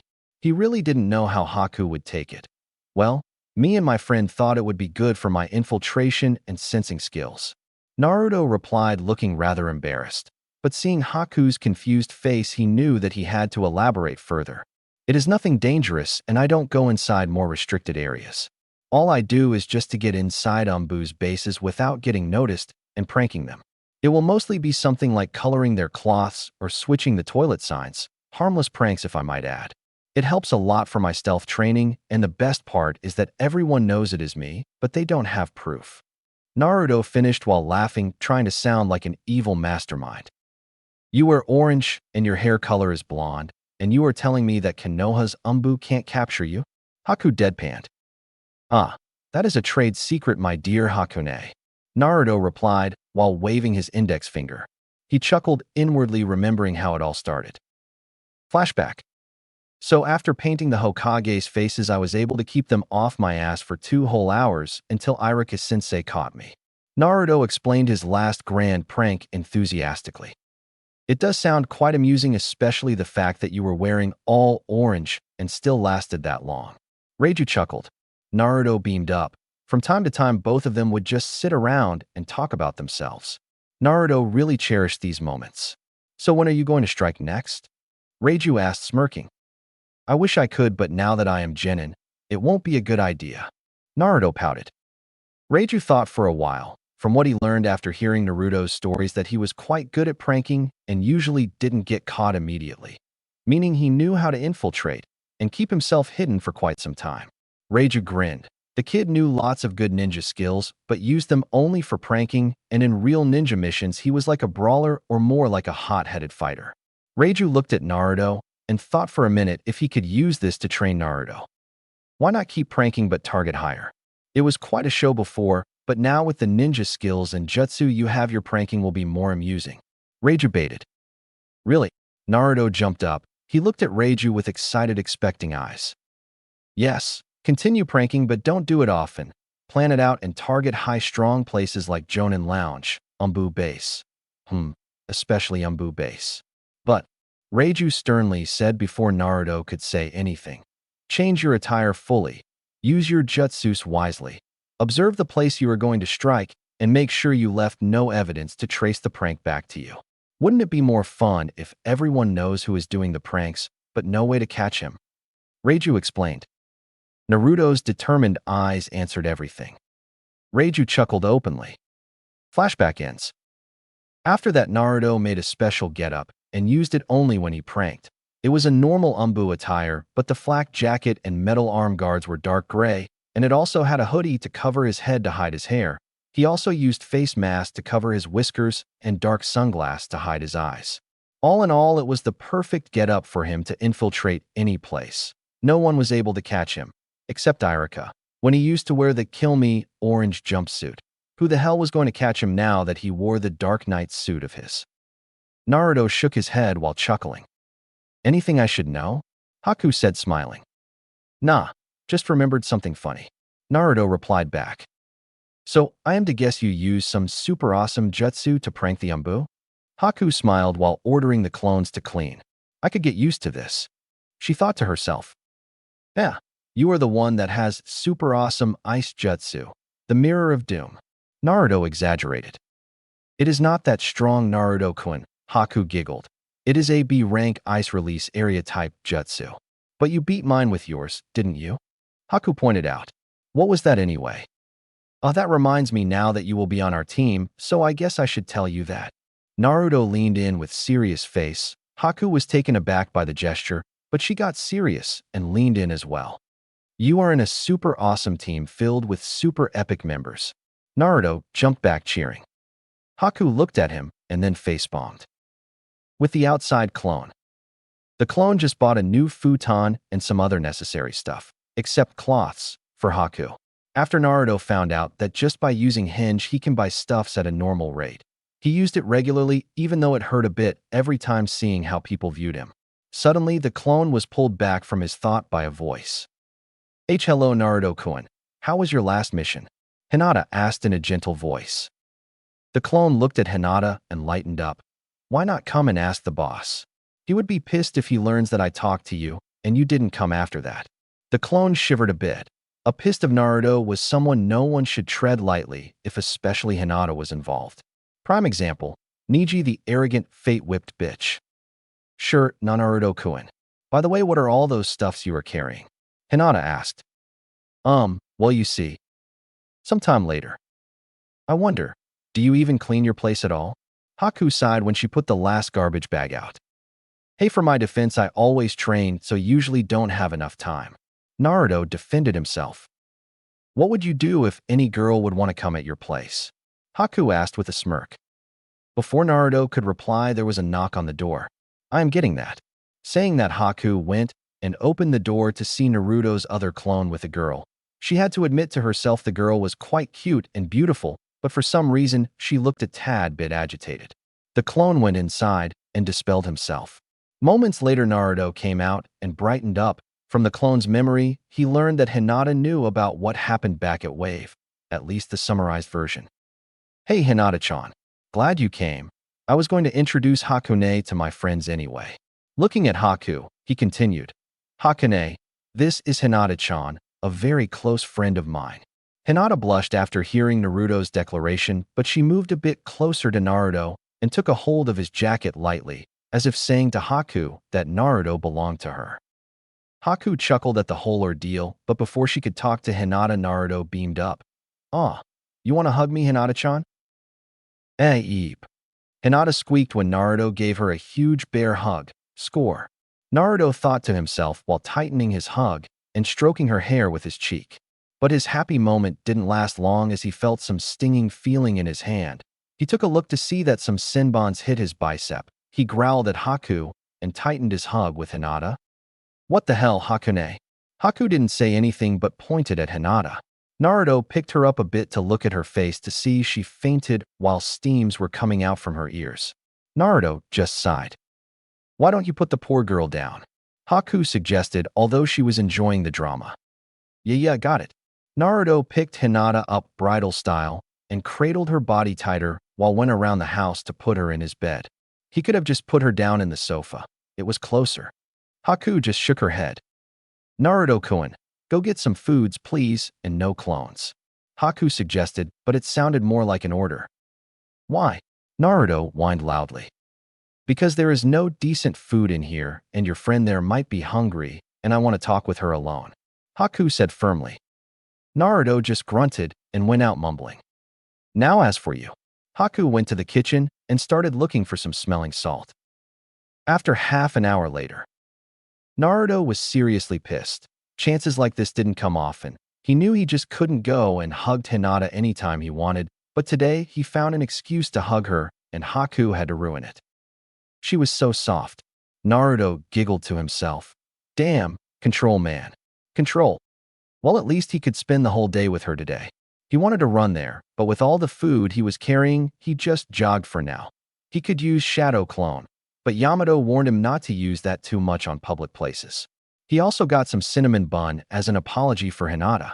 Maybe he could ask her to come and train with him and Haku. Oh, the possibilities. Unbeknownst to him, Sakura and Ino were talking in front of the same road. When Sakura saw Naruto, she just rolled her eyes and told Ino, "Here we go again. The baka is going to ask for another date." Ino just giggled a bit, but you have to admit he looks a bit cooler now. Sakura looked at Ino with a raised eyebrow. "Hey girls, how are you doing?" Naruto asked when he saw them, but before he could say any more, Sakura raised her hand. "No, Naruto, I am not going on a date with you. Even you buy sweet stuffs for me," Sakura said in an annoyed voice. Naruto narrowed his eyes. "Sorry, Sakura, I didn't come to ask you out, and this is not for you." "Sheesh." Naruto replied back with an annoyed voice as well, and just walked past them. The girls were dumbfounded at his response. "Did Naruto just shove you aside, Sakura?" Ino asked in a surprised tone. Sakura didn't know what to say. Naruto just kept grumbling all the way till he reached his apartment. He opened his door only to hear some giggling, much to his confusion. He put the stuffs and went to the kitchen to see Hinata and Haku were talking animatedly and giggling to themselves as if they were best friends. Hearing the sound, both girls looked back to see the blonde staring at them. "Did you bring the food?" Haku asked. Naruto looked at her. "How long was I out?" "Next day." "Come on, don't tell me you were still grumpy about yesterday," Haku said with a fake apologetic tone. Naruto looked at her with narrowed eyes and just grumbled some incoherent words. Right now, they were at training ground 15, waiting for their sensei. But the reason Naruto was very pissed because yesterday after he reached home, Hinata just talked to him for a few moments and went back to her place. She did say that she would come to train with them today, but he knew something happened between her and Haku, but when he asked, all she said was that they had some girl talk, that's all. Haku smirked a bit. Yesterday, after waking Hinata up with the help of the smelling salt, they did have a girl-to-girl talk, but Naruto didn't need to know the subject of their discussion. Flashback. So, let me get this straight. You don't want to ask Naruto-kun out because you are afraid he might reject you because you think he likes this other girl named Sakura. Haku summarized what they talked about for the last 10 minutes. After they got the facts straight that Haku saw Naruto as a brother, they got on well together. "Haku-san, I liked him for a long time, but just recently he seemed to care for me as a really good friend, and I know it may cross the line sometime in the future, but I don't want to push it for now," Hinata replied dejectedly. "The way he was feeling you up told me otherwise."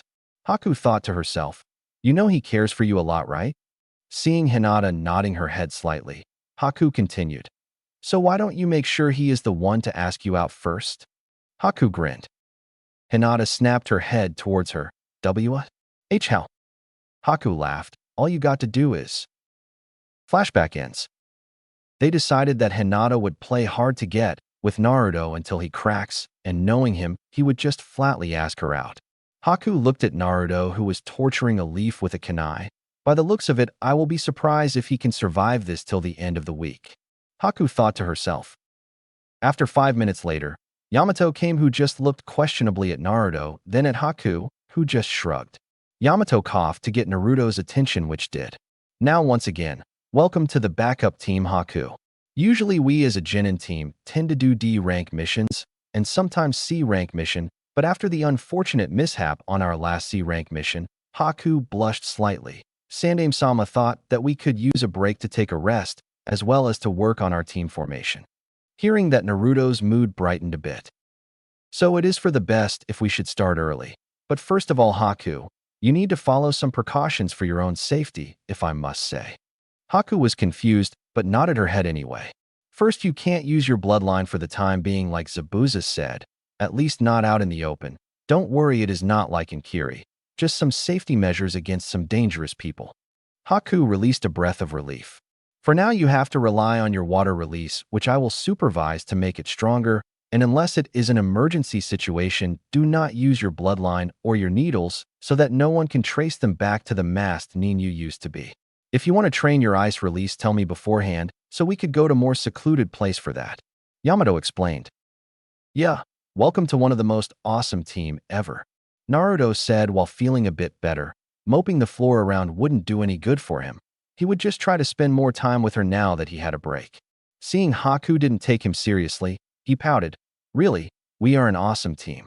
Yamato-sensei, can I tell her? Yamato laughed a bit and nodded. Hakane, Yamato-sensei got would release bloodline. You got ice release bloodline, and last, but not least, I got the best, the storm release.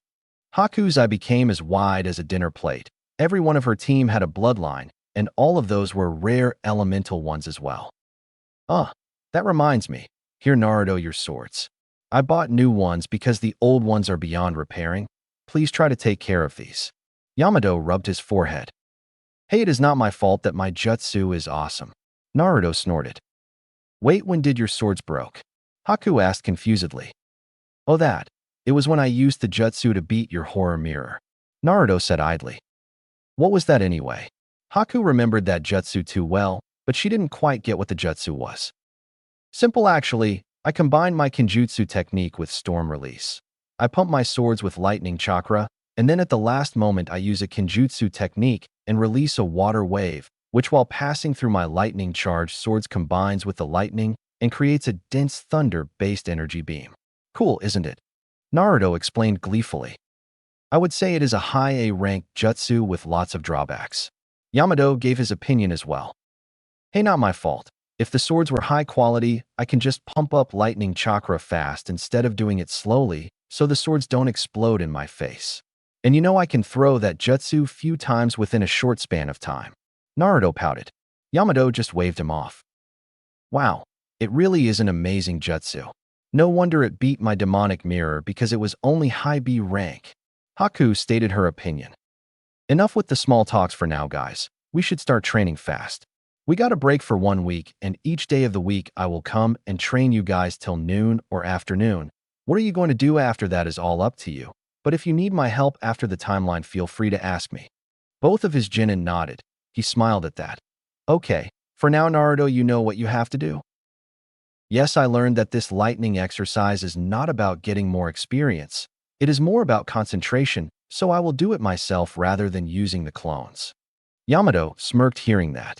But I will make some clones so that they can do the first level of water release exercise. Yamato nodded. Okay, I will make one shadow clone that will go with you. You need to be in a quiet place to concentrate on your exercise. Rest of your clones will follow me and Haku. Both of us will be training near the waterfall. Moreover, I need to tell Haku about our codes and team tactics. And also, looking at Haku, he continued, I will need to evaluate your skills myself to see where you stand. Hi, Sensei. Haku replied with a serious tone as well. Zabuza gave her another chance, and she wouldn't let him down. All right, let's begin. Later that day, the time to keep the light going increased by 2 minutes. So now for full 7 minutes Naruto can balance his lightning chakra perfectly. He smirked seeing his own accomplishment and went back to meet his other teammates with Yamato's clone. His smirk widened when he saw Hinata was there, and by the looks of it, she just arrived. Hey Hinata-chan, how are you doing? Naruto practically flew through the training ground and came close to Hinata. Hinata blushed seeing Naruto's eagerness to meet her. Hello Naruto-kun, I am doing fine. You look tired. A bulb just lit above Naruto's head. Yo, I kinda am. So wanna come and grab lunch together? Don't worry about that. Haku came smirking. When she saw both of them, she asked Yamato if they could take a break for now. I made lunch for today.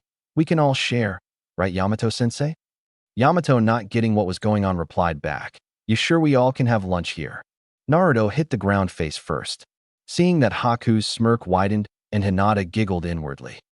Yamato just looked at all of them confusedly. Did I miss something? With Haku. Haku moved the curtains to let the morning light in. She looked out to see the streets of Konoha. It was so different from her birthplace.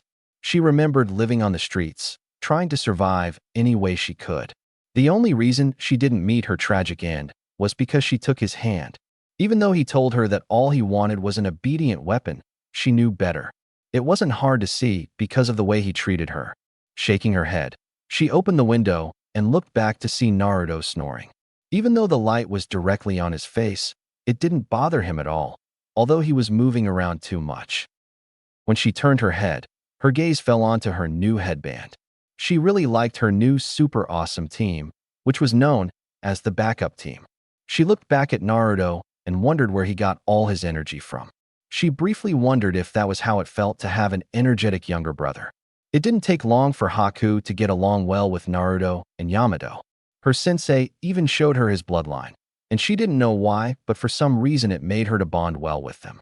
Yamato did warn her, though, about not revealing her bloodline as it may complicate things. It was just fine like that, because she felt that she was being too dependent on her ice release. She wanted to start fresh, and her sensei was more than willing to help her on that. She was glad that Yamato took a break for their team. It was for her to get used to her new life, and also for her to get acquainted with civilians and shinobi of Konoha. The training was also a huge plus on her book. The last few days of the break, Naruto and Haku constantly trained from morning till afternoon, sometimes stretching the time to evening. Hinata with them most of the time at late noon. Haku looked at Naruto, who was groaning on his bed, and sighed. She just wished they would start dating already so the atmosphere would calm down. Admittedly, it was her fault for telling Hinata to play hard to get, but at least now Naruto was getting serious. At least she hoped he was. In the past week, Naruto introduced Haku to his other friends and his classmates. Most of them seemed to be good people. The thing was, staying with Zabuza made her to pick up few things onto how to categorize people. It may sound horrible to others, but they were shinobi. It was for everyone's sake. She learned it through experience. Ino and Sakura were more like fangirls than kunoichi. They should act more like Tintin and Hinata, who would always take their profession quite seriously. Lee was the energetic brawler type, like Naruto. Shino, Shikamaru, and Chuji were good, but they lacked spirit. Also, just meeting few times with Shikamaru made Haku to understand that he was the strategic type of guy. Kiba was the strong tracker type, but he was the type that was easy to provoke, and Haku could see he had a problem focusing around girls. Sai, Niji, and Sasuke were the problematic types. Haku knew they were strong. Two she faced herself, and the other she saw when he was sparring with his teammates. But their view on life and how they approach others was what worried Haku. She met a lot of shinobi like that on Kiri, and all of them met a tragic end. She wished they would see the fault on their lifestyle for their own sake. Haku looked at the clock and sighed. She went to Naruto, and without warning threw him from the bed. To Naruto's credit, he landed on his feet, but he had this crazy look on his face. Ramen? Hinata? Fight. We have training after half an hour. Haku rubbed her forehead. She felt sorry for Hinata. At least the first in Naruto's dream wasn't a person. Blink. Pause. You suck, Hakone. Later that night, Naruto stretched his body and he looked at the stormy sky. For some reason, the scenery in his mindscape felt better than the real place. To him, somehow it looked more fulfilling. He sighed again for the umpteenth time. You really need to sort this out, brat. Reiju chuckled lightly. Naruto grinned weakly. I know, but a little advice could help. I don't think that any advice I could give would be relevant to your current predicament. Reiju smiled and shook his head. Naruto mimicked him. He talked to Iruka about his irregular behavior around Hinata, who later told him that he was falling for the Hyuga heiress. But it confused him more, because if he was falling for Hinata, that what about his feeling Sakura? Iruka patiently explained to him the difference between them. After that, Naruto understood. He wanted Sakura's attention. He wanted her to treat him like how she treated Sasuke. He was starving for attention and wanted someone to notice him. At the end, it could have been anyone. But for Hinata, it was different.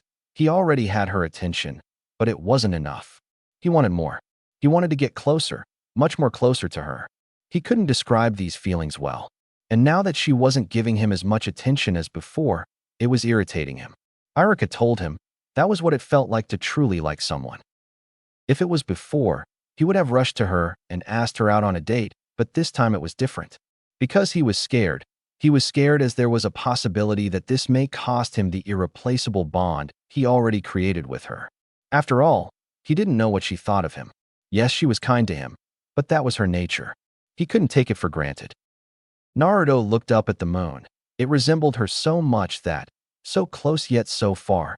Honestly, I know what I should, but I am scared. Scared to take the next step. What if I mess up? Man up, Naruto. You are not someone who would back down. Where is the boy who wore the mask of the Thunder God to save one person? Where is the boy who didn't cower even when he was in front of Lord Raijin? Even when he was in front of me? Reiju bellowed in a thunderous voice. Naruto was taken aback. He dumbly looked at Reiju. Honestly, he was shaken to his core because of the sheer power of Reiju's voice. So you're going to sit here and twiddle your fingers just because of what ifs? Reiju narrowed his eyes. Naruto stood straight. Hell no. Are you going to give up if she rejects you? Reiju smirked. Of course not. I will keep on trying till she bends. I will penetrate her defenses no matter how strong it is. Because this time I am not taking no for an answer, believe it. Naruto replied back with equal vigor. Reiju stopped and looked at Naruto with a blank face. What? Naruto also felt that something was wrong. Nothing. A pause. Naruto. Yep. You need to expand your vocabulary. Next day, Naruto stopped doing his lightning element training for a few days. With his troubled mind, it was hard to concentrate his lightning chakra. So for now, he was fully concentrating on his water elemental training, and so far it was going good, but rather slowly. Right now, he and Haku were doing light spar, even though Haku had more experience, but as usual, Naruto was cornering her with his bottomless stamina. Stop, that's enough. Yamato ordered his students. Every once in a while, he re-evaluated his students to make sure they know their weakness and strength and train accordingly. Haku, you need to build up your stamina. You are fast and precise, but the longer the fight goes on, your performance diminishes faster than I thought. For now, keep on training on physical exercises to fight longer. Your water release is better than I thought, so stick to taijutsu training. Yamato suggested, seeing Haku acknowledging that he moved to Naruto. Now as for you, Naruto, I don't know what is wrong, but you are not your usual self. If something is bothering you, I am willing to listen. Yamato offered. Something was definitely wrong, but the question was what? Nah, don't worry, sensei. I will take care of it myself. Naruto said with a cheeky grin, but his nervous eyes didn't fool Yamato. But knowing the kid, he knew it was better to let him solve his troubles by himself. Okay, if that's the case, I will hold on to your training report for now and tell you when you are feeling better. Guess this is the end for today's training. See you all. With that, Yamato left via Shunshin. Now all I have to do is to wait. Naruto thought to himself. Every day Hinata would come to train with them after doing missions, or rather chores with her team. And good thing her sensei was okay with that for now. Naruto sighed and sat down leaning on a tree. Few hours later, Hinata and Haku were training together on their taijutsu. For Hinata, she was using gentle fist, but more flexible way, and she wasn't using her chakra, just simple taijutsu to increase the power of the strikes, as well as to increase her battle stamina. And the same could be said for Haku. Naruto told them that he was fine training alone, but in truth, he was just waiting for Hinata to finish her training. And seeing that she was done, he rushed to her. Yo, Hinata-chan, you did great. Naruto smiled forcefully. He was never been so nervous in his life. Thank you, Naruto-kun. Hinata smiled brightly, but her eyes showed concern for him. He knew he can't hide against those all-seeing beautiful eyes. Hey, are you free tomorrow, Hinata-chan? Naruto cursed himself for his blunder. Hinata looked at her crush confusedly. He was probably going to ask her to train as usual, but why was he nervous? Yes, I am Naruto-kun. Is it about training? And no, not training. I was wondering if you would like to. I mean, if you are free, we can hang out together. Naruto almost bit his tongue. Hinata just tilted her head cutely. Haku was seeing all these from a bit far away, and she was having hard time to contain her laughter. How ironic it was that the confident boy was now a stuttering mess and asking the girl for a date while the shy girl was being oblivious to it. Yup, too damn funny. Like usual, right, Naruto-kun? Hinata implored. She had no clue what was going on. How could she? Every time Naruto would ask the same way to train with her or just to grab lunch. I mean, will he out with me? Naruto spoke so fast that he bit his tongue. Huh? Hinata asked.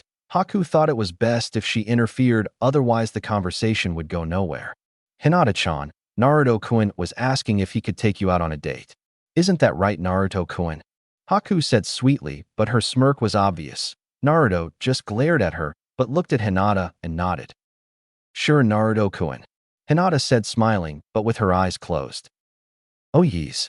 Tomorrow at 9, meet you at Ichiraku's. With that, Naruto bolted. He had lots of planning to do. Haku laughed a bit and mentally praised herself. Naruto didn't last the week just like she thought. Well, guess the hard-to-get plan was successful. See Hinata-chan, I told you he would be the first one to come at you if you follow the strategy. So girl, what is your plan? Haku asked Hinata cheerfully but didn't receive any reply. She looked at Hinata to see she was still standing and smiling while making no motion of moving at all. Hinata-chan. Haku went close to see what was wrong. Hinata, what's wrong? Why OHSHIT? Hinata. She isn't breathing. Next morning. It was 7 in the morning. Naruto checked, double-checked, triple-checked the list of what he needed to do to make sure he didn't mess up the chance he finally got. Last night, he went to bed early. Well, he had to make a shadow clone to knock himself out cause he couldn't sleep being so nervous.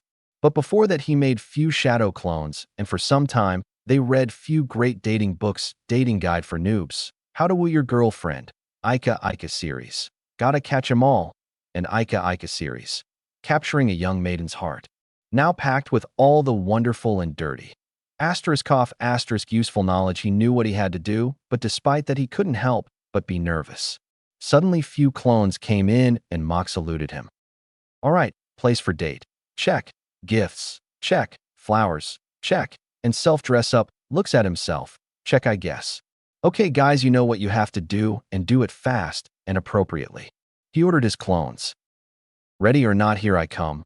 Mitsukiheim. For the first date, go to the meeting place an hour early. So taking the advice from the books, he reached Ichiraku's place at 8 sharp. He was nervous to boot, and why wouldn't he be? He asked the Princess of Konoha to a date, and he knew no matter how much he screwed up, Hinata wouldn't get mad. What if? Naruto's thought process stopped when he saw Hinata coming, and he didn't even have to wait more than 10 minutes. Hinata was wearing a short-sleeve amethyst shirt, and the top part was open enough to show her gifts from her mother, but only the idea of them, but not enough to broadcast them. She was wearing a medium-length white skirt that stopped at her knees with blue flowers decorating the skirt. The skirt itself was also slid on 2 sides of her legs all the way up to just before hitting her thighs, showing her thin pair of light blue shorts, which she wore underneath. The skirts revealed some of her legs while highlighting her curves, showing she had the figure that most girls would die for to have. Naruto was stunned. He knew he had to greet and compliment her, but his brain took the perfect time to shut down itself. Hinata giggled, seeing Naruto's expression as his face said it all of what he was thinking about her.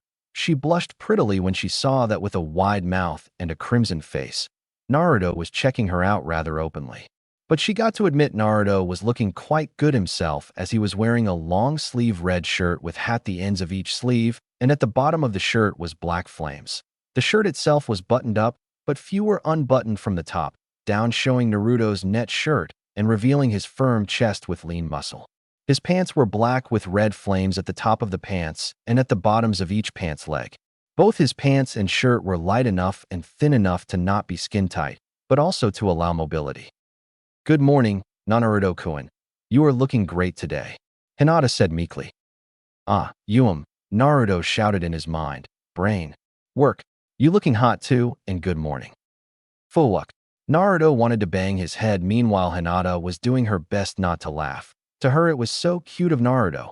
To see that she could do so much to ever so confident Naruto was a boost to her self-confidence. Even Haku sent a letter in the early morning saying what Naruto did last night. She didn't say anything about the plan itself, only his nervous breakdown. I can still manage to save this date. Naruto panicky thought. Compliment the girl's looks. Messed up, moving on. Naruto snapped his finger, and suddenly Hinata found herself surrounded by Naruto's shadow clones, but the amazing part was all of them were kneeling while holding up various kinds of flowers, from lavender lisianthus to lavender roses. She even spotted some beautiful red hibiscus as well. From bystanders' point of view, that was one of the best romantic scenes they had seen, some even awed at them forgetting who was doing the deed. Hinata blushed fiercely. Thank you, Naruto-kun. They are beautiful. Naruto took one lavender rose and put it in Hinata's hair. In his mind, he was trying to remember what that particular flower symbolized, but nothing came out. Damn, what to do? Maybe that part from Ika series, gotta catch 'em all, will work. Don't worry, Hinaheim. They don't even hold a candle against your beauty. Naruto said cheekily while winking at her. Hinata had to do her best not to faint, but her blush increased fiercely and she had to look down to avoid Naruto's intensive gaze. Give her flowers of her liking and be passionate about it. Pulled out perfectly. For the place of the date, it was quite hard to find a decent one as most of the restaurants would be harsh to him at least, which would most likely ruin the date. That's where Ika series, Capture a Young Maiden's Heart, helped him out by telling him that sometimes having an outside picnic for a date could replace the most exquisite restaurants if one knew where to have the picnic. And luckily for him, he knew the perfect place. Their previous academy had a private training ground, a beautiful field with waterfall, and it was the best place for taking Hinata there. Because from what she told him before that she really liked the place when she was a student, what he didn't know was that she liked the place because Naruto used to train there most of the time. But the problem was once in every few weeks one class would go and train there, being supervised by a teacher, and ominously for him, their date collided. But Lady Luck smiled at him, as this time the supervising teacher was Irika, although Irika didn't want to give him the field without a good reason, so he had to resort to make a deal with the devil, who gladly took care of the problem. Now he had the beautiful training field all to himself. Open your eyes, Hinata-chan. Hinata opened her eyes only to get shocked to see the amazing place. The training ground was filled with different kinds of purple to blue flowers, and in the middle there was a wooden table with bench, which was also nicely decorated. Beside it stood another Naruto who wore a pure white shirt with loose sleeves, closed on the right shoulder, with a fastener running down the right part of the chest, matching pants, with a black apron tied around his waist, and black shinobi sandals. Niji's outfit from Shippuden. Hinata pinched herself to see if she was dreaming or not because the place looks exactly like one of her dreams. Come on, Hinata-chan, let's enjoy ourselves. For eating, take her to a beautiful place. Mission accomplished. For Hinata, it was one of the best moments in her life. Naruto was treating her with utmost care and respect. Although it was quite funny to watch him try to act poetic one moment, and next he would act very passionate. But the best parts were the times when he was making mistakes. Even if it was a small one, he was acting as if it was the end of Konoha. Especially when the waiter Naruto would stumble with words as he was trying his best to mimic the high-class restaurant's waiters. The real Naruto would glare daggers at him. Cute. All these moments helped her to make up her mind. If Naruto asks her to be his girlfriend at the end of the date, she would gladly accept, if she didn't faint first. She was well aware of her newfound status in the village and all the proposals she was getting, but she could care less about any of those.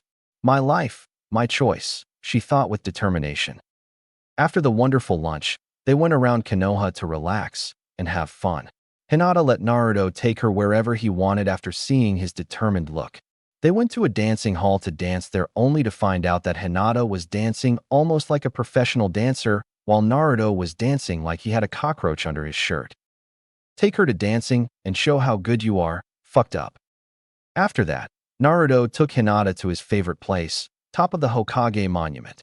She enjoyed it very much, at least that's what her expression felt like to Naruto. Hinata-chan, can you close your eyes? Hinata smiled and did as told. She felt something was being put around her neck. Open them. Hinata opened to see a gorgeous and expensive-looking sliver-colored necklace with Uzumaki's symbol on it. It was round and was quite well crafted, and it looked like it was one of a kind. Also, there were some symbols behind it, but it was very faint. Naruto-kun, what is this? Hinata asked in a very surprised voice. I got it in my last mission. After I researched a bit, I found out that it belonged to the Uzumaki clan. I didn't find much, but I found something interesting. The back symbol indicates protection, so I want you to have it. Naruto replied sincerely.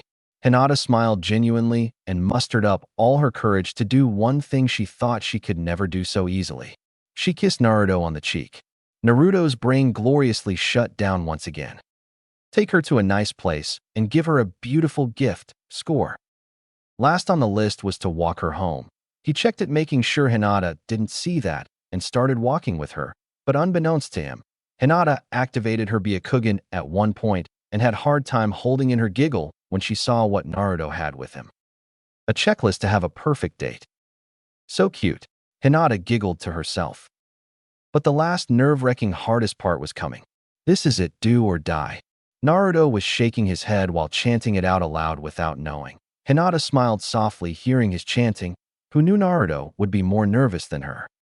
Hinata-chan, I hope you enjoyed the date. Naruto asked hopefully. Yes, I did. It was one of the best days of my life. Hinata smiled warmly while directly looking at her crush's eyes. Today was really a great day for boosting her self-confidence. Go for it, spill it. Hinata-chan, I am not good with beating around the subject. We both know I am not that smart. So I will ask you directly. Naruto sharply took a long breath. Will you be my girlfriend? Yes, I will. Hinata answered while small tears were forming in her eyes. I understand that you don't want to. So can we SD? Wait, what? Naruto was speaking in a dejected voice until Hinata's word finally registered into his mind. You want to be my girlfriend? Hinata nodded happily. As in like couple, lover, that kind of girlfriend.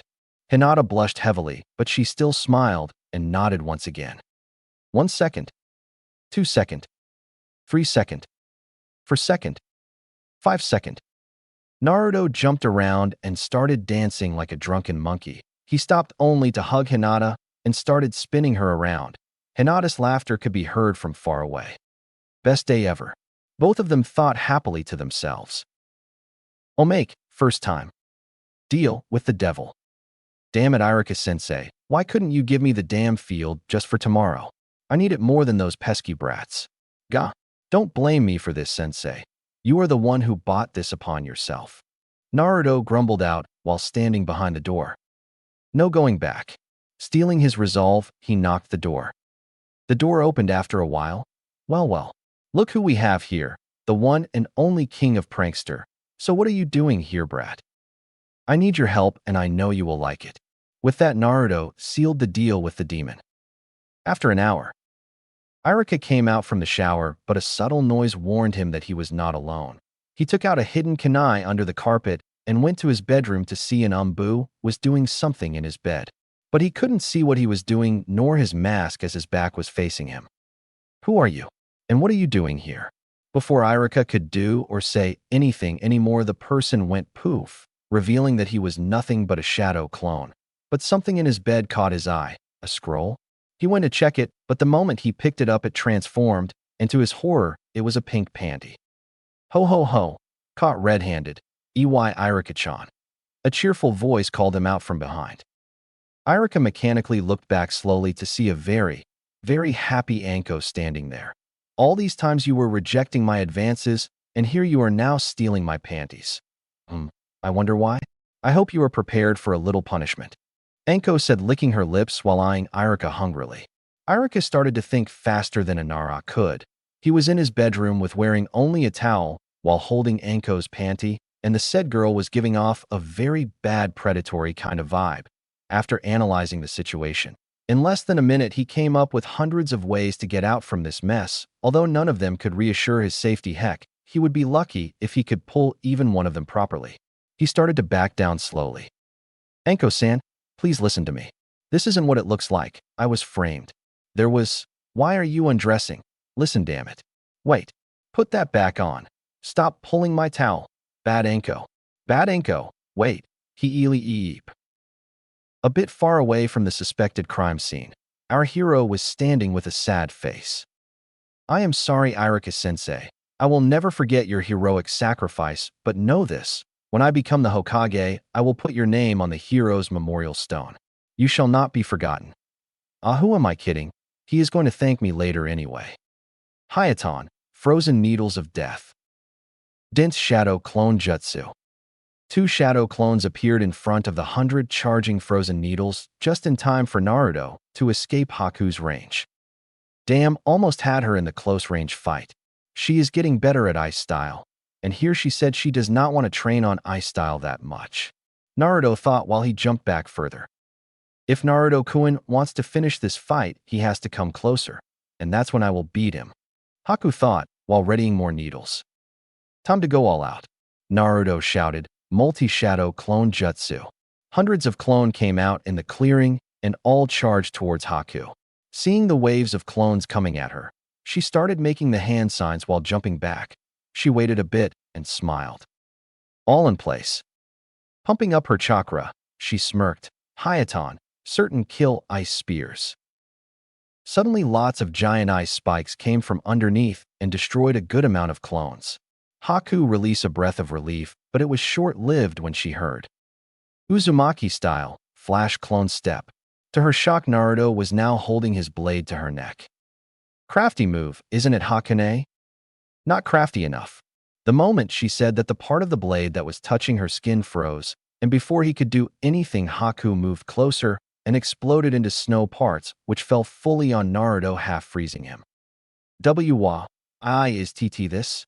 Naruto said with chattering teeth. Hayaton, ice clone, and Hayaton, showering snow. The last one, me and Yamato-sensei, came up together to capture a weakened enemy by freezing them, albeit not completely. Haku replied calmly while coming out from behind a tree. She moved in closer to Naruto, but that sealed her fate. Storm release, laser circus. One energy beam came and struck in front of Haku. Seeing the after effect of the attack, Yamato came and shouted, "Stop, it's over. Naruto wins." Haku just shook her head. If that attack hit her, she would be on her way to hospital. And as usual, Naruto started cheering for his own victory.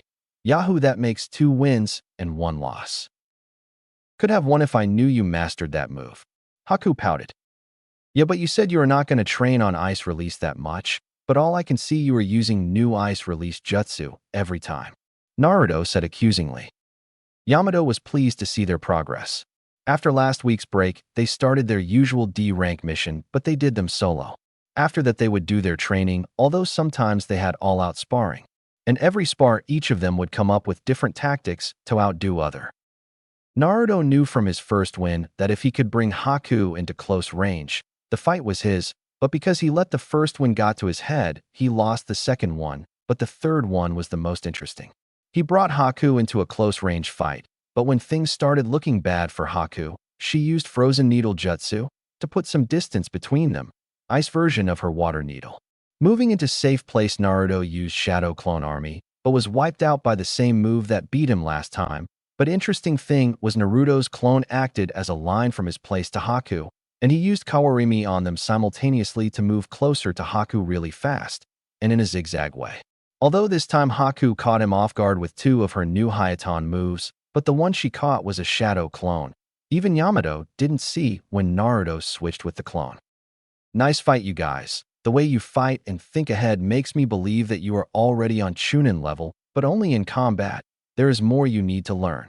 Yamato lightened the mood, and then he asked Naruto, "When did you switch with the clone, Naruto? Even I didn't see that." Naruto smiled brightly. "I didn't switch because from the beginning, I wasn't the one who went in with clone step. It was another dense clone." Yamato just laughed. Most unpredictable ninja indeed. "What is a dense clone, Naruto-kun?" Haku asked. "It is one of my own original moves, an improvised version of Shadow Clone. I pump up Shadow Clone with lots of chakra. If I stabilize the chakra, it is a dense version that can withstand a few good solid hits, but will dispel automatically after some uncertain amount of time. And if I don't stabilize the chakra, it will become an explosion version, which will do you know what." Naruto laughed.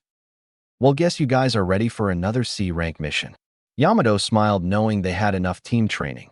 The reaction was a cheering Naruto and a smiling Haku. Next day, Hokage Tower. "So you think they are ready for another joint C-rank mission?" Hiruzen inquired. "Yes, their teamwork and performance were more than satisfactory." Yamato eagerly replied back. "Okay, we have one rookie team that will do a C-rank mission. They were already briefed, but I will give you the mission parameter. Check with their team. I think they said they will go to the barbecue place to meet with the client." Hiruzen eyed Naruto. He wondered if he would be able to see him smile in front of him again. "Will do. All right, team, move out," Yamato ordered. Barbecue place. "Hello, Kurenai-san." Yamato politely greeted their partner team. "Hell yeah." Naruto jumped with joy inwardly, but didn't show anything outside except grinning wildly. "Guess you guys will be our partner in this mission. Nice knowing we have a good backup." Kurenai laughed. The declaration had different reaction from the Genins. Naruto's face-splitting grin told everything. Haku was glad that her first official C-rank mission with someone she knew. Kiba looked pissed for some reason. Hinata was ecstatic that her second C-rank mission would be with her boyfriend, and Shino was being Shino. "So, where's the client?" Yamato asked. "He should be here any minute." "Ah, there he is." Kurenai pointed at an old man. Everyone looked to see an old man came there walking with a cane. He was wearing a silver shirt, with a light black colored robe over the top of it covering slightly below from his knee to just over his left shoulder. The robe concealed his left side of the upper body, but from the outline anyone can see he was missing his left hand. "Hello everyone. I am guessing you are my treasure retrieval team," the old man joked. Treasure was the only thought that went around all the Genin's heads. "Everyone meet Karashur. He is the client for this mission, and as he just said, we are to retrieve his belonging, which was recently stolen by bandits." Kurenai informed everyone. "So, Sensei, we are going to look for some treasure?" Kiba asked enthusiastically. "I said my treasure, so I am not sure that the object would hold same value to you guys. But it is very important to me," Karashur corrected Kiba. Like Karashur said, it is an important object to him, so we have to track down the bandits and make sure that he gets his treasure back to him safely. Kurenai summarized their mission. "Okay guys, for now go and pack your stuffs. We will be leaving early in the morning." Yamato ordered everyone. "Yo Hinata, want to?" Before Kiba could even finish, out of nowhere a cat came and hissed at Akamaru, after which it bolted, leaving the dog hot on its tail, giving Kiba no other choice but to follow after them. Now with the nuisance being taken care of, "Hina-chan, let me walk you to your house," Naruto asked his girlfriend politely. Hinata blushed hotly. She requested Naruto to keep their relationship secret for now because she was afraid that if her clan found out they might cause troubles for Naruto. Although Naruto reluctantly agreed, his behavior showed otherwise. He would openly try to flirt with her, which she found cute, would give her flowers and presents occasionally that showed his sweet side, and would lash out at anyone who would try to approach at her romantically, which worried her. "Well, I guess that's what makes him very special," Hinata squeaked inwardly. Only 4 people knows of their relationship, 3 being told by them: Haku, Yamato, and Kurenai, while the last one cause of his observant eyes, Hayashi. For Hayashi, he knew of his daughter's crush, and so few months back, when they started training together, he had a feeling that things might escalate in near future, but he didn't want it to be this soon. For now, he would tolerate their relationship as this was having a huge positive impact on Hinata's life, both physically and mentally. "That boy has to have a man-to-man talk with me sometime soon." That was the only thought that went through Hayashi's head when he learned about their relationship. With Naruto. "Hinata-chan, how is your Gentle Fist project going?" Naruto asked Hinata, remembering her wish to create her own style. "Not that good. I combined some of the snake-style movements to make mine more flexible, but I feel like it is not enough," Hinata said dejectedly. Anko did show her some of the basic snake styles, but she couldn't combine everything with Gentle Fist, because both style being so different from one another. "Yeah, about that, Hinata-chan. Here, take this." Naruto gave her a scroll. "I found it at Wave as well. First I thought it was a taijutsu scroll after taking a peek, but it is not. It is for some kind of dance moves, I think, fan or cloth dance or something like that. I thought it might help you," Naruto explained sheepishly. "Thank you, Naruto-kun." Hinata smiled. Taking the scroll, she opened it to take a look. She might not be a professional dancer, though she was taught basic dancing. But she really enjoyed dancing, and she could tell from looking at some moves that this was not a normal, regular kind of dancing. The dance moves needed perfect balance, while for the successive execution, one had to be far too flexible. She knew that this was what she needed. Looking around to see if the coast was clear, then to express her thanks, she kissed Naruto on the cheek. Naruto went rigid for a while, then start dancing like a monkey. Score. Cute. Next day, in the morning, Naruto was on cloud 9. Why? He and Hinata decided to come early to have some alone time together. After Hinata kissed him on the cheeks and hugged him for some time to show that how much she appreciated his latest present, she told him that that scroll had what she needed to improve her Gentle Fist further. The scroll was about an exotic kind of dancing that was deemed to be lost, Dance of the Mermaids. Normally, people would ask how some dancing moves could be useful to an assault fighting style. Well, Naruto did ask Hinata. She explained that those dancing moves required one to be perfectly flexible and also gave some training tips of how to increase one's flexibility. Higher level of the dancing moves even needed some chakra control to have proper balance between speed and flexibility. She already formed some moves combining gentle fist, water manipulation, snake style, and dance of the mermaid. All that was left was to create and master them. And the best part was that it had been only one day since she got the scroll, and she already got so many ideas. She just couldn't wait to start on them. So it was perfectly sensible for her to show Naruto just how much she cherished it. Well, she did her best considering her shyness, but by the looks of it, Naruto enjoyed it very much. Note to self, bring in more ninja scrolls as a present. Naruto mentally made a note about it. After a while, Haku and Yamato came first and was followed by the rest of the group. So guys, here are the picture of the object. Yamato handed pictures to all the genins. It is a silver-colored metal box with a star symbol engraved on the top. As far we know, the bandits that raided the place was last seen around Kinzen Town. So our first stop is that place, and from there we have to track down the bandits and retrieve the item. Clear? Kurenai summarized their mission. Everyone nodded. Well then, let's move out, Yamato ordered. Kinzen Town.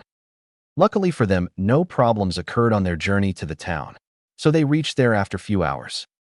All right, guys, everyone will be split into groups and will be given assignments, Yamato told the teams. Shino and Kiba will go and recon the area for any bandits, but do not engage them if you find any. Haku and I will go talk to the chief of this town, and Yamato will be looking for a hotel, while Naruto and Hinata will be gathering information from inside the village. We will be meeting here in the town center. Kurenai laid out the formation. The reactions were the same as expected, but before any could cheer or voice their opinion, Yamato butted in. No time to disagree, guys. You heard the lady. Move out, and by the way, I will be leaving a shadow clone here, so if you need anything, ask the clone. Now go, Yamato said, leaving no room for any arguments. With Hinata and Naruto. So we have to gather information inside the village? Naruto asked while grinning mischievously, which was never a good sign. Hinata nodded, but she knew something was coming. You know, Hinata-chan, we can rest and chill for a while before we start, Naruto said cheekily, making Hinata blush. Naruto-kun, we are on a mission. Concentrate, Hinata chided. Who said we are gonna slack off? Naruto's grin increased while he made his favorite sigh. Shadow clone jutsu. 10 clones popped in front of them. Spy formation. Immediately, the clones hinged themselves into normal civilian of different ages. Scatter. Naruto howled, making all the clones dashing off inside the village. Hinata was stunned seeing this. They will do the investigation for a while. Naruto started to scratch the back of his head while his cheeks sported a soft blush. You know, I don't think you thanked me enough for the present I gave you this morning. With Kurenai and Haku. Are you sure about this? Kurenai asked while rubbing her head. Yes, but to their defense, they didn't know about this. Haku replied back. Why can't I get a simple C rank mission? Kurenai sighed. Go look for Yamato first, and then regroup with Naruto and Hinata fast. I will go look for the other two. Hopefully those two won't get into any trouble. Meet me with everyone else at the square. Hi, Kurenai-sensei. With that, Haku dashed off. Damn, hope things don't get too complicated. Kurenai only wished. With Kiba and Shino. Shit, this is bad. Kiba yelled. This wouldn't have happened if you acted as you were told, Shino said with an edgy voice. Hey, how come this is my fault? Kiba barked. Let's have a look back then. We were ordered to scout the area only. In case we find any enemy, we were not supposed to engage them, but you acted illogically yet again, deciding you can take on the enemy, Shino said while he narrowly dodged a shuriken. Come on, aren't you supposed to back me up? We are here for bandits, not ninjas. You can't blame me, Kiba replied while he ducked just in time to save his head. Logically, as a comrade, I ought to stand by your side in tough times to watch your back, Shino said while breathing hard. Running while dodging was taking its toll on the newly genins. Before Kiba could reply, but right now I doubt I will live long if I act logically. So for now, let us use our energy in running instead of bickering, Shino suggested. Before Kiba could reply, he dashed to the side after hearing the warning from Akamaru just in time to dodge an arrow. Both of them looked back to see the attacker.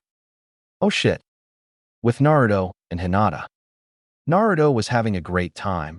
Hinata was giving him a lap pillow while with one hand she was scratching his whiskers, and with other she was stroking his hair gently.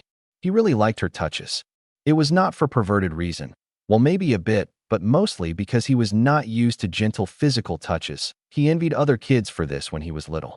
But now that Hinata was his girlfriend, she allowed him to touch her as much as he wanted, not sexually though. Those were still high-level stuffs for our young couple. Hinata blushed cutely when Naruto started rubbing his cheeks against her thighs. She learned one new thing about Naruto, that he liked to cuddle a lot. She knew the reason why, and for that she would let him have his fill. She would blush a lot, but was thankful that Naruto, till now, never touched her inappropriately in any way. Normally, she would faint with the excessive physical contacts, but when she would see Naruto's happy and content face, her embarrassment would be replaced with happiness. But their private moment was interrupted by a huge explosion that came further away from the village. They got up hurriedly. Fixing themselves, they ran towards the explosion site. But before going, Naruto made few shadow clones and told them to find others. Battle site. Moments before the large explosion. Kiba and Shino had to admit they were lucky. They went out to scout the area as instructed, but while scouting they found a few bandits in a small camp. Despite Shino's acute protesting, Kiba engaged them and beat them. But to their surprise, more bandits started showing up, and before they could do anything, they were attacked with jutsu, showing them that some enemy ninjas were in the premise. They made a hasty retreat with the enemy hot on their tail. From the attack and precision, Shino deduced that the enemy ninja was at least Chunin level or higher. They were cornered, and when all hope seemed lost. Lightning ball. Wood release. Wood locking wall. An intense lightning sphere hit directly at the wooden shield, which at the last minute protected the two fresh genin. Yamato landed directly in front of Kiba and Shino, while a few enemies landed opposite of them. But the one that took everyone's attention was a guy who wore a dark brown sleeveless vest falling to his knees where the inside was purple, a light brown belt, a light gray pants, and he had bandages covering most of his body, his neck down to his chest, including his arms and his tibias. Raiga Kurasuki, the thunder of the hidden mist. Yamato grunted. He cursed his luck bitterly. From the look of it, only Raiga looked an experienced fighter, while others looked mostly low to elite genin level. I didn't know that Konoha had another wood user. Raiga smirked. Boys, leave this one to me and get the others. Before any of the bandits could move, needles started to fly towards them, and few unlucky ones got hit dead on at the vital points. Seeing that every bandit took cover except Raiga. Guess you got to see your skill as well. And number 5, take care of the hidden pest. Raiga talked as if there was another person there. Haku got a bad feeling hearing that. Suddenly, all of her instincts told her to get away from there fast, and like she was taught, she followed her instincts just in time to dodge an arrow. Someone is out there. Haku started scanning the area, but she kept moving randomly. That girl is good. This ought to be interesting. An unknown figure smirked. Shit, what was that? Yamato panicked a bit. An unknown factor in a shinobi world was always a dangerous thing. Are you sure you can concentrate on other people, would user? Raiga smirked and readied his swords. Fangs of lightning. He shouted. Seeing the danger, Yamato once again used his wooden defense, but the wooden dome was badly damaged, indicating that it could not go against that attack. Kiba, Shino, leave the area and go find Kurenai. Now, Yamato shouted. If the battle dragged, they would get into the crossfire. Kiba and Shino didn't wait any second longer before they dashed towards the village. After them, Raiga yelled, but immediately needles came and hid in front of the would-be pursuers, showing that the hidden ally was still there. Raiga grunted. Guess it is just you and me, wood user. With that, Raiga charged at Yamato, who started to analyze the situation instantly. Raiga was a lightning user with one of the mist sword, Kiba, whereas he had wood element, which was an advanced natural element based on earth. Not a good choice, but I can't back out now, Yamato thought to himself. He threw some shuriken at him to get some distance. After landing a bit far away from Raiga, he pulled out a tanto. He used it to practice with Naruto. But he knew he had to avoid getting into a sword fight at any cost. They were not known as the best Kenjutsu users for nothing. What's wrong? Is running away all you can do? Raiga snickered. His attacks are straightforward and packs power. Well, lucky enough my student is the same. Let's see if this works or not. With that thought, Yamato rushed forward. Raiga smirked and steadied himself, but what he didn't expect for Yamato to throw a smoke bomb at him. Seriously? A smoke bomb? Do you? Before Raiga could finish. Water release. Water bowl. He got hit by a jet of water point blank, throwing him off his feet. He crashed at a tree hard. Yamato, seeing the chance, didn't waste any time. He threw some shuriken and charged at him. To Raiga's credit, he was able to dodge the shurikens, but got some cuts and bruises when Yamato attacked him on close range. He took a kick on the stomach, and using the force, he jumped back to put distance between them. Nice one. And let me guess, you soaked me thinking that if I use lightning jutsus now I will electrocute myself? You are not the first one to try that. He smirked when he saw Yamato narrowed his eyes. Take this for size, bastard. Lightning Dragon Tornado. Shit. Current situation. Thanks, Haku. You just saved me from getting fried. Yamato chuckled. Moments before Raiga's lightning dragon hit Yamato, Haku came and used her ice mirror to pull Yamato away from the dragon's path. So when the lightning dragon hit the frozen mirrors, it caused a huge explosion. No worries, sensei, but I think he can still use the attack. His body is emitting strong lightning chakra. I don't think he is going to fall for the same trick twice. Haku said nervously while still not moving her eyes from Raiga. An ice user, wow. You got some nice bloodlines there. Don't shoot. We will take the girl, Raiga stopped in time and dodged an incoming lightning kunai while blocking the other two with his swords. You ain't taking shit, asshole. Naruto came and landed in front of everyone while Hinata landed close to Yamato to check his injuries. A Hyuga, and from the looks of it a seal-less one. Lucky break for me. Raiga laughed. Naruto growled loudly. He pulled out his swords and took his stance. Checkmate. Raiga smirked. Lightning Dragon Tornado. But unlike last time where he had to collect the lightning in his body and spin to use the jutsu, this time it was fast and direct, which caught off guard everyone, and Naruto was right in its path. But Naruto knew if he were to move, everyone else would get caught in the attack as they were directly behind him. Determined, he stood his ground. Naruto-kun, no. Hinata yelled and rushed, but was caught by Yamato. To everyone's horror, Naruto took the attack full force. His scream could be heard throughout the forest. His scream could be heard throughout the forest. The whirling vortex of wind and electricity hit Naruto with full power and was tearing him apart. At least that was what everyone thought.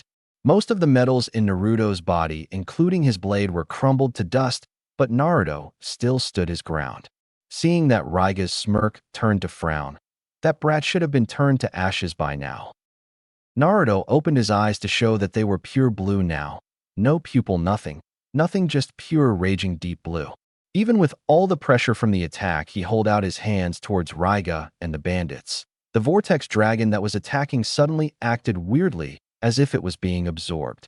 Slowly, to everyone's shock, the whole dragon, or rather the lightning part of it, was absorbed by Naruto.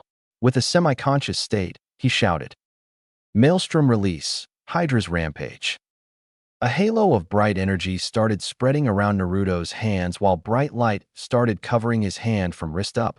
Slowly the light started spreading and reached the halo, forming a gigantic sphere on Naruto's hand. Suddenly wind violently started to gather around the sphere, and there was a severe screeching noise. To everyone's surprise, pure energy beam forming as a snake with a long horn started coming out from the sphere, and there were total 9 of them. To the enemy's horror, they started attacking. It was nothing but a carnage. The energy snakes started to tear down all the bandits as if they were made of paper when impaled them with horns or incinerated them to nothingness with a touch of their body. The snakes continued their rampage randomly for some time, and then slowly they faded. Raiga was holding his ground with sheer determination and pride. He destroyed 2 of the snakes, but he knew without the Kiba, he would have had the same fate like the bandits. He didn't waste any time and whistled. Suddenly, he was covered by smoke, and when it was cleared, he was long gone. All this time, the Konohanins were holding their breath. The first one to break out from the stupor was Hinata, who immediately dashed towards Naruto when she saw Raiga fled.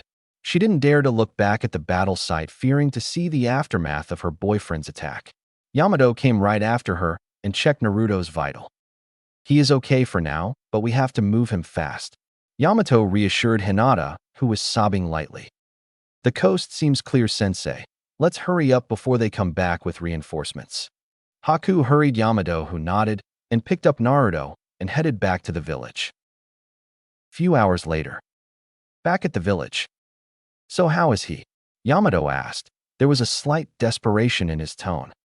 He is out of danger, but he needs time to heal fully. He is having severe chakra exhaustion and his hands from wrist up are burned badly. Hinata has taken care of the burn.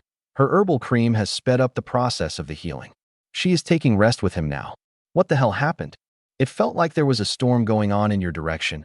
I would have come earlier if I didn't meet Kiba and Shino on the way. They were badly beaten and exhausted, so I had to bring them back here first. Kurenai explained her part. You have no idea, but first can you explain fully why our mission parameter has changed? Haku found me and just told me that both of you found out that ninjas are involved now. So we had to gather again for the mission update. I need details. Normal ninja is one thing, but facing another Miss Swordsman is not something to be taken lightly. Yamato sighed. This was not how things were supposed to be. Which one of the swordsmen we have to deal with? Kurenai asked with a surprising tone. Raiga Kurisuke, the thunder of the hidden mist, wielder of Kiba. Hearing that, Kurenai frowned. Guess things had gone from bad to worse. Well, from what we learned is that someone started to gather some rogue low-level ninjas and bandits. The reason is unclear, but what we do know is the bandit group we are looking for joined them, making things much harder. The villagers are quite scared of this unified group, so no one raised any voice of objection. Scowling, Kurenai said, So what would be the best course of action? Yamato sighed while rubbing his forehead. What else can we do? I will request for some backup and hope they can reach on time. Other than that, we have to stay and fight, because we can't retreat with Naruto like that, and we don't know their full number. There was another skill fighter with them, and I am sure that person wasn't injured. So moving around in the dark with an injured ally is not an option. Naruto took out a lot of their men. I am guessing now they are low on number. What was the technique Naruto used? Hinata doesn't even want to talk about it. Kurenai was interested. I don't know myself, but I can tell it is a high S-class jutsu. You know Naruto's bloodline, right? For the advanced natural bloodline, sometimes the bearer uses new jutsu unknowingly in life-threatening situations. Even I came up with some of the jutsu like that. Yamato replied back in a tired voice. Hearing the tiredness in his voice, Kurenai softened up. Hey, at least we have an ace in our group as well. They didn't fight me, so we can use that to gain the upper hand. But for now, let us rest. Something tells me we will be needing that quite soon. Yamato nodded in agreement. With Naruto's mindscape. Ouch. Even in my mindscape, I am hurting all over. Naruto sighed while stretching his body. What were you expecting, brat? Just because you were blessed by Lord Raijin, no lightning attack would affect you at all. Reiju grunted. It was calm in his mindscape. No raging wind or thundering clouds, indicating that his mind was also got affected by the brutal attack and vicious counterattack. Well, I kinda half expected that. But come on, did you really thought I was going to move out of the way when my friends and Hinata-chan was behind me? Naruto grunted. No, I guess not. Reiju chuckled softly. Well, that's what makes you who you are. Suddenly, he got serious. Your plan was good but flawed. Yes, in some extent you can absorb or reduce the damage of lightning attack for now, but against something of that caliber it was nothing but a suicidal act. Good thing you used a powerful counterattack to avoid getting seriously injured. Now that piqued Naruto's interest. What was that, Reiju-san? I don't remember clearly, but I think I used laser circus jutsu, right? Reiju laughed softly. Better if I show you what you did. With that, Reiju showed the memories of his devastating jutsu and its aftermath. Awesome. What the hell was that? Naruto started yelling with overexcitement. That, my boy, was your very first pure storm release jutsu. Well, it seems like you also came up with a nice name for your bloodline. Maelstrom, is it? Fits you. Reiju smiled. Seeing that Naruto looked at him with wide puppy eyes, he chuckled. So, I am guessing you need some explanation of the jutsu, right? Naruto nodded shyly. But first I must warn not to use that jutsu until you are ready. Naruto pouted. Oh, come on. I did well there. Naruto, you used the lightning of that S-class attack, and then you used your own chakra till the last drop to use this technique. Do you really think you can handle this? Naruto lowered his head with a bit sadness. That's why I was against you learning pure storm attacks so early. They are too strong for you, Naruto. Neither you can control them, nor you have power to properly execute them. So give me your word that you won't use it unless it is a life and death situation. Naruto nodded. Don't feel so bad.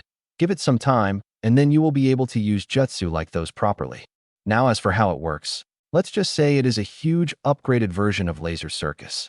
In Laser Circus, you store medium amount of lightning and water chakra and combine them to shoot beam at your targets. Here you store more, a lot of more.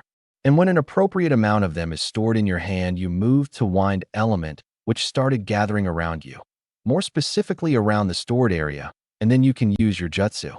In this jutsu, water merges with lightning to give it a thick form so that the lightning can move around with more flexibly, and in some parts wind merges instead of water. It reduces the forking and turbulence of the lightning while enhances the core and gives it a very high level of cutting edge, which can cut through even normal lightning. Also, the wind and lightning makes a screeching noise to disorient the enemies. Naruto's jaw hit the floor. He didn't fully comprehend the theory behind the jutsu, but he did learn that it was a dangerous wild card. Understanding the risk, he knew what to do. Guess I have to train more if I want to use Maelstrom Jutsu. Are all of the real storm release jutsu going to be the epitome of awesomeness, while being a pain in the ass to pull it off? Reiju grinned, seeing that his words went through Naruto. Yes, they will, but right now rest. You will need that. Somewhere else. Raiga was sitting in the bed while observing his hands, which were numb from the last battle, mainly the last blow. That was one devastating attack, now wasn't it? Raiga looked in front to see a guy entering the place. He was 5.5 feet tall with black hair, wearing an open jacket, which was dark brown with dark green spot everywhere. Inside, he was wearing a mesh cloth. Arms in his jacket was folded till his elbow, revealing his bandage-covered arms. His pants matched his jacket. He was holding a medium-sized scroll. In his cheek, there was a tattoo, number 5. Nothing I couldn't handle, number 5. Raiga scoffed. Correct me if I am mistaken, but that attack tore through your lightning attacks, right? The guy named number 5 grinned slightly. Raiga narrowed his eyes, but didn't say anything as he was right. When he saw the attack, he used his fangs of lightning, but the beasts tear through that. The only reason he was able to destroy 2 snakes out of 9 was because of his swords. When he hit an energy snake with Kiba, it absorbed some of the lightning element from there and dispersed the rest, effectively destroying it. But even with Kiba, he could still feel the backlash of the attack, as if he touched raw lightning. That attack took out most of his men. Now he had to approach this differently. He may be strong, but from the looks of it, he will be out for a few days. I will reach my full fighting level soon, just need some rest. We will have to take them out. Some of them has quite the rare bloodline we could use. Get ready. This fight, I will take you and Ranmaru as well. Raiga said tiredly and laid down on the bed. Whatever you say, boss. Number 5 smirked. Next day, back at the village. Everyone was getting ready for the upcoming attack. They knew that they would be attacked, but what they didn't know was when. Kiba and Shino were having light spar, while Kurenai and Haku were patrolling around the village to look out for any suspicious behavior. Yamato told them that he had something to do, so he would be gone for a while, and Hinata was still beside Naruto, taking care of him. From the looks of it, he started to recover, but was still unconscious. Suddenly, there was an explosion just outside the village gate. Hearing that, the villagers hurried inside to their home. Kurenai looked at Haku, who nodded, getting the message. She bolted to their place to get everyone. Kurenai remembered what Yamato told her before he headed out. Flashback. Are you sure about this, Yamato-san? Kurenai asked. She could already see the incoming headache. Yes, Raiga will attack as soon as he recovers fully, and I am afraid Naruto will still be out considering his health, so that's why I am suggesting to be prepared. If they attack before Naruto recovers, keep Shino guarding him, and we all will move out. Yamato told Kurenai, who knew it was better to listen to him in this kind of situations. She might be more experienced as a jonin, but he was more experienced in the battlefield than her. Don't you think Hinata would be better? Kurenai asked, knowing that she wouldn't be happy to hear that. As much as I would like to have her or Haku guard Naruto, we will need some power to beat whatever Raiga will try to throw at us, and also to locate their archer. Kiba is brash, so I don't want him guarding Naruto. Shino acts logically and thinks ahead, so he is perfect for this. Before we go out to confront Raiga and his team, we have to secretly move Naruto to a much safer place, just as a precaution. I will go out just for a while to test out something. If it works, I can fight head-on with Raiga. Yamato explained briefly about his plan. Kurenai nodded in acknowledgement. Flashback ends. Kurenai didn't wait long before Yamato came. He looked a bit rusty, indicating that he was training of some sorts. Before she could ask, everyone else came. Hinata was there, but anyone could tell she was reluctant to go. Kurenai just went to her and patted her shoulder while smiling, making Hinata to feel better. All right, everyone. Let's move out, and remember, follow our commands. These are powerful shinobi we are going to fight, so do not act brashly, Yamato said with steel voice while he narrowed his eyes at Kiba at one point. Kiba gulped, knowing full well that this time mistakes meant death. With that, they all moved out to confront their enemies. Outside the village. So we meet again, wood user. Raiga smirked. They were out in a small, open field. Behind Yamato, there was the end of the forest from which they came from. A bit to the side, there was a hill. But the main problem for our ally was only Raiga was standing in the clearing while there were no sign of any other.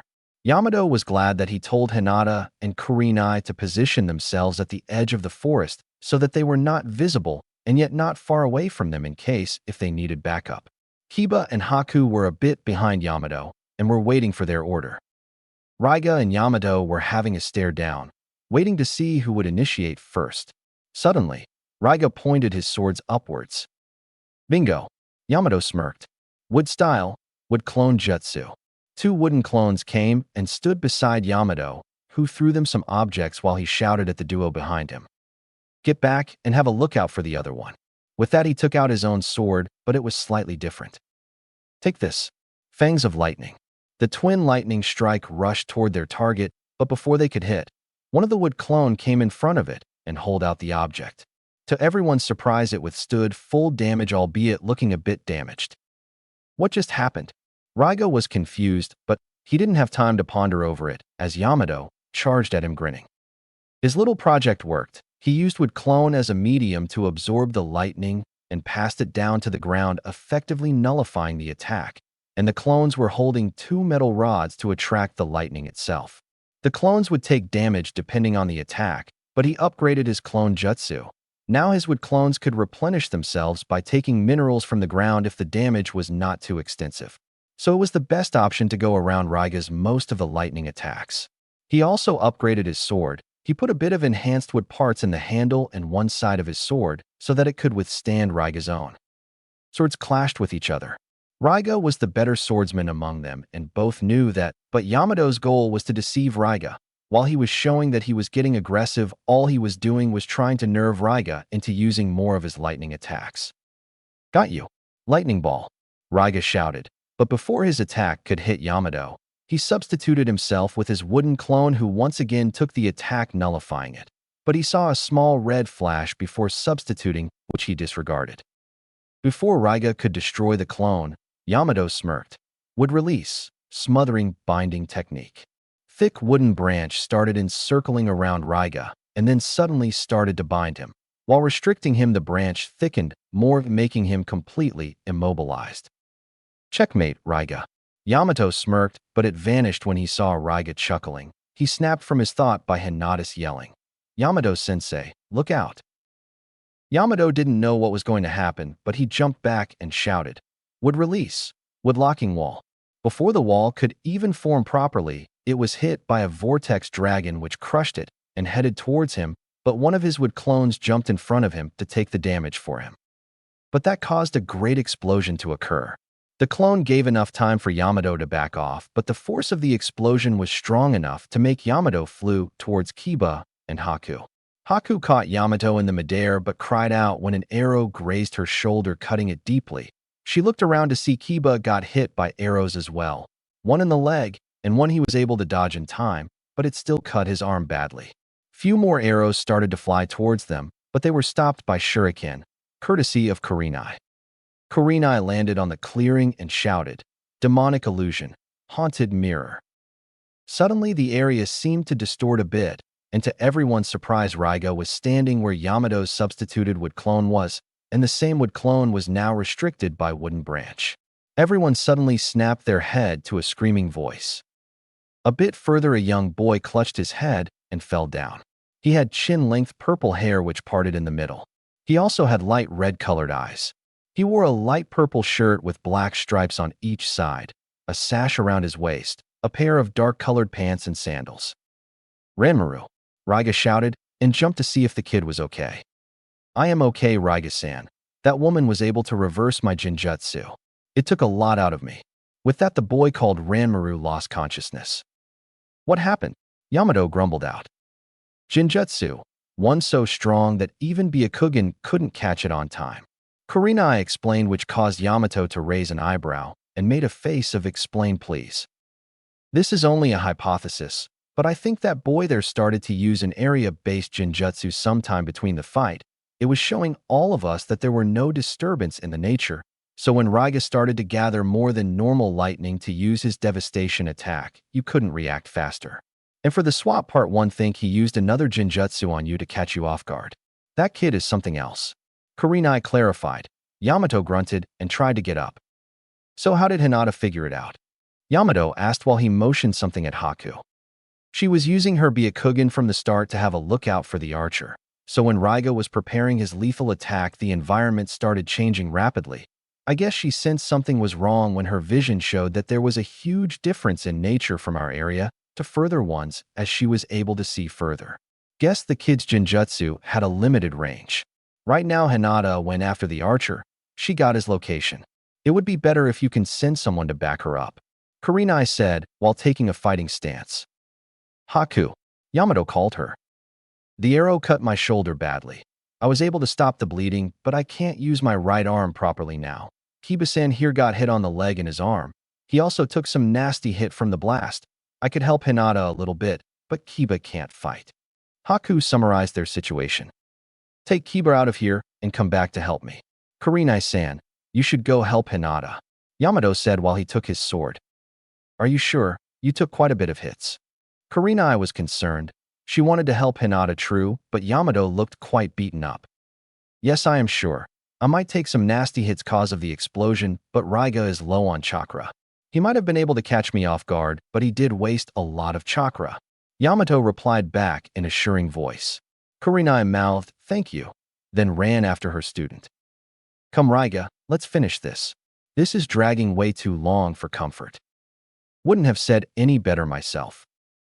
With Hinata. Hinata knew something was wrong when the battle started to get intense. With her Byakugan, she was able to see that the sky further away from them was acting as if it was gather on their spot, but the sky there wasn't that stormy. Suddenly she saw the pattern on the sky away from them. It was the same when Raiga used his lightning dragon. She then knew that all of them were trapped in some kind of jutsu. She yelled to warn Yamato. It did save his life, but he still took some damage. Then she saw the archer coming to her vision range. She informed Kurenai, who told her to go after the archer.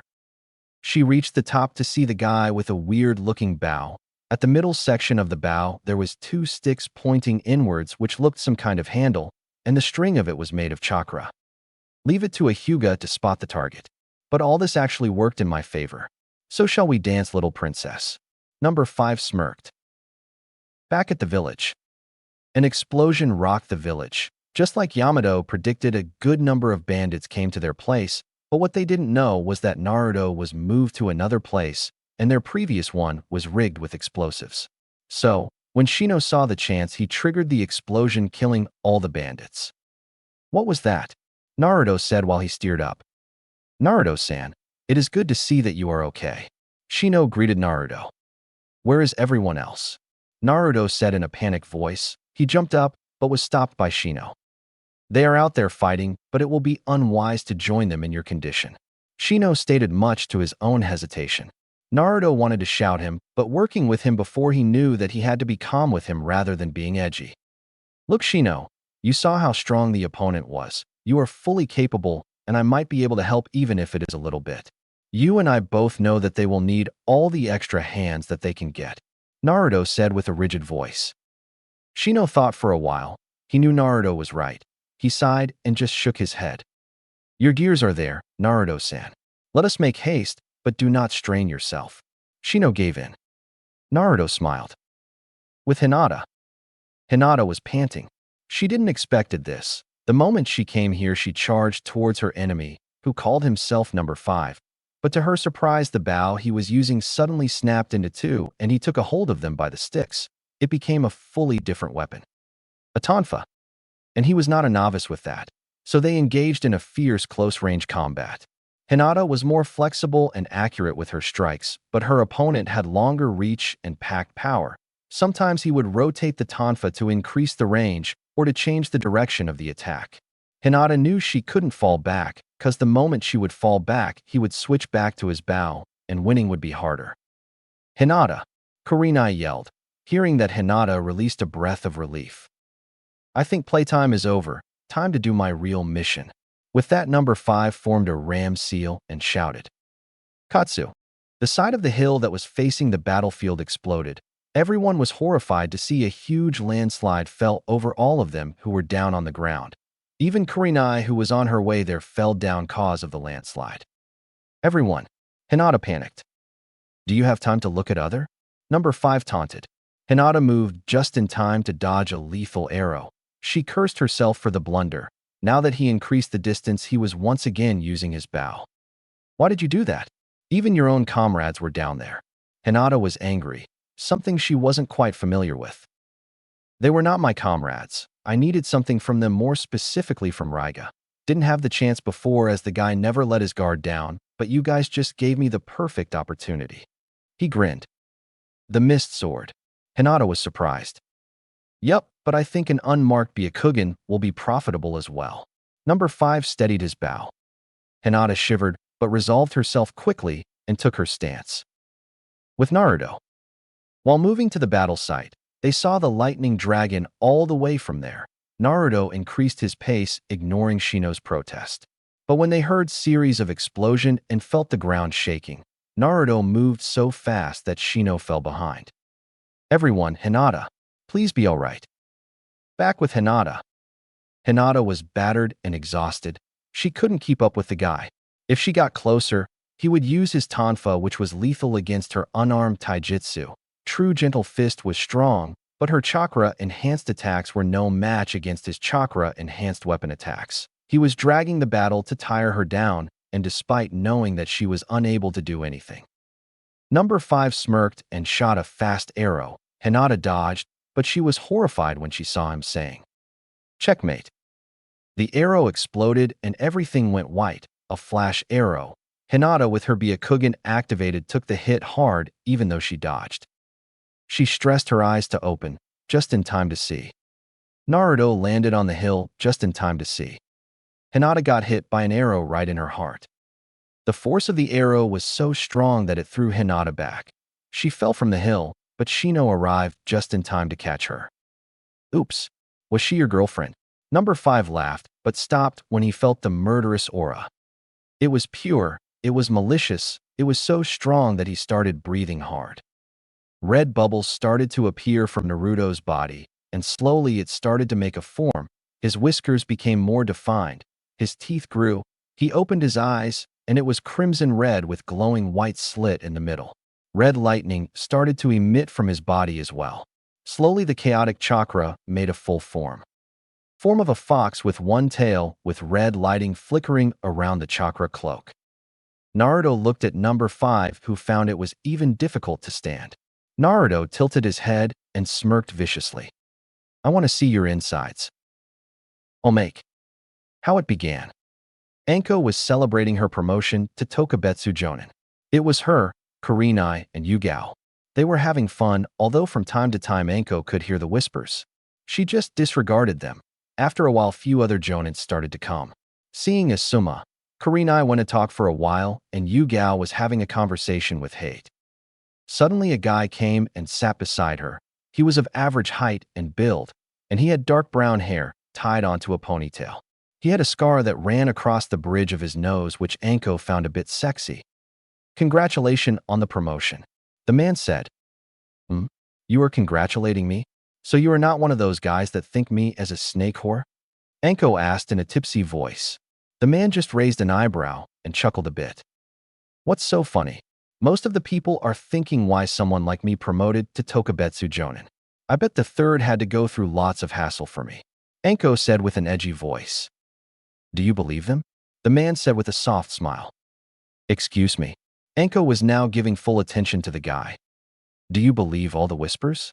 All the bad things people say? You got promoted to Tokubetsu Jonin with your own effort, and I am sure the shinobi populace is happy to have another tough fighter among us. The man chuckled. Just remember what your friends think about this. And from what can I see, they are truly happy for you. Doesn't all that matter? Anko sighed. Now she got what the man wanted. There were mostly two types of men she had seen, one that avoided her for different reasons and one that tried to get into her pant. She guessed that he was after the latter because no one would say something so nice to her out of the blue without wanting something in return. So handsome. Want to go celebrate somewhere private? Anko said with a suggestive tone to see what he would do. She expected the guy to jump at the chance or to try to play a bit hard to get game. Maybe he would start flirting. What she didn't expect was that for him to spew his drink while going full tomato red. He looked at her horrified and was trying to form a sentence. Anko was so surprised at the behavior that when Kurenai came and nudged her, she jumped. Don't scare me like that, Kurei-chan, Anko said while trying to come down.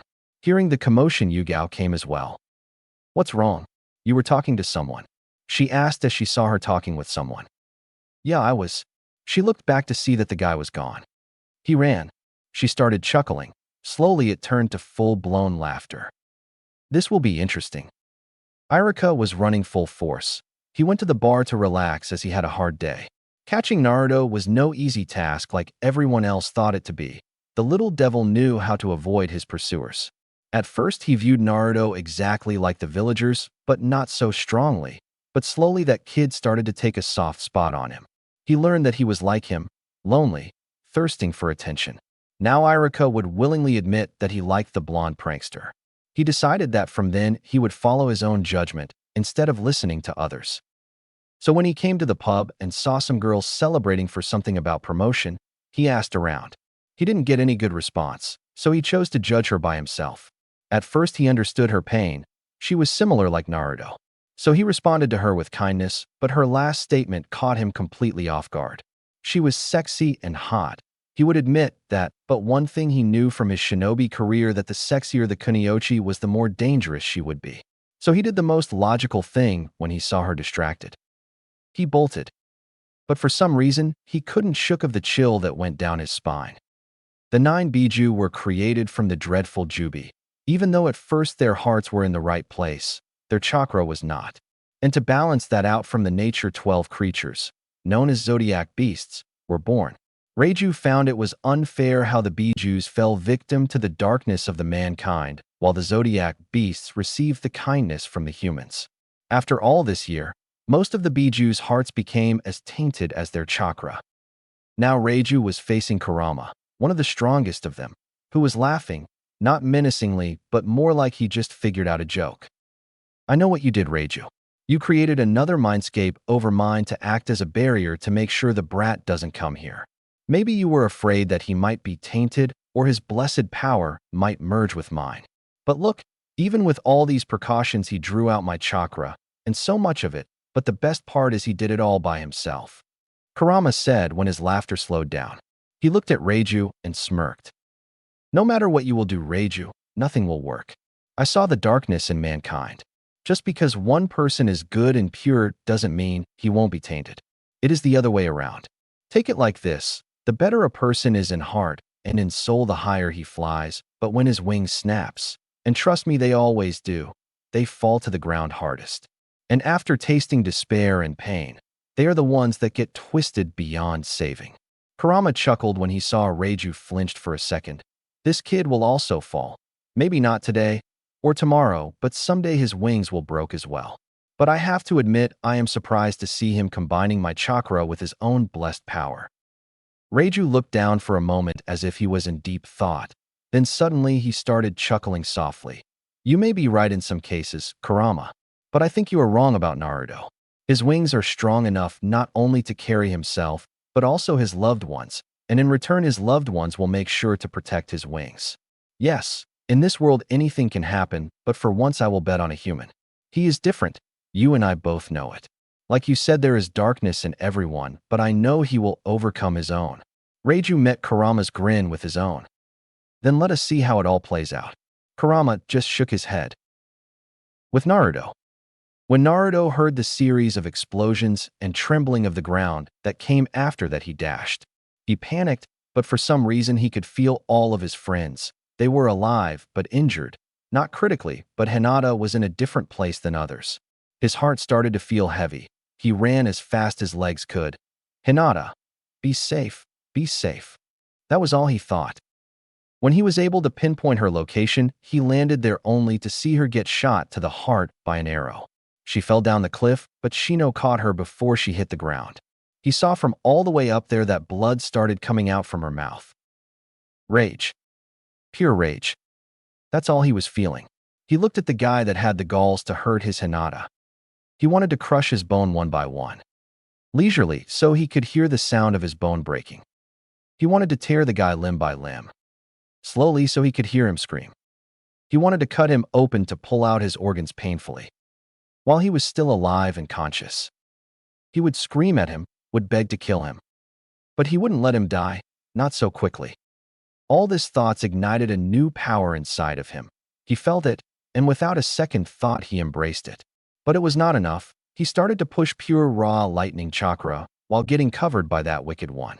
His body hurt, but he gave no mind to that. Although it gave him a sick pleasure when he saw the fear in his victim's eyes. He grinned. I want to see your insides. Number 5 dashed back and started shooting arrows hastily. He knew what Naruto was, a Jinchuriki. There was no way to go around it. His mission was to get Raiga's sword.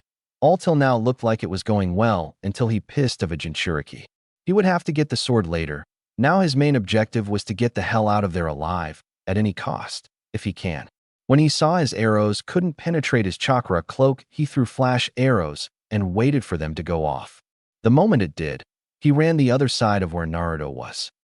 Then he heard some swooshing sound, and he took a hard turn to dodge an incoming hand. It was a chakra hand. It landed on a huge stone and grinded it to dust, as if it was nothing. He looked back to see. Naruto was just a few meters away from, same distance like before, but he wasn't moving, just staying there, grinning at him, taunting him. It was like a predator playing with his prey. Number 5 paled. He wasn't so sure if he could come back alive. He needed a distraction. The ground beneath him cracked. He looked down to a chakra hand came out and grabbed his ankle so tightly that he felt his bones started cracking. He looked at Naruto in horror to see one of his hand was pointing downwards and a thick chakra pierced the ground. Before he could do anything, Naruto pulled his hand. The arm that was holding his ankle forced him to come towards him.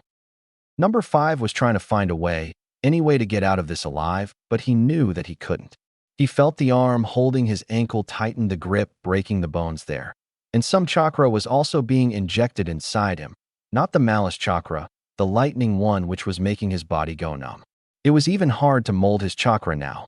Naruto smacked him into the ground. Number 5 looked at him helplessly as Naruto put both of his hand up from where chakra arm came out and formed as a hammer. And then he started smashing him. 1 time. 2 time. He would smash him hard and then wait to see if he was conscious, then would smash him again.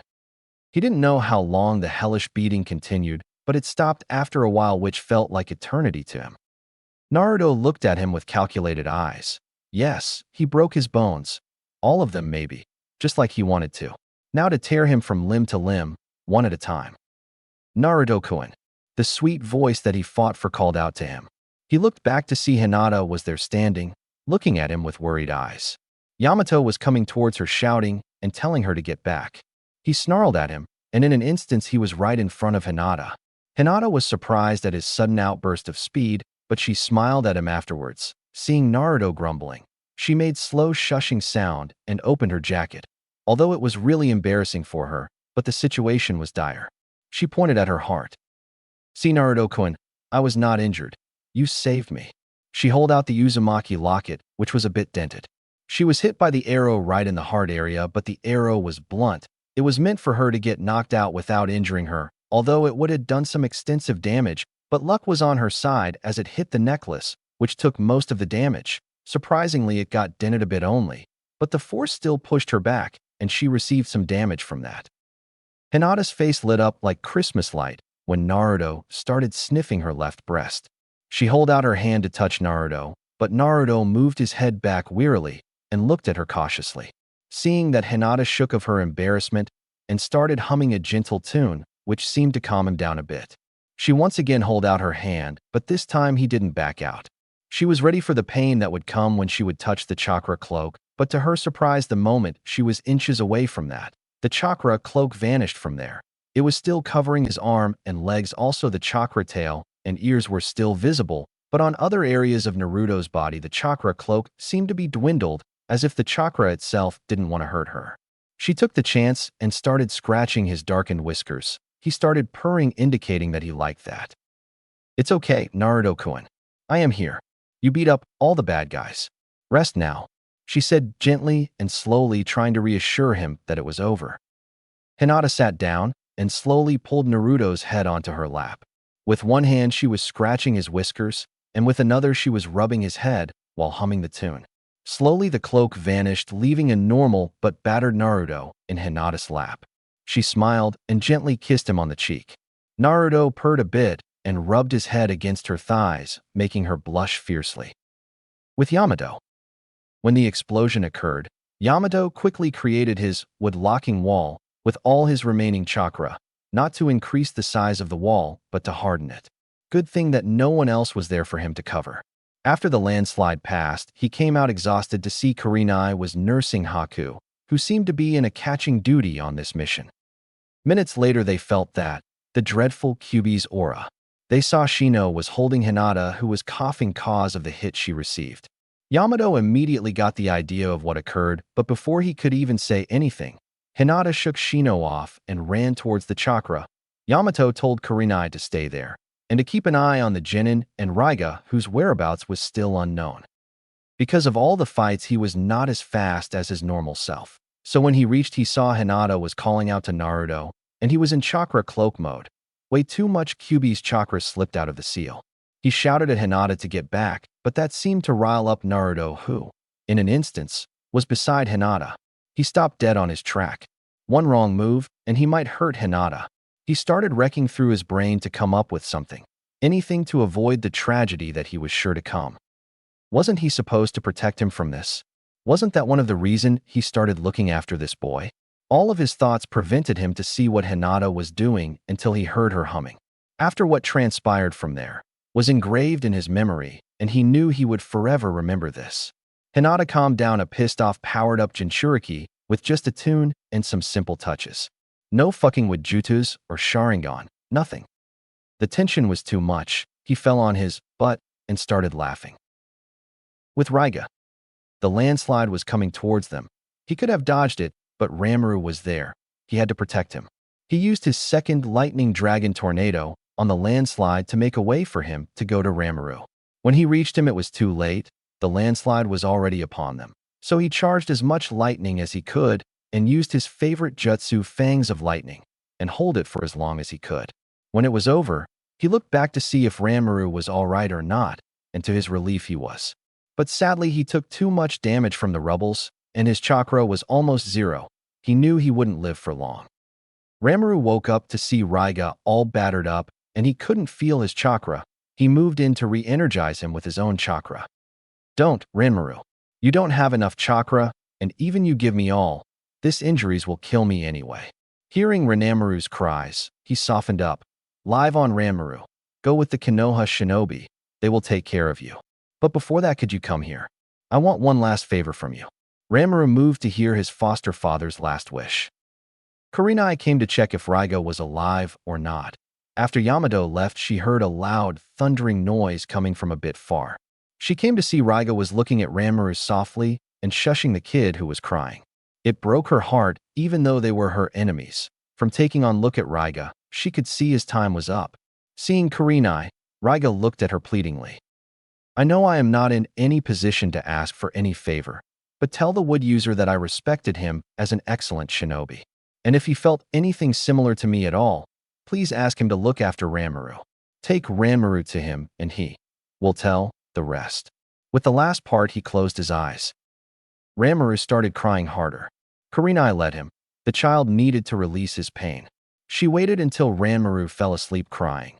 Then she picked him up and came back to the rendezvous point to see Yamato was holding Naruto while Hinata was on his side.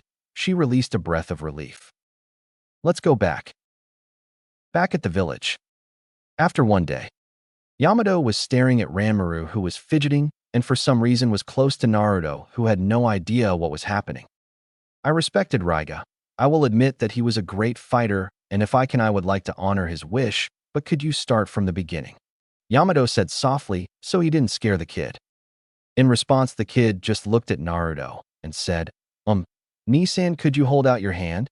Ranmaru said politely, which all the girls found cute. Heck, even Naruto was feeling all high and mighty cause someone called him Nisan.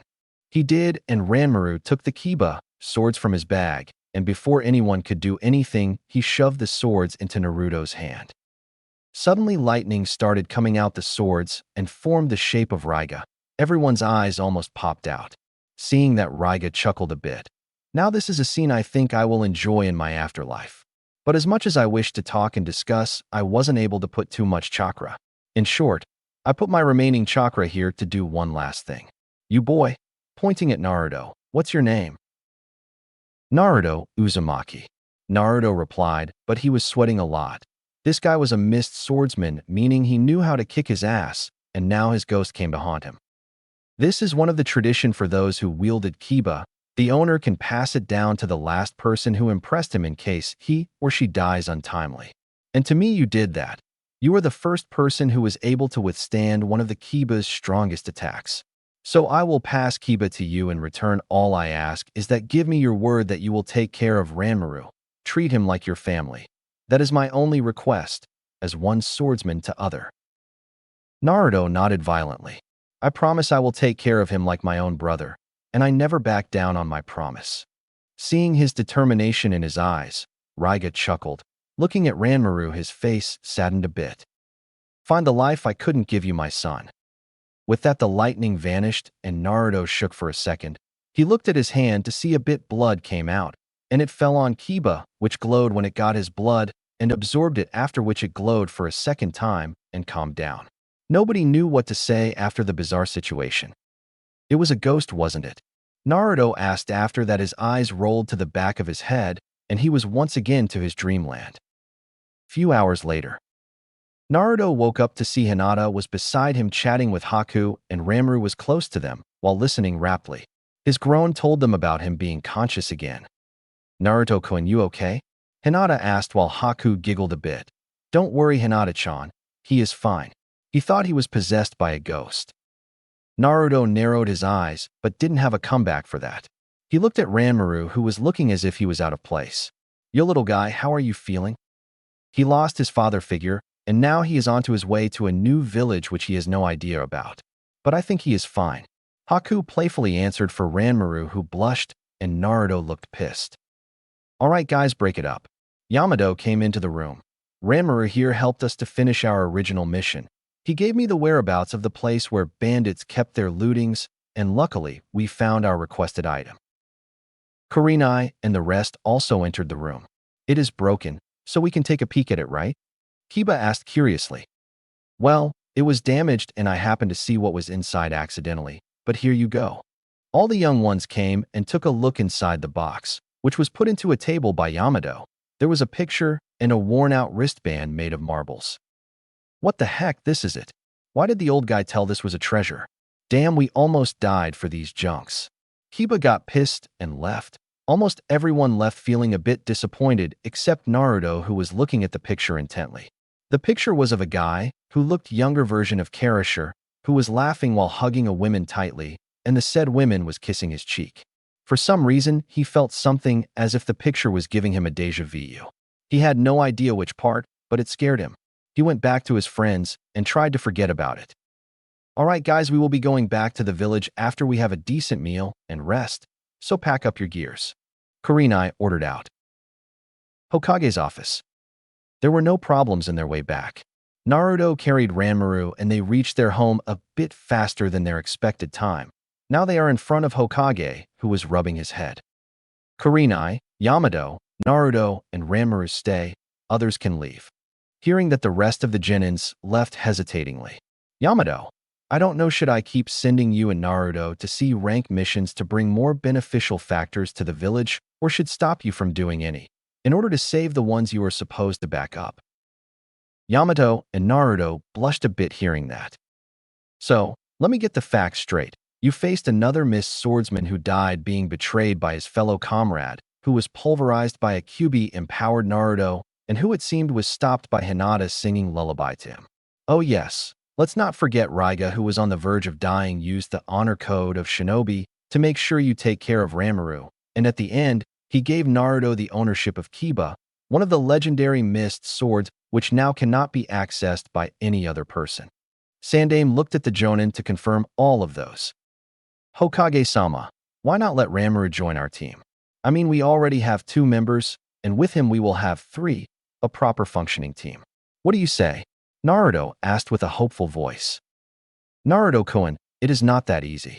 There are things you have to follow, and by the look of it, although Ranmaru wants to be a Konoha shinobi, he has very little training on shinobi skills unlike Haku, and so it is better if he starts from academy. And not to mention the paperwork that will come with it, if I just put him directly in your team without any proper reasoning. Hiruzen sighed. Even though it would have been better that way, it would cause too many problems and suspicions. Let's make a deal. You assign Ranmaru in our team, and I and Haku would do our best to shape him up faster than any academy can. Naruto insisted. He had a trump card, but he didn't want to use it so soon. Naruto, I cannot do that. There will be 2. Hiruzen replied firmly, but was stopped when Naruto brought out his trump card. I will tell you the secret to beat the paperwork. In a few seconds, Yamato was holding some papers confirming that Ranmaru was now officially on his team. Kurenai and Ranmaru was watching the whole scene played out, and truthfully, it was funny as hell. Hiruzen looked at Naruto with eyes that was screaming for the secret. Naruto sighed and made the sign for shadow clone. Hiruzen looked at him puzzled, but then it all clicked.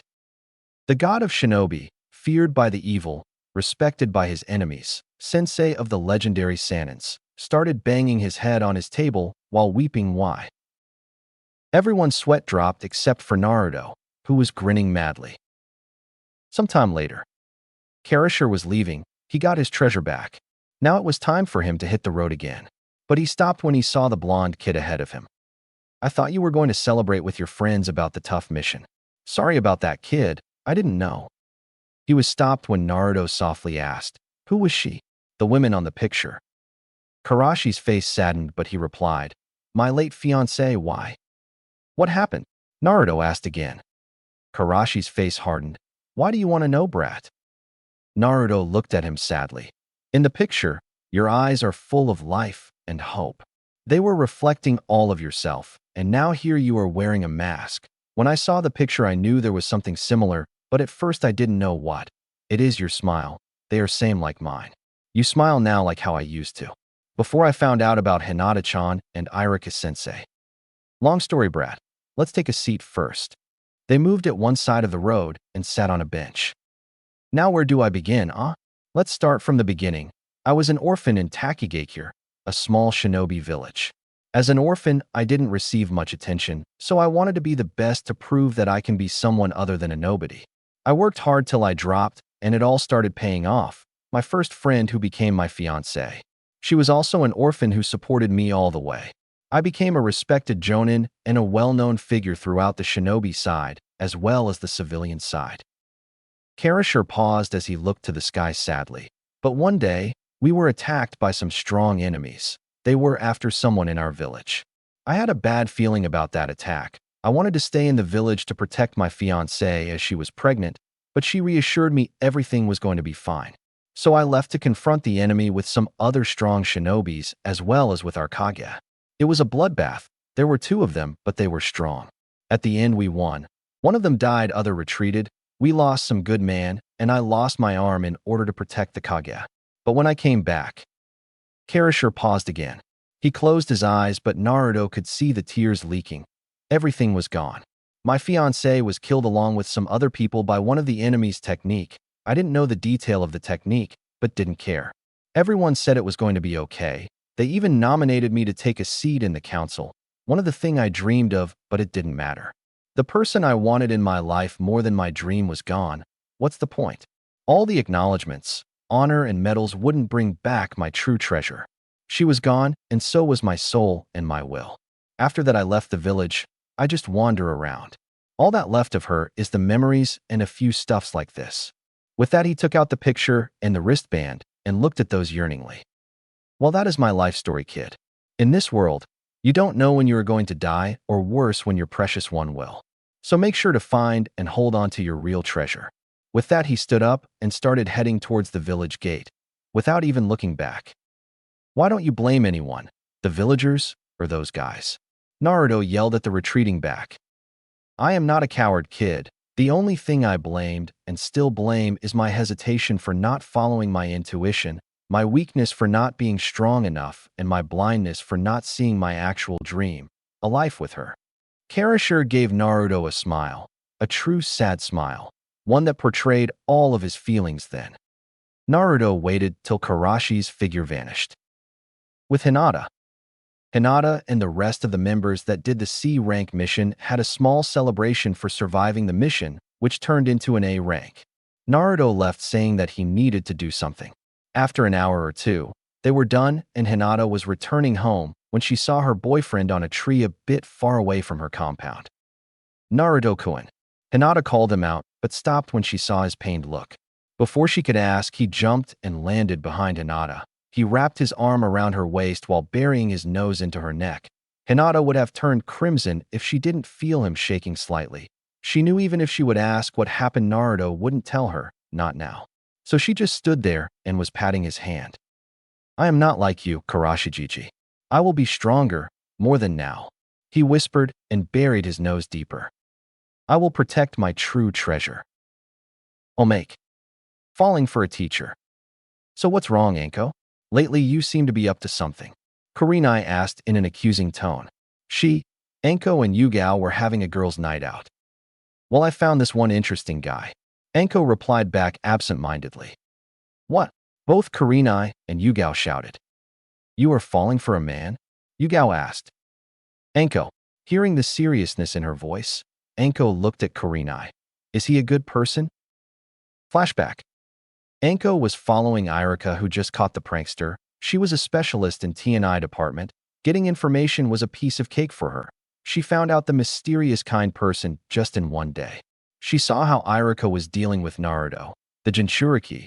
He got mad when he saw Naruto did wrong. Oh, how sexy he looked when he was mad.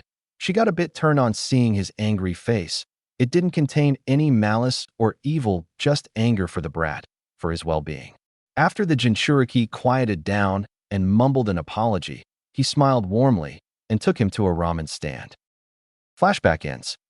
Well, if he liked the Jinchuriki who everyone hated and he did it because he cared while giving no considerations towards those who thought what he was doing was wrong. So he was definitely a good person. Scratch that. He was a great person. I think so. Like hell she would admit that strongly. Better not to give too much information to Kurenai and Yugao. Well, if he is a good person then, that's great.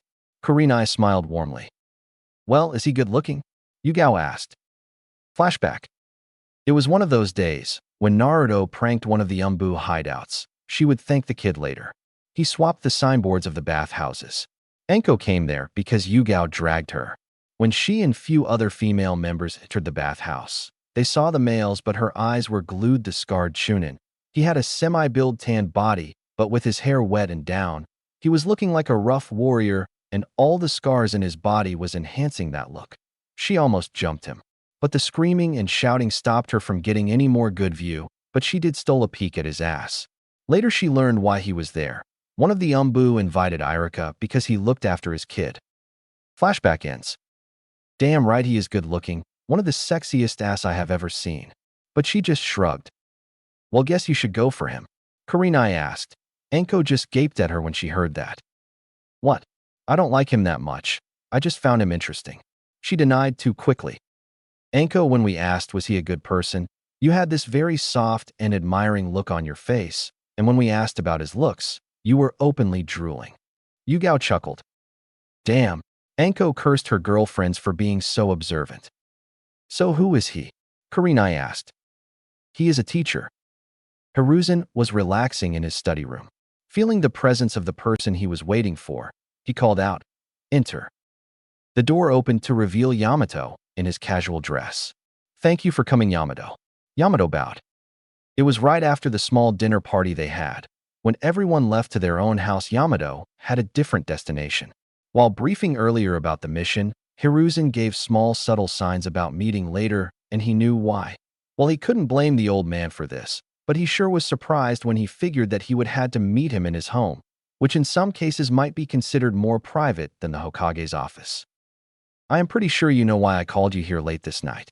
It might take a while, so why not relax yourself, Yamato? Hiruzen pointed at the chair in front of him. Yamato accepted the offer and sat there. So where should I start from, Sandaime-sama? Yamato asked politely. Why not start from Naruto?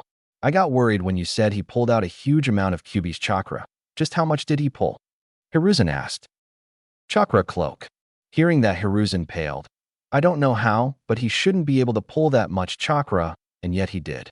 I even asked our sealing team to have a checkup on him, and they said everything seemed to be in perfect condition. Hiruzen rubbed his temple. This was getting out of hand. He thought that maybe he ought to call Jiraiya to come back sooner. That is too much. You got any theory behind it? Hiruzen asked while he took out his smoke. As far as I know, there are only a few ways that a Jinchuriki can call out the beast's power despite the sealing. First would be death-like situations. When they feel like they might going to die despite the sealing, the tailed beasts seem to push out their chakra to the Jinchuriki. I don't know the exact reason, but it is not like the tailed beasts can die anyway. Second reason would be hate or rage that ignites the chakra, and the Jinchurikis tend to pull out the chakra subconsciously. Yamato explained his thought. So we can say Naruto is following the second route unknowingly? Hiruzen sighed. It is much more than that, I think. Yamato said, making the Sandaime concerned. How so? When Naruto is angry, his bloodline seemed to respond to his rage as well. His storm attacks get more devastating, and he doesn't act like a normal angry person. Hiruzen raised an eyebrow hearing this. What do you mean by that? When people gets angry, they tend to lash out at their opponents, not thinking about themselves while becoming unaware about their surroundings with only one thing in mind: destroy the target at all cost. But with all due respect, Sandaime-sama, you know that there is one more way people tends to act when they are angry. Hiruzen turned white hearing that. He almost dropped his pipe. You don't mean? His voice was low as if he was afraid to hear the answer. Yes, the one that you dubbed as the silent angered. Hearing that, Hiruzen leaned on his chair and groaned, like father, like son. Everyone had their angry side, their dark side. The mighty fourth was no exception. Hiruzen was able to witness his anger only once, and when he did, he was glad that Minato was a composed ninja. It was during the last war when a group of highly trained IWA shinobi headed towards one of the Suna camp. Kushina and her team intercepted them, but unexpectedly, there was an S-class shinobi there. Even though Kushina was a strong shinobi, but at that time she was a high A class. Most of her teammates were killed while others were able to retreat except her. She held them at bay, but from what Hiruzen heard, the S-ranked IWA shinobi was toying with her, but before anything could happen, Minato reached there. Seeing Kushina's condition, he snapped. He never learned what happened after that, but when he reached there, he was horrified to see the state all the IWA shinobi were. Death would have been a better option. They were mangled beyond healing, but were kept alive. What scared him the most was the expression on Minato's face. There was a lingering smile on his lips while his face was calm and content, something he was glad that he didn't see twice. How many times did Naruto became like that? Hiruzen asked tiredly. 2 times. One was his fight with Neji, and the second time was on the last mission when he went into chakra cloak mode. Hiruzen wanted to smack his head. The silent anger, as he dubbed, was different than normal raging. Unlike the normal state of angry mind, this one acts differently. When they get really angry, they became calm and collected rather than blind and raging. Instead of killing their target, they tend to toy with them and put fear and desperation in their mind while fighting with a calm mind. Do you have any idea why? Although he knew the answer, he just wanted to be sure. Hinata. The reply confirmed his belief. Let's wait till Jiraiya comes. Also, speaking of Hinata, what exactly happened? In the report, it was said that she calmed down Naruto when he was in chakra cloak mode. Do you have any ideas? Nope, not a single clue. Hiruzen's sweat dropped hearing the answer. Then what about the person named number 5? When I found him, he was beyond saving. Most of his bones were crushed, and he was suffering heavily from internal bleeding. The only thing I could do was to end his misery, although I took his weapons. He gave a scroll to Hiruzen. It is sealed there. I do not trust it with the investigation department because Danzo might get his hand on this. What Hinata said that the guy was working as an undercover to get Raiga's swords. Also, I had a hunch for which village he was working for, and it was solidified when I asked Ramuru. Yamato looked a bit uncomfortable before answering. It was Lightning Country. Before joining Raiga's group, number 5 said he was a missing nin from Kyumo. He even wanted to capture Hinata alive when he saw she was a main branch member. Those damn Kyumo nins. For now, keep the weapon here. I will see what I can do about it. And also, did you test Ramuru's bloodline? Hokage took the weapon scroll and brought out the weapons. From the test, what I can say is that his bloodline gives him the ability to see through walls, cast irresistible jinjutsu, which can even counter Byakugan. What he said to me that he can see the physical life force inside a human's body to check their status of being alive or dead. Also, being able to see a person's life form, he can predict a series of attacks that an opponent uses against him. Yamato explained. Are you thinking what I am thinking about his bloodline? Hiruzen groaned. Although we cannot be sure at this point, but yes, I think so too. I also made sure the test results and everything else is hidden well, and here is the only original copies. Yamato said, while giving Hiruzen some notes. Things just seem to get tougher when it comes to Naruto. Next morning, Naruto was remodeling his room with the help of Haku and Ramuru. The third Hokage decided it would be better if Ramuru also lived with them. Because of that, they also rented the room next to them. They broke down the wall and combined the 2 rooms into one. Now they are remodeling the whole place. Sometime later, Hinata came, as their team had the day off, and started helping them. He wanted to use Shadow Clone, but the girls decided against it, saying it was better as they wanted to enjoy the group work. Guess you guys are working well together, Yamato said as he came through the broken door. You guys are remodeling the whole apartment, it seems. Yeah, we are all making separate rooms for everyone. Naruto replied back, while he was concentrating how to paint the wall without messing it up. Well, there is something you guys should know. Yamato's words took everyone's attention. As you know, you were made into a team, but it is not official yet. In order to do that, every team had to go through some kind of test, which I am going to follow as well. But this test will be unlike any other test, so I will give the full team 1 week training time. You can use the training ground 15 if you want, but I won't be helping any of you. You are on your own. I will come and pick all of you up at the start of the next week at 7:00. With that, he left. Wow, a team test. Did you had it too, Hinaheim? Naruto asked Hinata. Why, yes, Naruto-kun. It was right after our team was selected. We had to give a T-test in order to be an actual genin. It was hard, but if it is you guys, I know you will pass. Hinata replied with a smile. Did your Jonin instructor give time to prepare? Haku asked. Yes, Kurenai-sensei gave us a day to prepare. Hinata told Haku. A day? And Yamato-sensei is giving us a week. This sounds troubling. Haku said thoughtfully. Nah, we will be fine, because we rock. Naruto said while bumping fist in the air. Maybe because Naruto and Ai-san and Hakone-chan is already strong, so he wants me to have enough time to be prepared. Ramuru gave his opinion. Everyone looked at him. I guess we should start training as soon as we can. Haku pointed out while she went to get her gears. Hey, Hinaheim, would you mind if you come with us? I will let my clones do all the work here. Naruto asked Hinata with puppy dog eyes. Hinata smiled and replied that she would love to and that she would have gone anyway. Training ground. This doesn't feel right. From what Hinata-chan told me, the Jonin instructors take the exam mainly to see the teamwork and the students' capabilities. Why does Yamato-sensei want us to go through the test now? Is it just for Ranmaru, or there is something more? Haku was thinking deeply while looking at Naruto, who was teaching Ranmaru about the body flicker jutsu. She talked a bit more about the test with Hinata, and that got her thinking. Hinata-chan, is it okay if you help Ranmaru with something? Haku asked Hinata, who was going through some taijutsu scrolls. Sure, Haku-chan. How can I help? Hinata asked without looking away from the scroll. Something doesn't feel right about this test, so I want Ranmaru to be ready for anything. I will ask Naruto to teach him the basic jutsu while you teach him enough taijutsu to defend himself. I will work on his chakra and powers.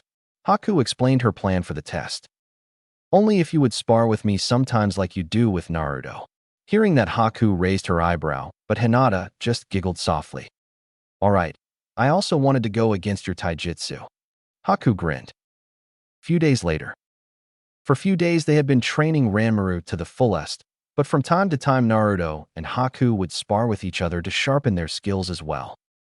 First, it was Naruto who had been teaching Ranmaru the basic jutsu Kawarimi, Shunshin, and Clone Jutsu.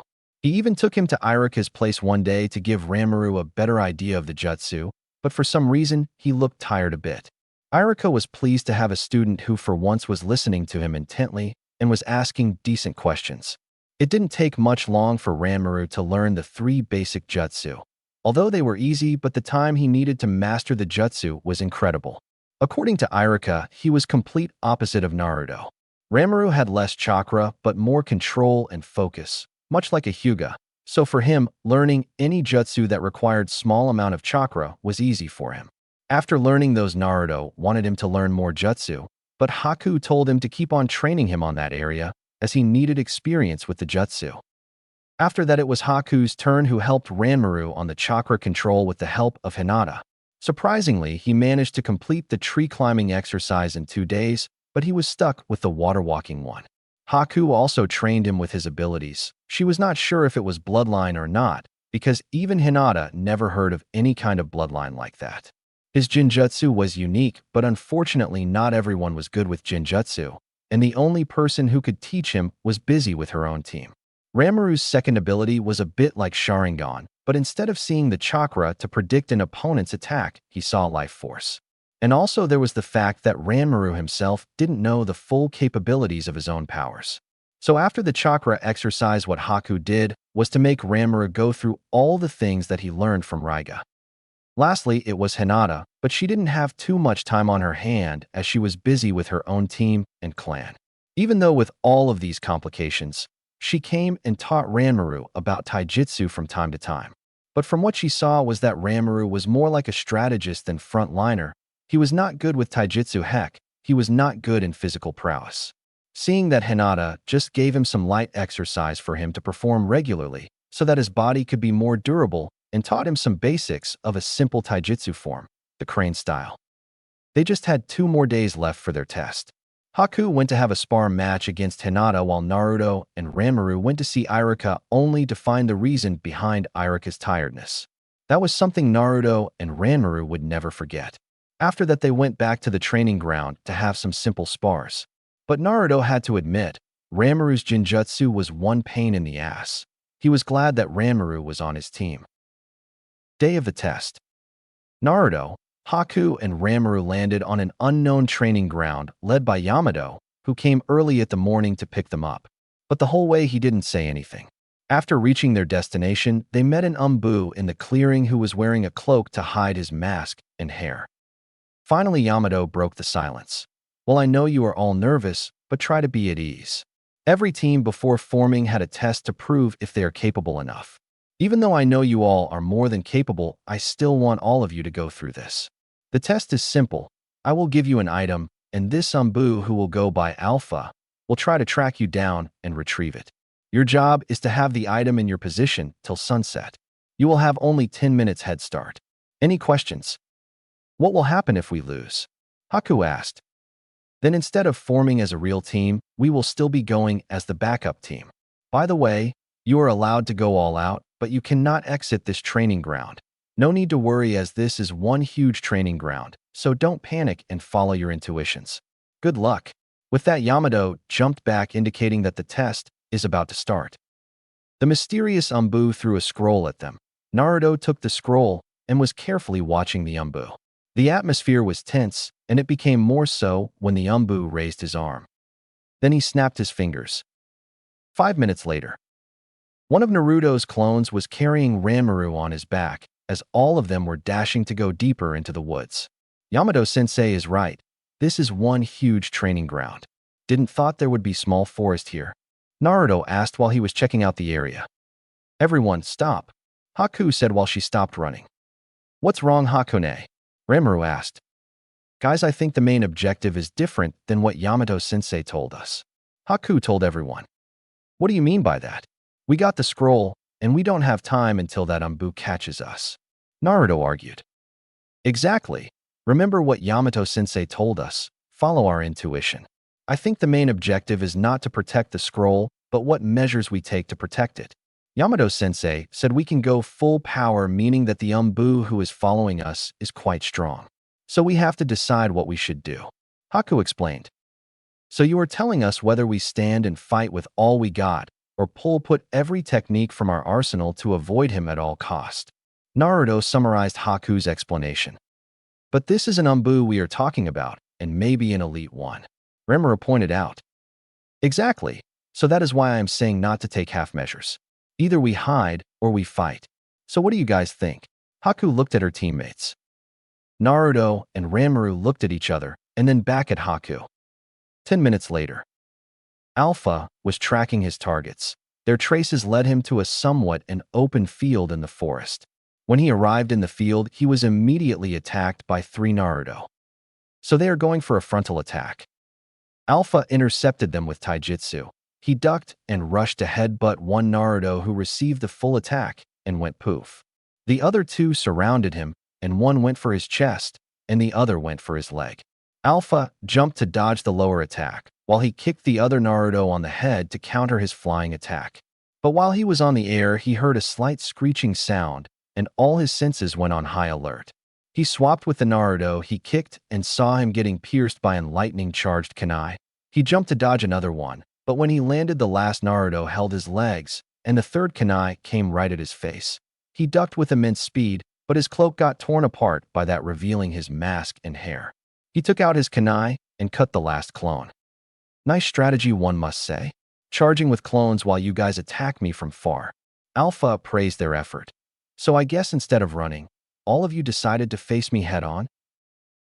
Well, running around while removing all our traces till sunset sounded boring, so why not just face the problem directly?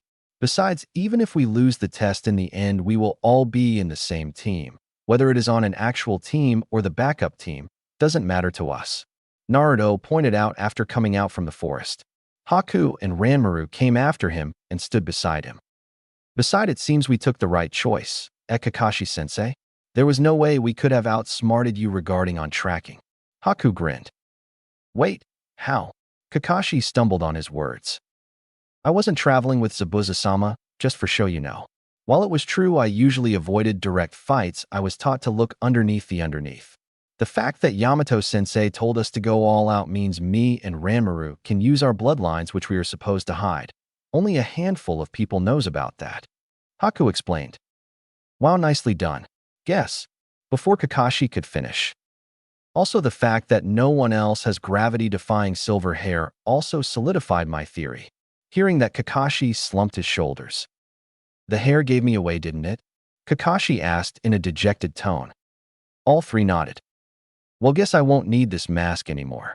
With that, Kakashi removed his mask and looked directly at them. He was wearing a blank headband which was covering his Sharingan eye like usual. So let's start, shall we?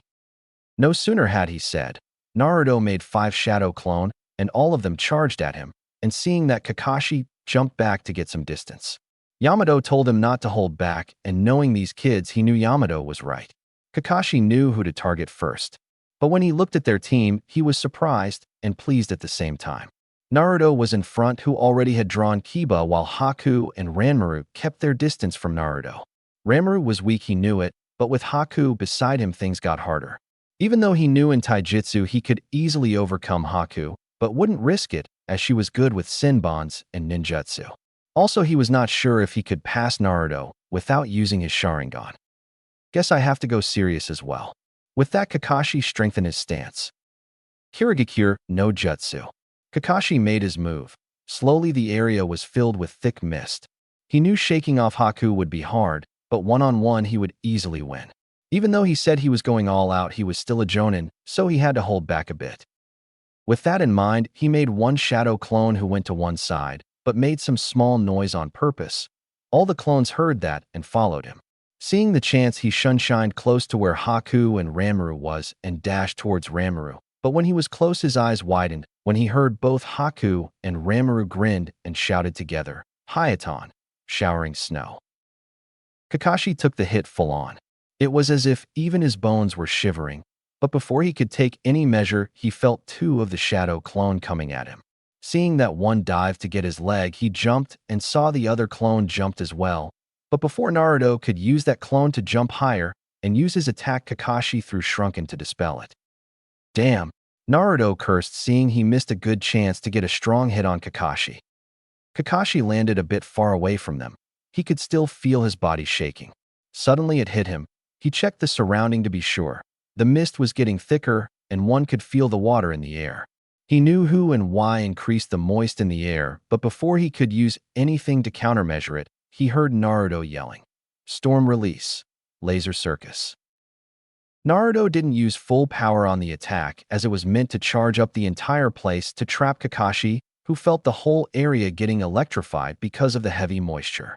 He didn't waste any time and started making the hand seals. Ox, rabbit, monkey, dragon, rat, bird, ox, snake, dog, tiger, monkey. Chidori. He used his signature move to draw the lightning to his jutsu rather than his body, which worked, but the lightning was strong. It started spreading from his hand. He charged up his attack with surrounding lightning and smashed it to the ground. The area shook because of the impact. The mist started to clear up. He had to move away, but he felt his body was feeling heavy. Weird. He looked at his body, and to his surprise, there were many needles sticking out. Guess this was your plan from the beginning, huh? Kakashi asked Naruto, who was now standing few meters ahead of him with his kiba out. Yup. While you were busy trying to get to Ranmaru or fighting me off, real Hakane was hitting you with needles, and because of the mist you couldn't pinpoint her location without Sharingan, and the frost attack that hit you numbed your body, so you didn't feel the needles hitting you. And now that you are all worn out, I am pretty sure you don't want to go head-on with me on Kinjutsu. Naruto cheekily replied. What he didn't tell him was that Ranmaru was pinpointing Kakashi's location to Haku through the thick mist. Don't count me out yet. I am not a Jonin for nothing. Saying his part, Kakashi toughened his stance. Naruto took his stance as well, but to his surprise, Kakashi loosened up. Well, guess this means all of you passed the test, Kakashi said with a smile. Huh, what do you mean? Naruto said, surprised. Well, from here your sensei will take over, and I am pretty sure he will be here soon. True to his words, in less than a minute Yamato came there. Seeing Yamato, Haku and Ranmaru came out from the forest. You guys did really well. You don't know, but this forest is actually for observing duels between Chunin for the promotion to Elite Chunin. So the whole battle I was able to observe, and I must say, I am really impressed the way all of you used your strong points while covering each other's weaknesses. And your hunch was right. I gave this test to see what measures you would take to complete a tough mission without me, Yamato said with a proud voice. Everyone beamed up hearing that. Guess all I can say now is that. Welcome to Team 5. Omake. The aftermath. Best night ever. Anko grinned, but Irika only grumbled. After all this time last night, she was finally able to bag Irika, although with underhanded methods. Come on, baby. We both enjoyed it, so don't be grumpy. Rather, you should be proud of taking the virginity of one of the most sexist kunoichi. Anko laughed. Or are you telling me that you will leave this poor girl right after ravaging her, you monster? Anko sniffed, but she knew she wasn't fooling anyone. I ravaged you? Then please tell me why I am here in bed groaning while you are practically glowing and enjoying yourself. Irika finally replied. Were the snakes necessary? He asked in a tired tone. Duh. You won't go down quietly, I mean, come on. I was practically naked and pinned you down, but know you and your moral. I know you like me, so what kept you? Anko's jolly voice was replaced by a concerned one. Doubts started to fuel her minds. What if she messed up big time? Anko, yes, I was attracted to you. I mean, you are powerful as well as a beautiful kunoichi, and anyone would be lucky to have you. I didn't wanted you to be rash since I thought that the crush you had for me would pass away eventually, because if you wanted, you could have found a better man. I am just a regular average chunin. I was sure someone like you. He couldn't finish because Anko pounced on him. That's it. We are going for another session. Anko said huskily. Wait, didn't you hear what I said?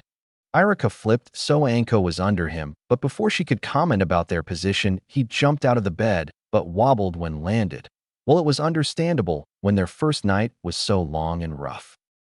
Irika-kun, you won me over for your kindness and honesty, something that is rare in our world.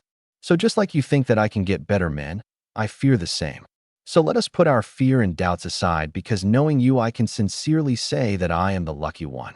Anko said all this in sincere voice, but sighed when she saw Irika was backing down slowly. Fine, have it that way, summoning jutsu. Anko grinned evilly. No, not the snakes again. Irika tried to run away, but his legs were caught by Anko's snakes. Stop your whining. I don't see you complaining when we are actually doing it. Heck, you act total 180-degree opposite. Now be a good boy and put your mouth to a better use. Will I even survive the first day? Let me say it again. Congratulations on making it to the new team. Yamato smiled softly. It was next day after the test. Yamato treated them to a nice restaurant for doing so wonderful in the test. Now they were on training ground 15 for their first official meeting as Team 5. Excitement was written on everyone's faces. Before starting our today's main discussion, I want to give you guys some warnings. Hearing that everyone became more focused, for Haku and Ranmaru, you had to follow the same codes like before. Haku, no ice jutsu unless tough calls, and same for Ranmaru. We still don't know full power of Ranmaru's abilities, and we never heard of any bloodlines like that. So you have to be extra careful. You can use your Jinjutsu Ranmaru, but be more discreet about it. Haku and Ranmaru nodded. For Naruto, you can use everything else except Kiba. What? What? Naruto protested with a frown. Because Kiba is a valuable asset in Kiri. If anyone learns that you have one of the mist swords, you will become a target of many dangerous people. So unless the situation is dire, do not use Kiba. I know it is not fair, but until you are strong enough to fully utilize Kiba, you have to follow this Naruto. Yamato explained to Naruto, who was clearly depressed. Now with that out of the way, there is one more thing I want to ask you guys. You guys know about Chunin exam, right? Well, guess what? This year it will be held here in Konoha. So do you guys want to participate in it? Yamato asked, even though he knew the answer. Of course, Yamato-sensei. I think it will give us a great experience. If Naruto and Hakane goes, so will I. Well, I knew all of you would say yes, but still wanted to confirm. Now the exam will be held at the end of the next month, meaning you guys have less than 2 months to prepare yourself. I would suggest no more mission, only strict training. With that comes our today's discussion. I will be direct. Being a Chunin means you got to have experience, strength, and the ability to lead. Experience means you got to have mission experience as well as different kinds of battle experience, so if any time a mission goes south, you know what to do. Strength is something you need because when you become a Chunin, you will be doing high-level missions. Sometimes you might have to go with Jonin to help them out as well. You cannot do any of these unless you don't have power to back you up in the battle. And the last one, the ability to lead, means you got to have skills to lead a team when one is assigned to you, and also you need to be quick-witted and crafty for that. You guys still with me? Yamato asked. Seeing everyone nodding back with vigor, he continued. Now as for you guys, Ranmaru, I will be direct. You are the weakest link in the team, for now. You don't have enough experience on the field, and as for strength, you have high potential, but you have to train hard to sharpen them. Also, you are too young and green for leading. Naruto, I can say you are quite experienced as a genin. And in the strength department, you might be one of the toughest genin I have come around. But you still lack on the leadership area. You have a tendency to charge at the battle without properly evaluating the situation. And Haku, truthfully, I would say you already have all the 3 areas covered. You are experienced, smart, and strong kuniochi. But there is always room for improvement. Yamato explained. He continued. So what I want you guys to do now is to discuss with one another about your own strengths and weaknesses and what can you do to contribute in the team. Also decide which area you want to improve and how you plan to do that for the upcoming exam. Take your time. I will meet you after lunch. With that, he left. So, ramen anyone? After lunch. After their lunch at Ichiraku's, they went back to the training ground, all the while discussing about the given topic. They didn't have to wait long for Yamato. So, did you discuss among yourselves about what I told you? Seeing them all smiling and nodding, he grinned. Then let's start with Naruto. What are your weaknesses, strengths, and how do you want to become stronger? Let's not forget your contribution towards your team. Naruto rubbed the back of head. For my awesome sides, I am strong at lightning jutsus and kenjutsu. Also, I can use shadow clones in lots of ways. I can even use them in information gathering. Also, my bloodline storm release packs quite a punch, but I am still working on it. As for weaknesses, I am not good at countering strong genjutsu. Also not good in hardcore strategic battles, I suppose. As for the team, I can be the heavy damage dealer and the frontliner. To get stronger, I want to focus on kenjutsu and on my bloodline techniques. Guess that's all for me. Nicely said, Naruto. So who wants to go next? Yamato questioned the other two. Ranmaru stepped up and seeing that Yamato motioned him to go on. Well, for starters, I am not experienced in shinobi battles as much as Naruto and Ai and Hakane, but my strength lies in my unique abilities. I can cast some strong genjutsu, and I am working on tracking. My main weakness is my inexperience and also the lack of knowledge on shinobi arts. I want to be the genjutsu expert and tracker on our team. Ranmaru said with determined voice, which relived Yamato as he thought that his earlier speech might have diminished Ranmaru's spirit. He was glad that it didn't. Yes, Ranmaru, you need time and experience, and with that I am sure you can be as good as your other teammates. So, Haku, it is your turn. Yamato said to Haku, who smiled back. Let's see, for my strong points.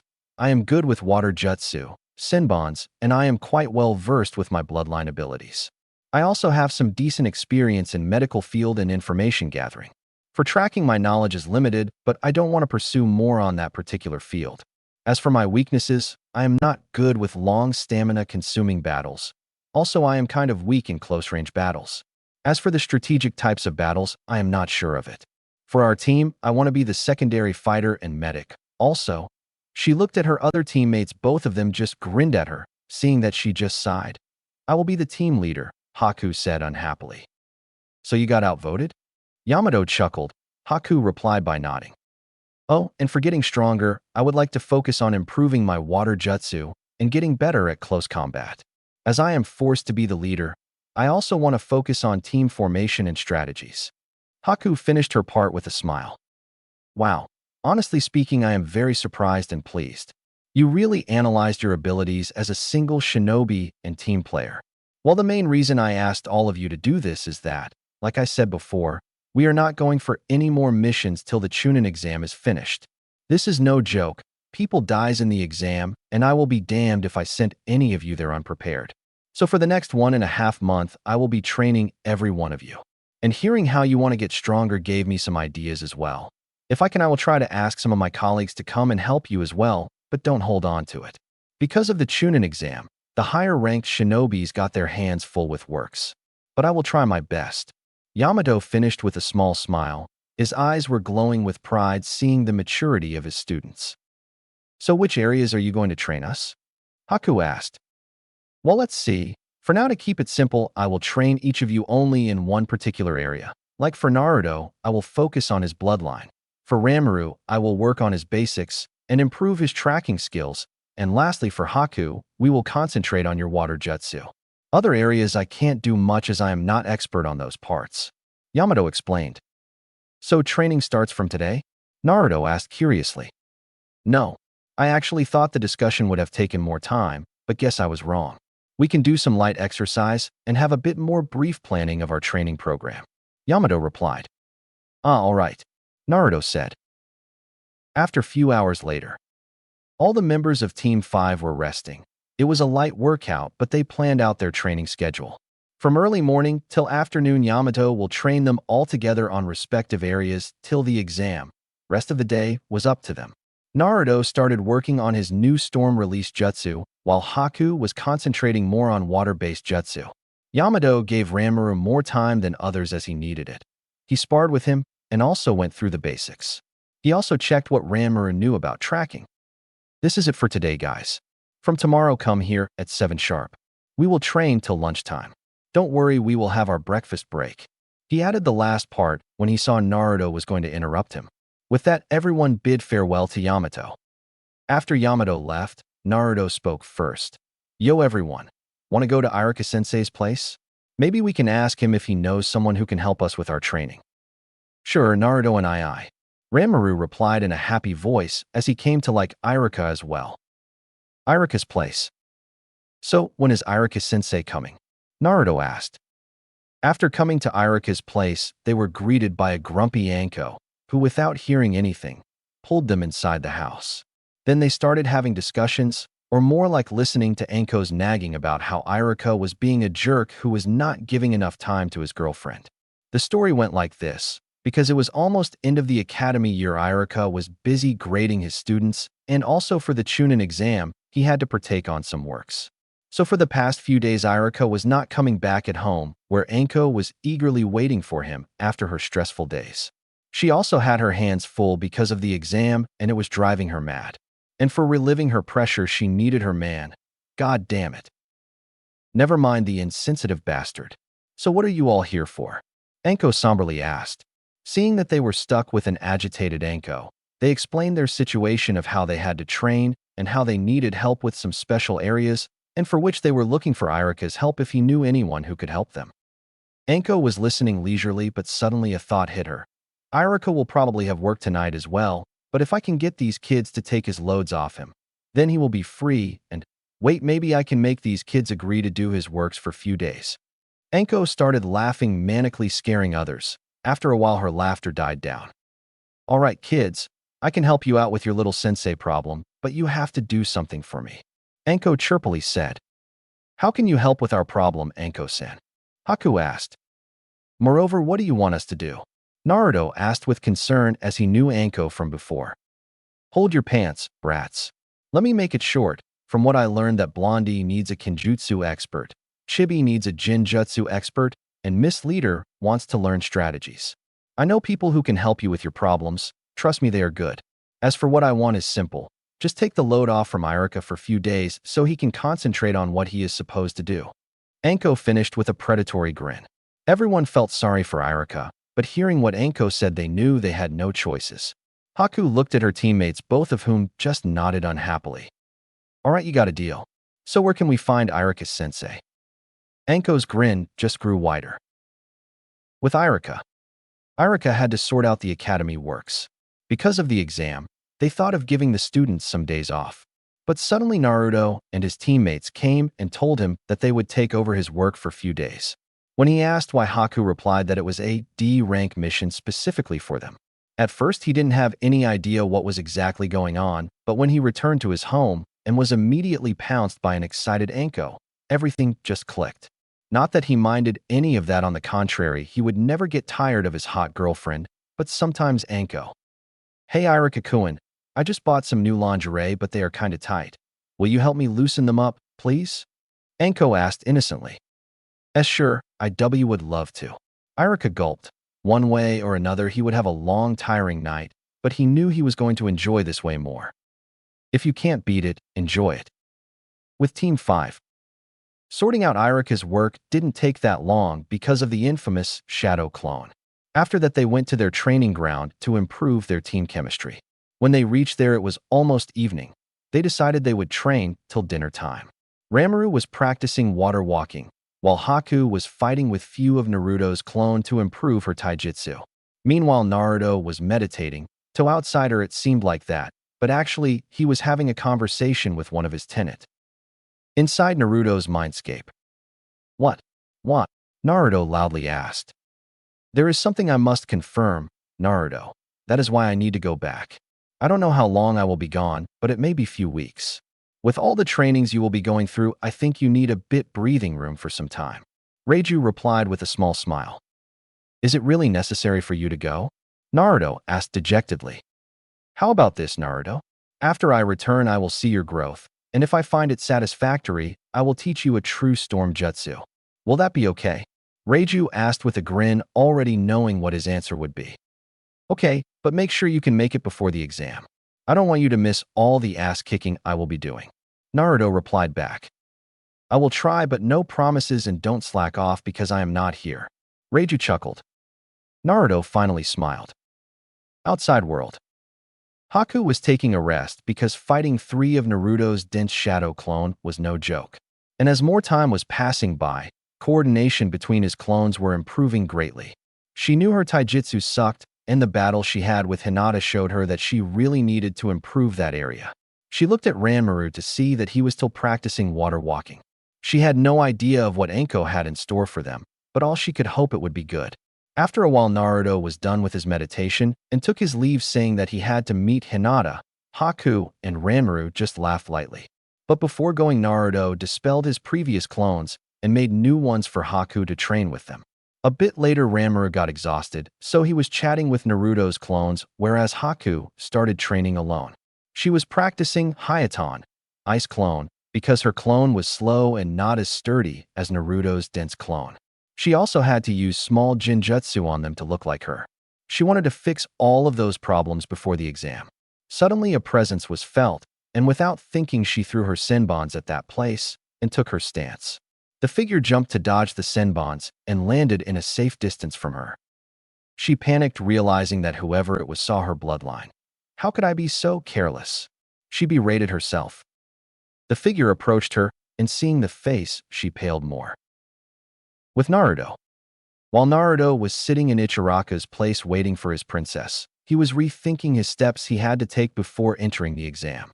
His new original storm release attack was almost ready. Some advice from Yamato and Reiju helped him to fix a few problems, and now he needed a month or 2 to complete it. Also, he was hoping if Anko could really find someone to teach him in Kenjutsu. He might got Kiba, but he knew after watching Zabuza's fight that he needed to improve his Kenjutsu by a lot. For the time being, he would concentrate on these 2 areas. He didn't want to think too much because he was still feeling down because of Reiju's depart. Someone entered the place, and to Naruto's delight, it was Hinata. The day couldn't be that bad now that he would be able to enjoy his time with her. Naruto-kun, are you doing anything tonight? Hinata meekly asked. This day might be good after all. Nah, I am completely free, nothing to do at all. Naruto eagerly replied back. Then can you come to my house? My father wants to meet you. Hinata told Naruto nervously. Scratch that. The day was becoming worse by the minute. Suddenly, Naruto's mind started showing just how much work he had to do, but alas. His big mouth already told Hinata that he was completely free. Now he got no choice but to go. Gulping, Naruto nodded his head. Naruto was getting more and more nervous by the minute as he was closing in towards the Hyuga compound. He wasn't nervous because he was meeting the head of one of the strongest and noble clan in Konoha, but because he was meeting with his girlfriend's father, who held the fate of their relationship. He would do everything in his power if her father turned out to be one of his haters. He didn't know the man that much, but from the small exchange they had when Hinata was fighting to prove her powers, he knew he was not the friendly type. That's for sure. Naruto was glad that he was able to come up with a quick plan to make sure he didn't mess this up in any way. Without knowing, he was holding and squeezing Hinata's hand, who understood her boyfriend's nervousness. As they closed in towards the compound, the guards in the gate were a bit surprised to see their shy heiress boldly holding hands with the village pariah went inside the compound, as if this was her usual routine. But truthfully, Hinata was also nervous. Few hours back, out of nowhere, her father said that he wanted to meet Naruto, and she had a feeling in her gut that Hayashi knew about her and Naruto, but she didn't know how. Now, seeing Naruto being that much nervous, she was trying to remain calm, because if he saw Hinata was also nervous, that would definitely not going to help him. She led Naruto to her father's study room, first to inform him of her boyfriend's arrival. Father, I have brought Naruto-san with me. She informed her father of their presence while being as formal as she could. Enter. Hearing the stoic voice, Hinata looked at Naruto and smiled to assure him that nothing would happen. At least that's what she hoped. She opened the door and led Naruto inside. They entered, and when Naruto and Hayashi's eyes met, Naruto bowed slightly. After that, he followed Hinata and sat in front of her father. Uzumaki-san, firstly I would like to thank you. Hinata and Naruto was surprised. Hayashi relaxed his posture and continued. After the training week my daughter had with you, she started to progress a lot, both in physical and mental wise. Although few elders and main house members still don't want to acknowledge it, but I would like to see how far Hinata's new gentle fist style will go. Will it stand toe-to-toe against our traditional style, or can it even surpass that? I would like to see that. Hinata was dumbfounded. Did her father just acknowledge her efforts indirectly, which she was yearning for years? She was doing her best not let the tears of happiness show, although every part of her body wanted to hug her father and to say thank you while crying.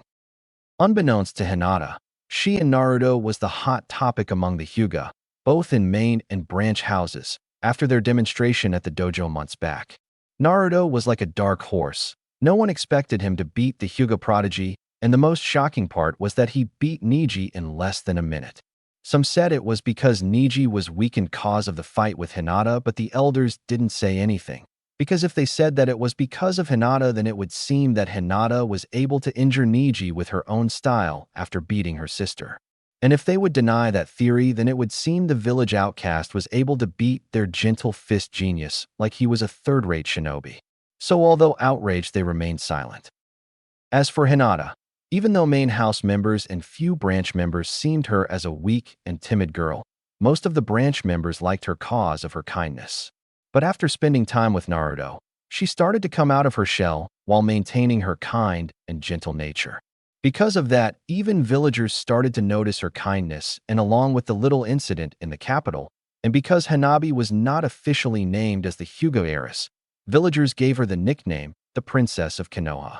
Because of that, she started to gain positive attentions from the main house as well. Hayashi even had Ko to follow Hinata to monitor her training, and the report surprised him. He even started to notice how hard Hinata was working, even staying in the compound, and felt slightly proud of her daughter when he saw how she was doing all the training undetected. He would occasionally made Hinata spar with other members. Although Hinata never used her own style again, but he was still able to notice the slight changes. She was more flexible, and she was able to hit and defend at the same time because of her flexibility.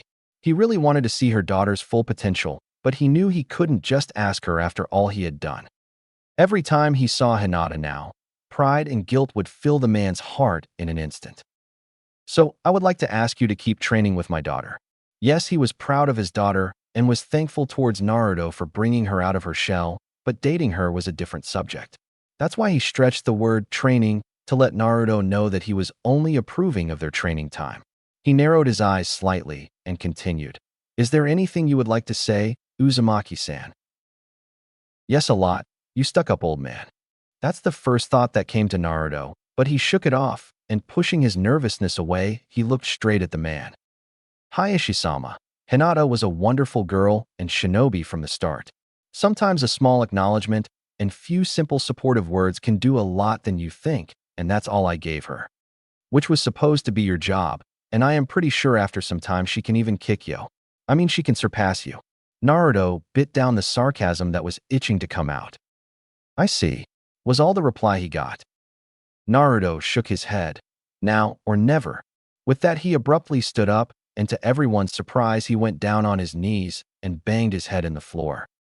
Please let me court your daughter, Hayashi-sama. Hayashi's eyebrows shot up and his mouth opened slightly, which was equivalent of jaw dropping for normal Hyuga. Hinata thought that any more surprises and her heart would give out.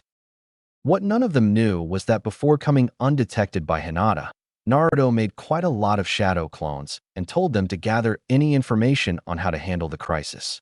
All the clones dashed and started the mission as if the QB was on their ass.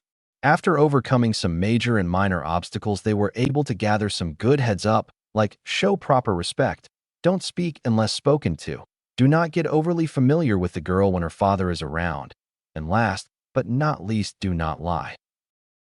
Hayashi quickly composed himself and looked at Naruto raptly, who still had his head on the ground.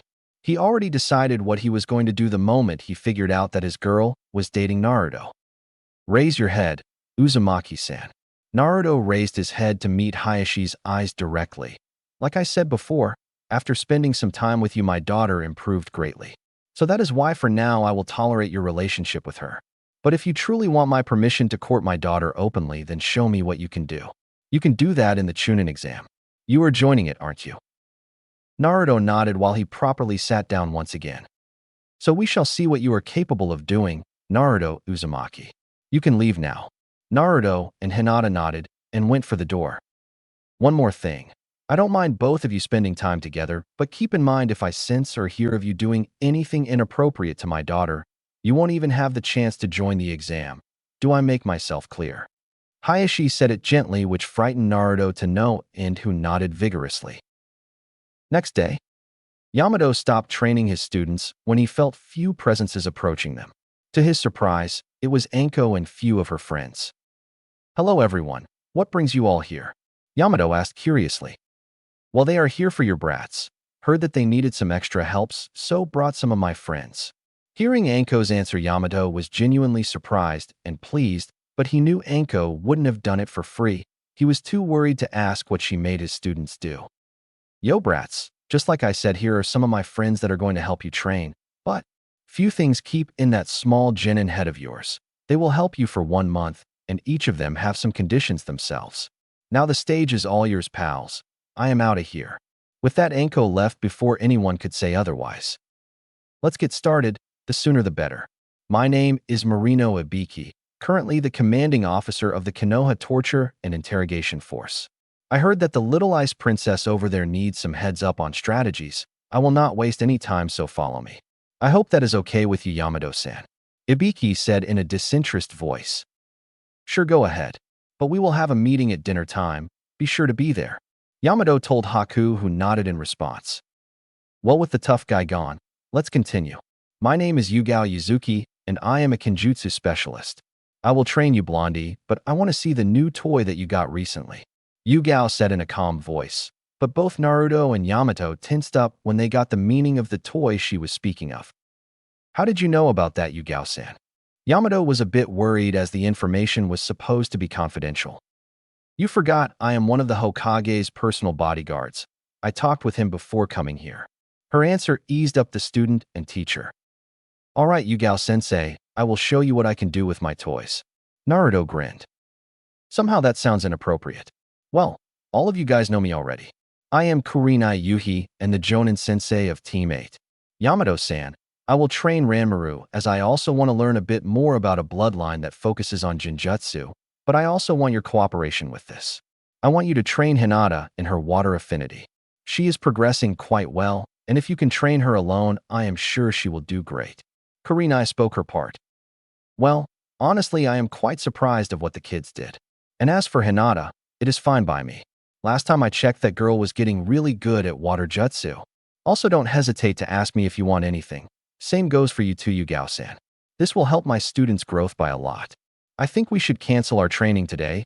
You guys should go with your respective new sensei to get to know each other. But remember, we are going to meet at Ichiraka's place at dinner time. Tell that to Haku for me. With that, Yamato bowed to the ladies and then left. Shall we get going? Yugao asked the remaining people of Team 5. Ibiki and Haku. Ibiki took Haku to the TNI headquarters directly and led her to his office. Before we begin, there are a few things we should clarify. First, I know about your unique ability. Seeing Haku tensing up, he raised his hand. I went to Hokage's office after Anko came and told me about your little sensei problem. She added that if I want to train you first, I have to talk with Hokage. Ibiki grunted.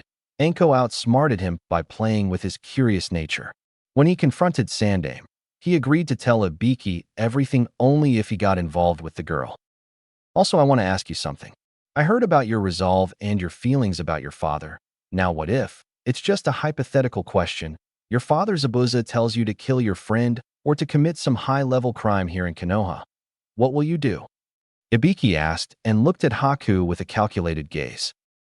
Haku thought for a second, then she smiled softly. Then I just have to beat my father and find out who is behind the scheme. Because with all the years I spent with him, I know he has a bad reputation. He may be heartless, a bit bloodthirsty, a sword maniac, but he is definitely not a backstabber unless he gets betrayed first. So I am sure after all the things Konoha did for him, he is not going to say maniacal things like that. If he did, then it must be because of a third party. Ibiki was surprised. He thought she was going to say something along those lines, but not so clearly and definitely not so fast. He assumed that the girl would panic and then she would try out with some far-fetched ideas not to blame Zabuza. All right, you pass. We can work out on your strategy and team formation skills. But one last thing, is it possible for you to tell me some information about your time when you were traveling? You can skip the part where you don't want to tell. Just don't fabricate. Ibiki asked away his last question. In the ninja world, any little information would be a great asset. She spent a lot of time in water country where their spies were having lots of troubles. Haku thought for a bit, then she nodded. Great, let's get started right away then. Yugao and Naruto. So where is this place? Naruto asked as he was being led by Yugao to a whole new training ground. The odd part was he felt like there was something wrong at the entrance of the place, but couldn't put his hand on it. Welcome to the training ground belonging to only Umbu. Yugao grinned. She led Naruto to this place right after they separated from the other duo. She wanted to test her skills against a mist sword. Because this was one-in-a-lifetime chance, as Naruto was the only person who was able to get his hands on a legendary mist sword who was from a different village. While this place is where Umbu trains. Cool. Naruto started to look around. Don't beat yourself, kid. You won't find this place unless an authorized Umbu brings you here. Yugao chuckled. What? Why? Is there something special you have to do? Naruto started to beam up. Pipe down, and about the special thing, can't tell you, kid. Maybe if you join Umbu anytime soon. Yugao ruffled Naruto's hair. Let's get started. The area is secured so you can go all out. And I want you to go all out. Bring out your blades and give me all you got. I want to see where you stand. Yugao took a relaxed stance, but her senses became sharp. Naruto grinned and took out a scroll to unseal the swords. Yamato gave him a special scroll with a retreat and tracker seal attached to it to seal the kiba inside. He wielded the twin swords and took his stance. Kurenai and Ranmaru. Kurenai couldn't help but chuckle inwardly when she saw Ranmaru's behavior. He was just like Hinata, shy and lacking self-confidence, but had full of potential. Hinata was just like that before, but recently her growth made Kurenai to think that she might be the strongest in her team. Although much of her growth was thanks to her boyfriend, no deny there. So, Ranmaru-kun, before we start training, I want you to tell me a bit about yourself, your life before and after we meet. Don't worry, just a little talk to get yourself to calm down and get comfortable with me. You seem really nervous. Kurenai laughed softly when she saw Ranmaru blushed after hearing that. Ranmaru took a deep breath. He couldn't protect his loved ones before, but now he was given a second chance, and he wouldn't waste it. He would become strong for his new friends and family, and would take anything thrown at him, just like his Naruto and Ai and Hakone. Well, I was raised in this village called. 1 week later. 14-5, it was quite an exciting week. Not every day you get to be trained by few jonins. Naruto, Haku, and Ranmaru would meet with Yamato early in the morning and would train all the way till lunch, of course with breaks. Later each genin would go and meet their other sensei, and after training for few hours they would meet back at their own house. After getting some well-deserved rest, they would discuss with each other about what they had learned in order to improve.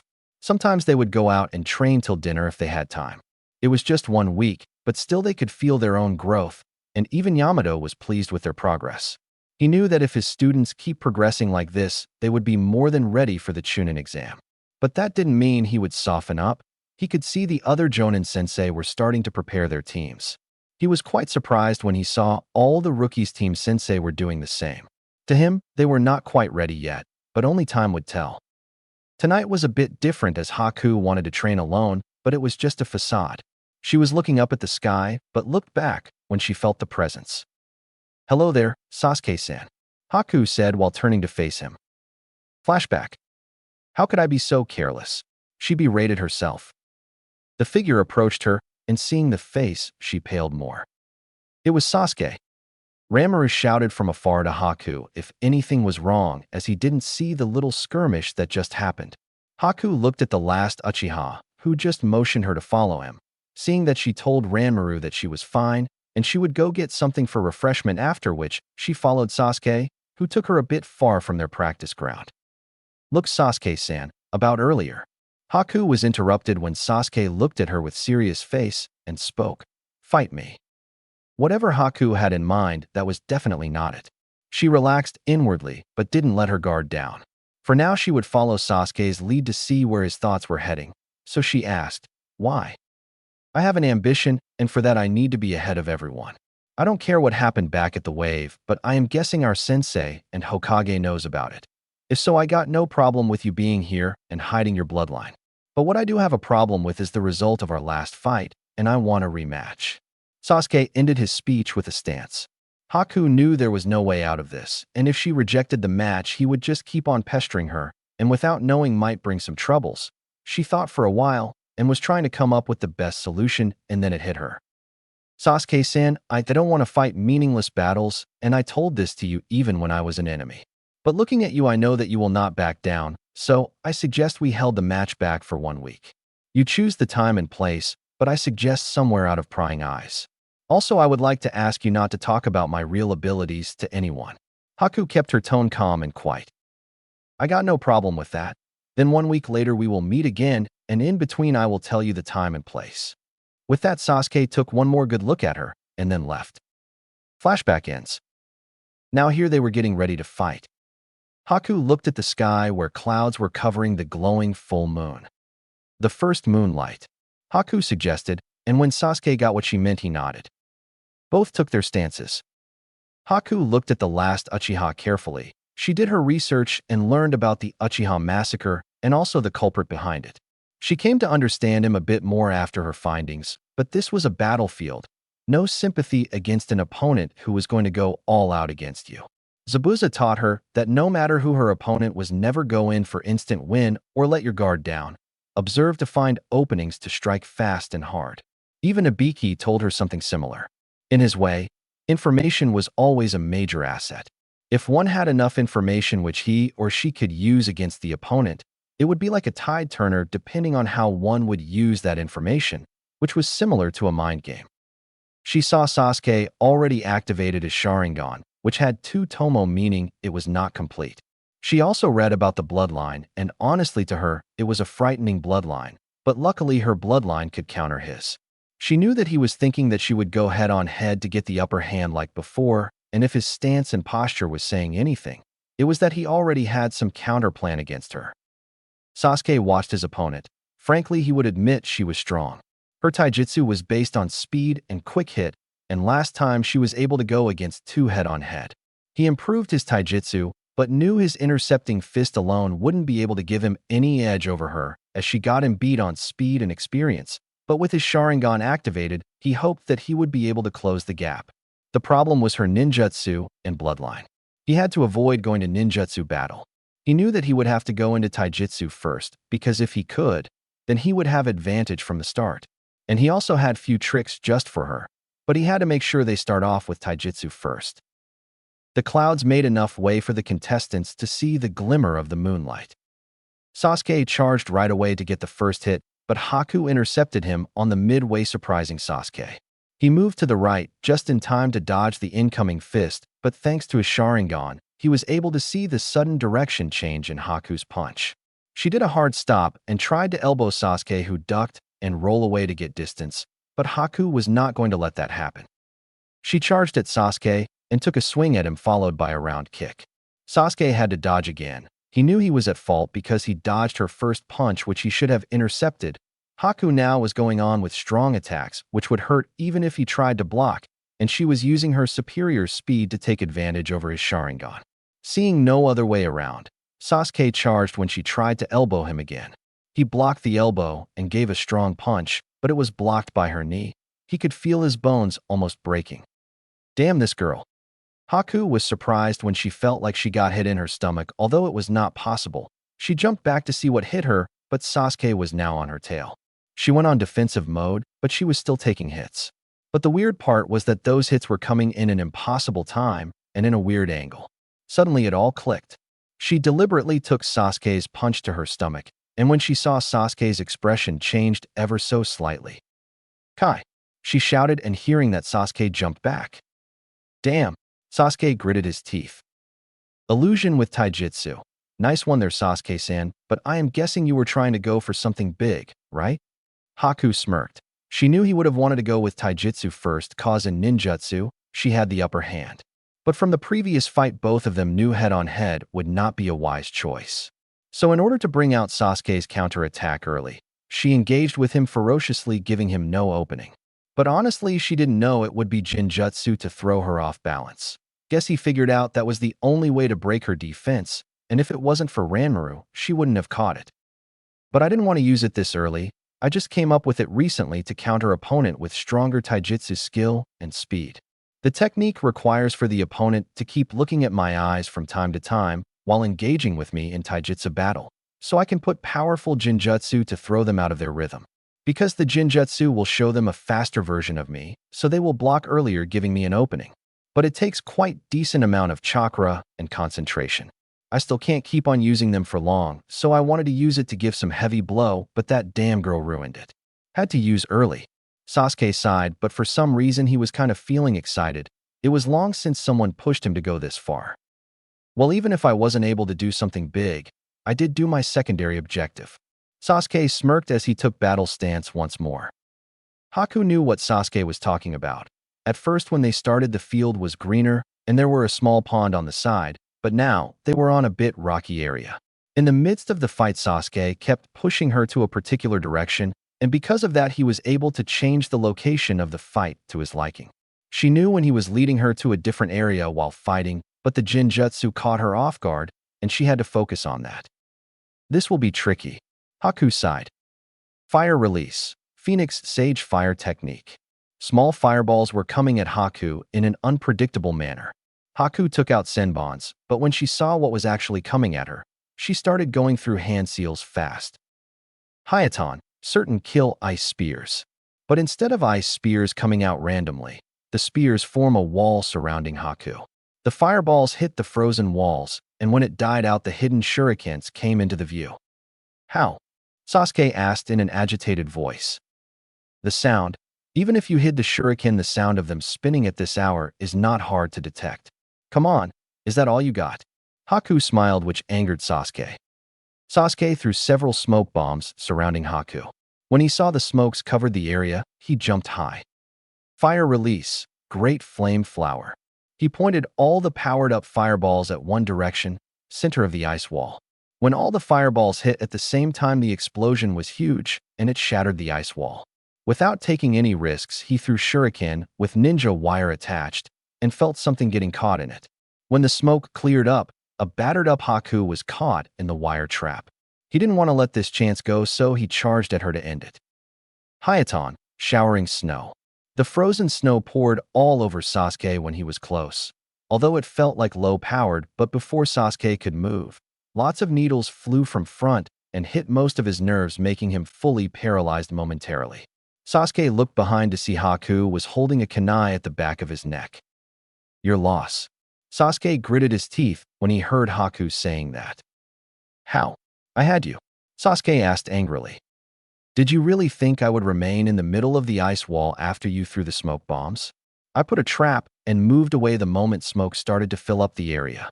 Haku explained, but she didn't say which jutsu she used. Her combination of Hayaton, Ice Clone, and Hayaton, Showering Snow. No point in explaining all of the jutsu she used. The less he knew, the better. Fuck.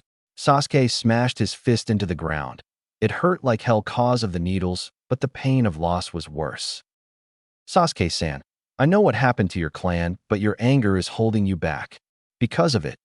Haku couldn't finish as Sasuke got up and stared at her directly. You know nothing. Not about what happened and not about my anger and hatred.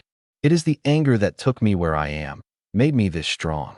I have to avenge all the people that died that day. My clan, my family. Sasuke shouted. Sasuke-san, I didn't see my own clan's massacre, something that I am glad about. But I want to ask you, all this anger and revenge, is this for your own vengeance or for your clan's justice? Haku asked softly. Sasuke was stunned. He didn't know how to answer that, but after coming all this way, he would not diverge from his way of life. He couldn't. Don't talk like you know how it feels. To see the person you admire and love one day become someone else and kills your family. destroys the home where you belonged. Hearing that, Sasuke was shocked. I won't go into detail, Sasuke-san, but my father killed my mother when he found out she had a bloodline. Was going to kill me as well, but my bloodline got activated and saved me. Haku spoke in a whispered tone, but Sasuke heard it all. So you killed your father, right? You got your revenge. So why are saying all this? Sasuke asked in dreaded voice. Because it didn't bring back those days where we were a family, didn't answer any questions that I had. All that left after that was a broken girl who didn't know why to live anymore. I know how it feels like, Sasuke-san, so that is why I am asking, don't go down that road willingly. Haku pleaded. Sasuke didn't know what to do or what to say anymore. All this time he thought no one knew his pain or went through what he had gone through. But he was wrong. Also, Sasuke-san, about today's fight, I enjoyed it before you started to fall for my taunts. I used ice jutsus where there is no water.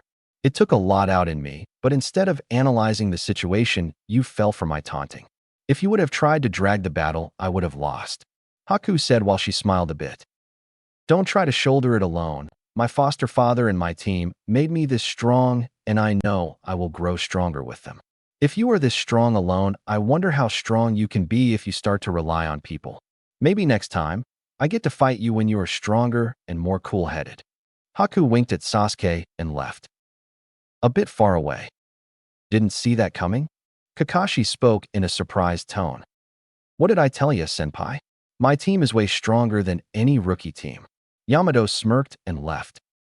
What Haku and Sasuke didn't know was that their little interactions didn't go unnoticed by their Jonin sensei. But instead of stopping them, they decided to see how it played out. So, what are you going to do now, Sasuke? Kakashi smiled a bit at his student. I'll make the first kiss. After their conversation, they had dinner, which was quite uneventful. Naruto did feel that Hinata's sister was watching his every move intently, but their father was worse. When dinner was over, Naruto politely asked them if he could leave early as he had training in the morning. Hinata showed him out of the compound. She was feeling bad when she saw how Naruto looked so gloomy. She mustered her courage and grabbed his hand. Naruto-kun, what's wrong? She asked worriedly. Hinata-chan, what if I messed up in the exam? Then what will happen? Should I take out your father before that? Nah, too strong.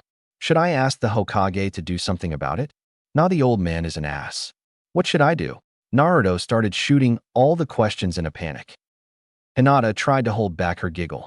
She knew if anyone would do well in the Chunin exam, it would be Naruto. But what made her truly happy was that he was thinking of doing all these for her. She smiled brightly and went for a peck on his cheek, but luckily Naruto turned around just in time. They were stunned for a moment. Their lips touched each other's lightly. Naruto held Hinata's shoulder and pushed her back a bit. Hinata was shocked and then got scared when Naruto pushed her back gently. But before she could say or do anything, Naruto fainted. This past month had a huge impact on Team 5's growth. It was not everyday occurrence where one was able to be taught by few sensei. Team 5 trained with Yamato in the morning till noon. Their main focus was on teamwork and coming up with combo attacks. But Yamato would try to focus on Ranmaru a bit more as he had to cover lots of basic grounds to catch up with rest of his teammates. Ranmaru was able to finish water walking exercise and advanced tree walking exercise. He was not a hand-to-hand combat type of person, but still Yamato trained him to the ground to cover his weakness. He was not willing to take any risk because no matter what, he knew that a time would come when Ranmaru would be forced to go in the front line. So he was making sure that the kid at least could be good with one taijutsu style before the exam. Ranmaru didn't complain, rather he was happy that Yamato was focusing on his weak points cause from his point of view, he had too many of them. That was for his morning session, and as for his other sensei, she was able to make him like Jinjutsu.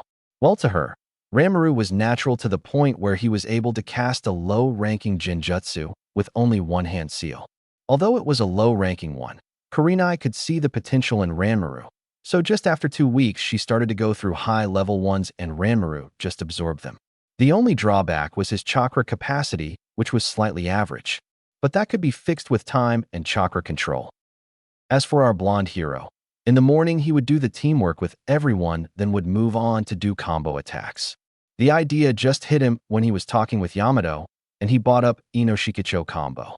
From then, he also wanted for his team to make a combo similar to them. but not everything was as easy as it seemed to be.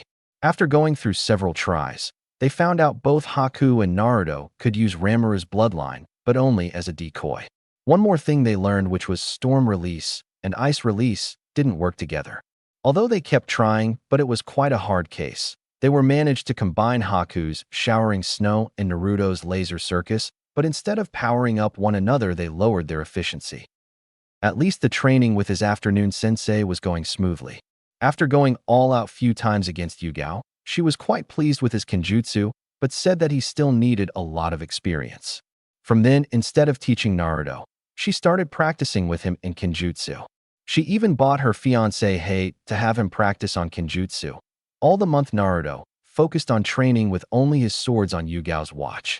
His chosen sword style, Twin Moon style, was a bit unique, so Yugao said she couldn't help him on advancing the sword style. But she showed him some of her own moves as well other sword moves available. It did give him some ideas to create some original moves. All in all, he really enjoyed his time with Yugao. Well, same couldn't be said for Haku. Training with Ibiki was quite stressful. It was just as tiresome, if not more, than Zabuza's training, but she had to admit it was worthwhile. Ibiki teamed her up with some other new chunins and made them go through some team formations and strategies. He also made her observe few interrogations so that she knew how to interrogate enemies when the time comes. She didn't like it, but she took notes. Haku's observation skill was quite good, but with the help of Ibiki, it was sharpened. But she liked training with her own team more. What she learned from Ibiki, she applied them on her morning exercise, and honestly, it felt good to lead a team of your own. After that, at Naruto's request, they started working on combination attack, but so far it was not progressing that much. They also trained at night sometimes if they had spare energy left, for Haku and Ranmaru that is. Hinata started joining almost all the night training after the second week, encouraged by Kurenai.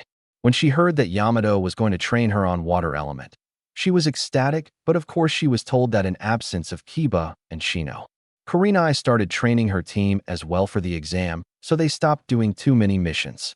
She would train with her team in the morning, and at afternoon her team would have their own training time. Kiba objected the idea first, but after Shino explaining how improving oneself would affect the team, Kiba backed down. Kiba and Shino would train with their clan, whereas Hinata would go with Yamato, who not only taught her on water jutsus, but also worked on her completing her new taijutsu. When he said he was going to work with her new taijutsu, she was quite surprised, and when asked why he was going to do that, all Yamato answered, "Thank that boyfriend of yours." After the second week, Yamato also advised her to join in Team 5's night session. The nighttime training was few times a week. All they did was helping one another. For example, in Haku's case, they worked on perfecting her ice clone and her new jutsu. Ranmaru was working on a project given to him by Kurenai. It was new type of Jinjutsu. Hinata's part was quite simple, to improve her new taijutsu, and it was done by every one of Team 5 going against her only in taijutsu. It was quite hard for Hinata as Haku, Ranmaru and Naruto had different styles and ways of fighting, but it was doing wonders in improving it. She almost completed the style, only a few parts left to improve. Hinata was now hoping that she could finish it before the Chunin exam. With Kakashi. Kakashi was watching his students training intently. He, like other rookie sensei, started to train for the exam, and he knew the main reason why all the rookie teams were going to participate was the exam. Because it was going to be held on their own village, and this was quite a rare opportunity, which would give a huge advantage. But he sighed when he looked at his team. They were getting quite good as a team, somewhat, but as a single member each had problems. But luckily one was taking steps to overcome them. Kakashi was quite surprised when Sasuke came to his house really early in the morning, after the day of his match with Haku, and asked for help. He knew the hatred for his brother was still there, but for now Sasuke decided to put that aside and concentrate on surpassing Haku. Sasuke had conflicted feeling about it, but for now he would train to face Haku and beat her. He wanted to know more about how she was able to go on with her life. Sasuke knew one thing. His thoughts up until now was solely on killing his brother, but he never thought about the life after. And Haku had gone through the life after the vengeance. So he wanted to know more, and he knew that he just couldn't go and ask her about that. So he put aside his thoughts of hatred because he wasn't stupid. He knew if he met his brother now, he wouldn't be able to do anything as he was nowhere near his level. So for now, he would go for the closest person that he had to surpass. Teaching an enthusiastic Sasuke was fun, unlike Sakura. The girl had potential, but unlike Sasuke, she didn't have the right motivation. After the mission at Wave, she became serious, but not as much as he wanted. The girl was still fawning over her teammates, especially Sasuke, who still had no interest in her. Kakashi taught her some advanced chakra control and then later gave her some Jinjutsu scroll. He was surprised when she told him that she learned those in a week. He thought about asking for Kurenai's help after the exam, because now everyone was quite busy with their own team. But one thing he was glad about was that during fights or mission, unlike past, she actually focuses on the mission itself. And the last, and probably the most problematic person was Sai. After their mission at Wave, Kakashi kept his eyes on Sai and was now confirmed that he was a root member. He even reported it to Sandame, but the old man said there was nothing he could do as Sai came into his team legally and didn't make any problems. For now, that's what Kakashi thought when he heard that. Sai, when in a team, would follow Sasuke. In the past, they had a problem in there, but after a nice chat with Kakashi after their mission at Wave, they stopped arguing pointlessly. Sasuke would lead the team, but would hear out his teammates if they had any opinions. Sai would actually give some good advice from time to time, but the most messed up part was that in training or in solo, he would always hold back. It became painfully obvious as the time passed. Even when Kakashi would let Sasuke and Sai spar against each other, Sai held back. Sasuke got pissed after he noticed that, but later he stopped giving his best as well. Kakashi really wanted to have the competitive atmosphere in his team, but it was not going to happen with passive Sai and unmotivated Sakura. He wished he could have Naruto, but that damn incident changed everything. Looking at the sky, he just sighed and hoped for one thing. Maybe the Chunin exam will help them. Somewhere else. Danzo looked at the reports. He was irritated not because Sai had his movements restricted. He expected that to happen considering who his sensei was, but the fact that what he found out recently. Some of his elite root members would go around to look into Umbu's activities, and they discovered some quite interesting information. The Jinchuriki had one of the mist swords, and he was training with one of the top and trusted Umbu of the third. When he found out about it first, he immediately called few of his good root members and told them to keep an eye on the Jinchuriki's team. But here he got hit by a wall. When they trained in the morning, they were with Yamado, who would make few wood clones and would make a parameter around them. It was really hard to get inside without being noticed by an ex-root member. After their morning session, they would learn individually with different elite shinobis. That's also piqued Danzo's interest as to why they were getting special treatment. He wanted to know more, but also hit a dead end in this one. There was no report or no documents about their training regime, as if it was done by verbal agreement. Their session with different shinobis didn't give him the information that he wanted. But what surprised him most was their nighttime training. From time to time, they would train at night, and the Hyuga heiress would join them as well. He didn't want to lose this chance, so he sent his best men to spy on them, but what they wrote on the report pissed him off. Their training ground was being monitored by Kakashi, Yamado, and Yugao, and they were not slacking off at all. Even when the Jinchuriki's team would stay at home, it was guarded by elite trusted Umbus of the third. It was as if they were protecting the Hokage himself. No way in. Another dead end. Now Danzo was not stupid.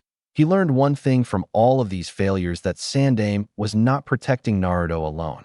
For some reason, he was protecting the whole team, meaning the other members had something that should be kept in the dark. For how long that he didn't know, but what he knew was that he didn't like it.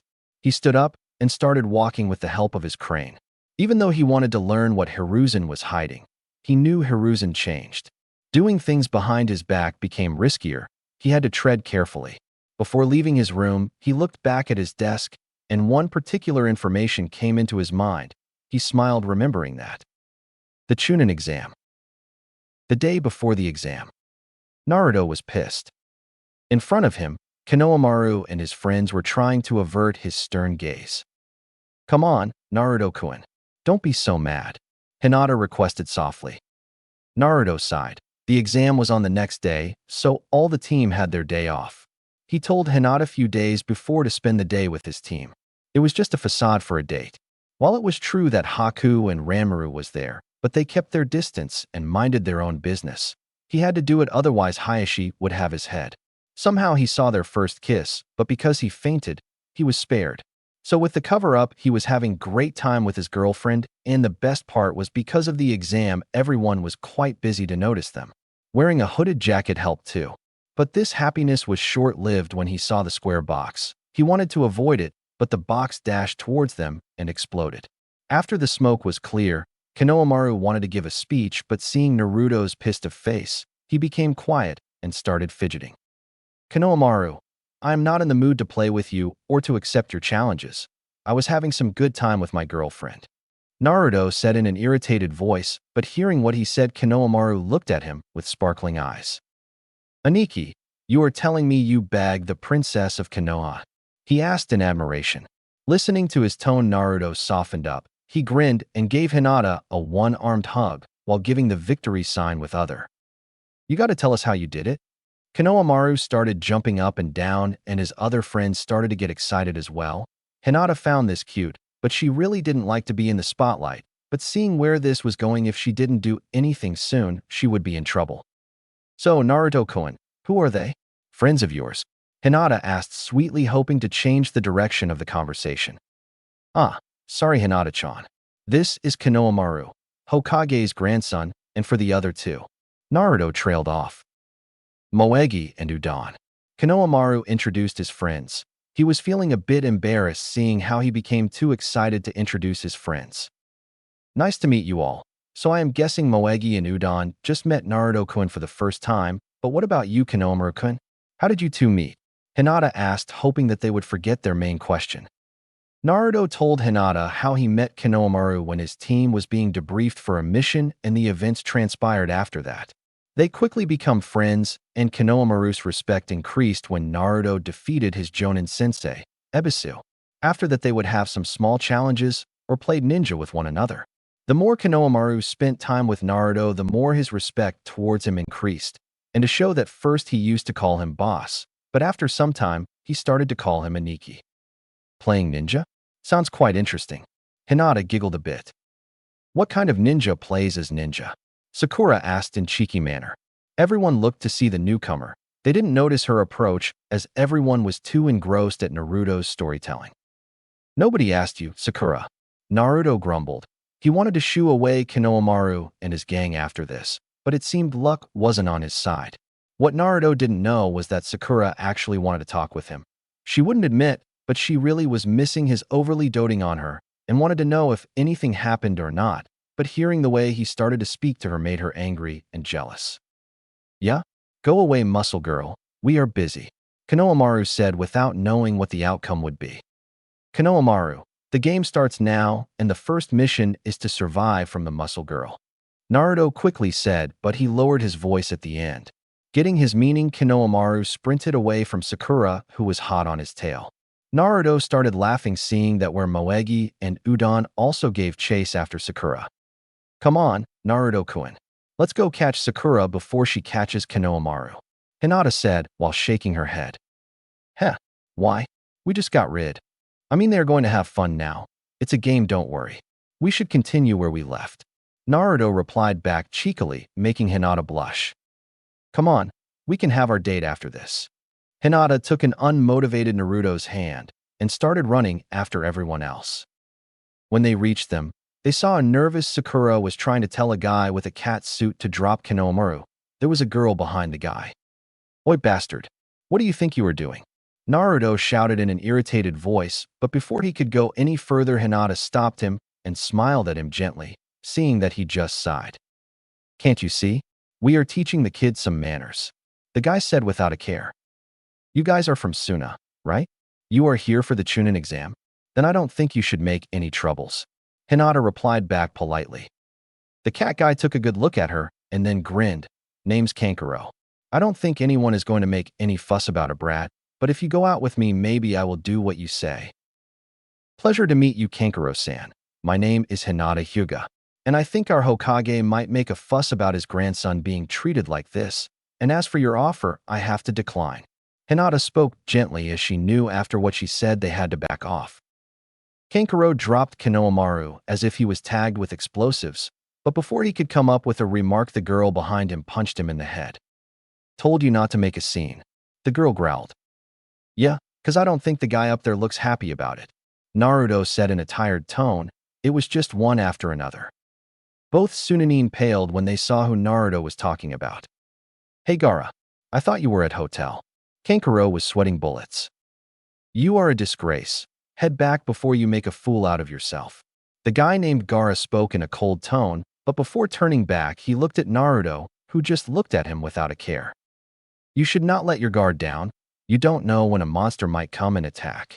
Gaara said while looking at Naruto directly, hearing that both of his teammates tensed. Thanks for the advice.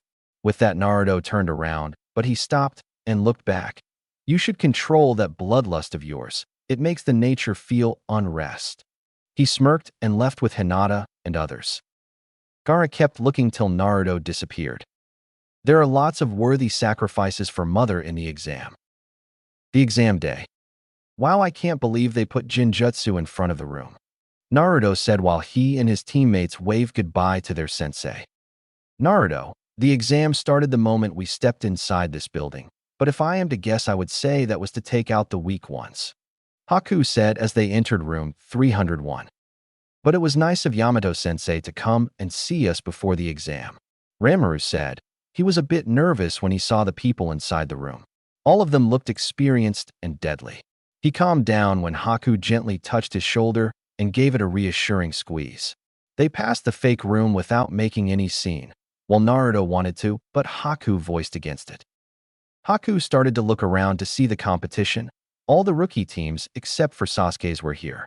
From the major village, there were 2 from Kiri, 1 from Suna, and 3 from Kyumo, and none from Iwa. There was 1 from a new village, but from the headband, she was guessing something related to sound. She took another good look at the teams. The one from Suna would cause problems. Only 1 team from Kyumo looked dangerous, but what was disturbing her was the teams from Kiri. Are they here for the missed sword? 2 teams are too much considering their condition. Let's hope I am wrong here. Haku thought. Suddenly the door opened and Sasuke entered a bit battered, but he had a smirk in his face. Following him was his team and another team. Hinata's cousin was in there, but one of the team member was also a bit beaten, but he had his head down. You had a fight? Guessing you won. Haku told Sasuke when he approached her. It was a draw. Sasuke smirked at her. Haku just smiled. She noticed all the rookie teams started to gather around them. Ino wanted to jump at Sasuke, but Sakura caught her, and they started to bicker at each other. Guess all the rookie teams are going for the exam, Chuji said while eating. Heh, but our team is going to come out as the best, Naruto said while puffing his chest out. You guys should quiet down. You don't want to bring unwanted attention. Everyone looked at the newcomer. He had onyx eyes and ash-gray hair which was kept in ponytails that extended to his upper back. He had a pair of circular glasses and wore a dark purple shirt with a high collar with a white undershirt and dark purple pants. Name's Yakushi Kabuto. The guy introduced himself. Have you already tried the exam? Sakura asked. Well, this is my 7th try. Kabuto explained sheepishly. You must be damn weak. Kiba chuckled. The exams aren't as it seems. Maybe I could lend you a hand. Kabuto took out a deck of cards. These are chakra cards, and they react to my chakra signature to reveal information.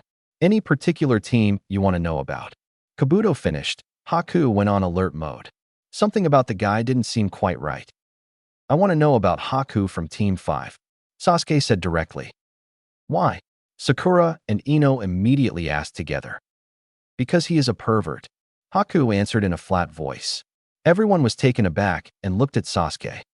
What? No. It's to beat you. Sasuke asked seriously, but his tone and the pink dust in his cheeks gave him away.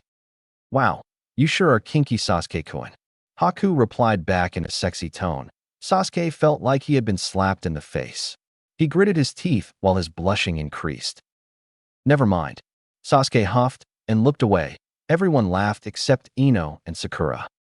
While making an ass out of Sasuke aside, can you tell me about Gaara, the redhead from Suna? Naruto asked Kabuto. Sure. Let's see, his full name is Sabaku no Gaara, son of Kazekage. His team consists of 2 members, his elder siblings. He completed 10D rank, 15C rank, and 1B rank, and all mission was done without a scratch. This year is going to be tough. Kabuto answered. What about Naruto? Kiba asked. Naruto Uzumaki, member of Team 5. He has a storm-release bloodline. Wow. Out of the corner of her eyes, Haku saw a few of the Kyumo neens shifted uncomfortably. He has done 25D rank, 5C rank, 1B rank, and 2A rank. Wow, kid, you sure worked hard these last few months. Kabuto laughed where every other rookie member's jaw dropped except for Hinata and Naruto's teammates. But before anyone could say anything, Ibiki came. Silence, brats. I am Marino Ibiki, your first exam proctor. Now everyone show your ID, and we will begin the first part of the exam. Ibiki told in a calm voice, but it was full of power and authority. Bring it on, Naruto shouted. Somewhere far. Are you sure about that, my friend? Raijin asked in a surprised voice. Yes, Lord Raijin. It seems that the kid started developing the powers sooner than we thought. Reiju replied. Guess I have to give his test earlier than I expected. It should be amusing. Now let's see what the kid can do. Raijin chuckled. It seemed as if he just found something quite interesting. Hope you are ready for this, Naruto. Reiju thought worriedly.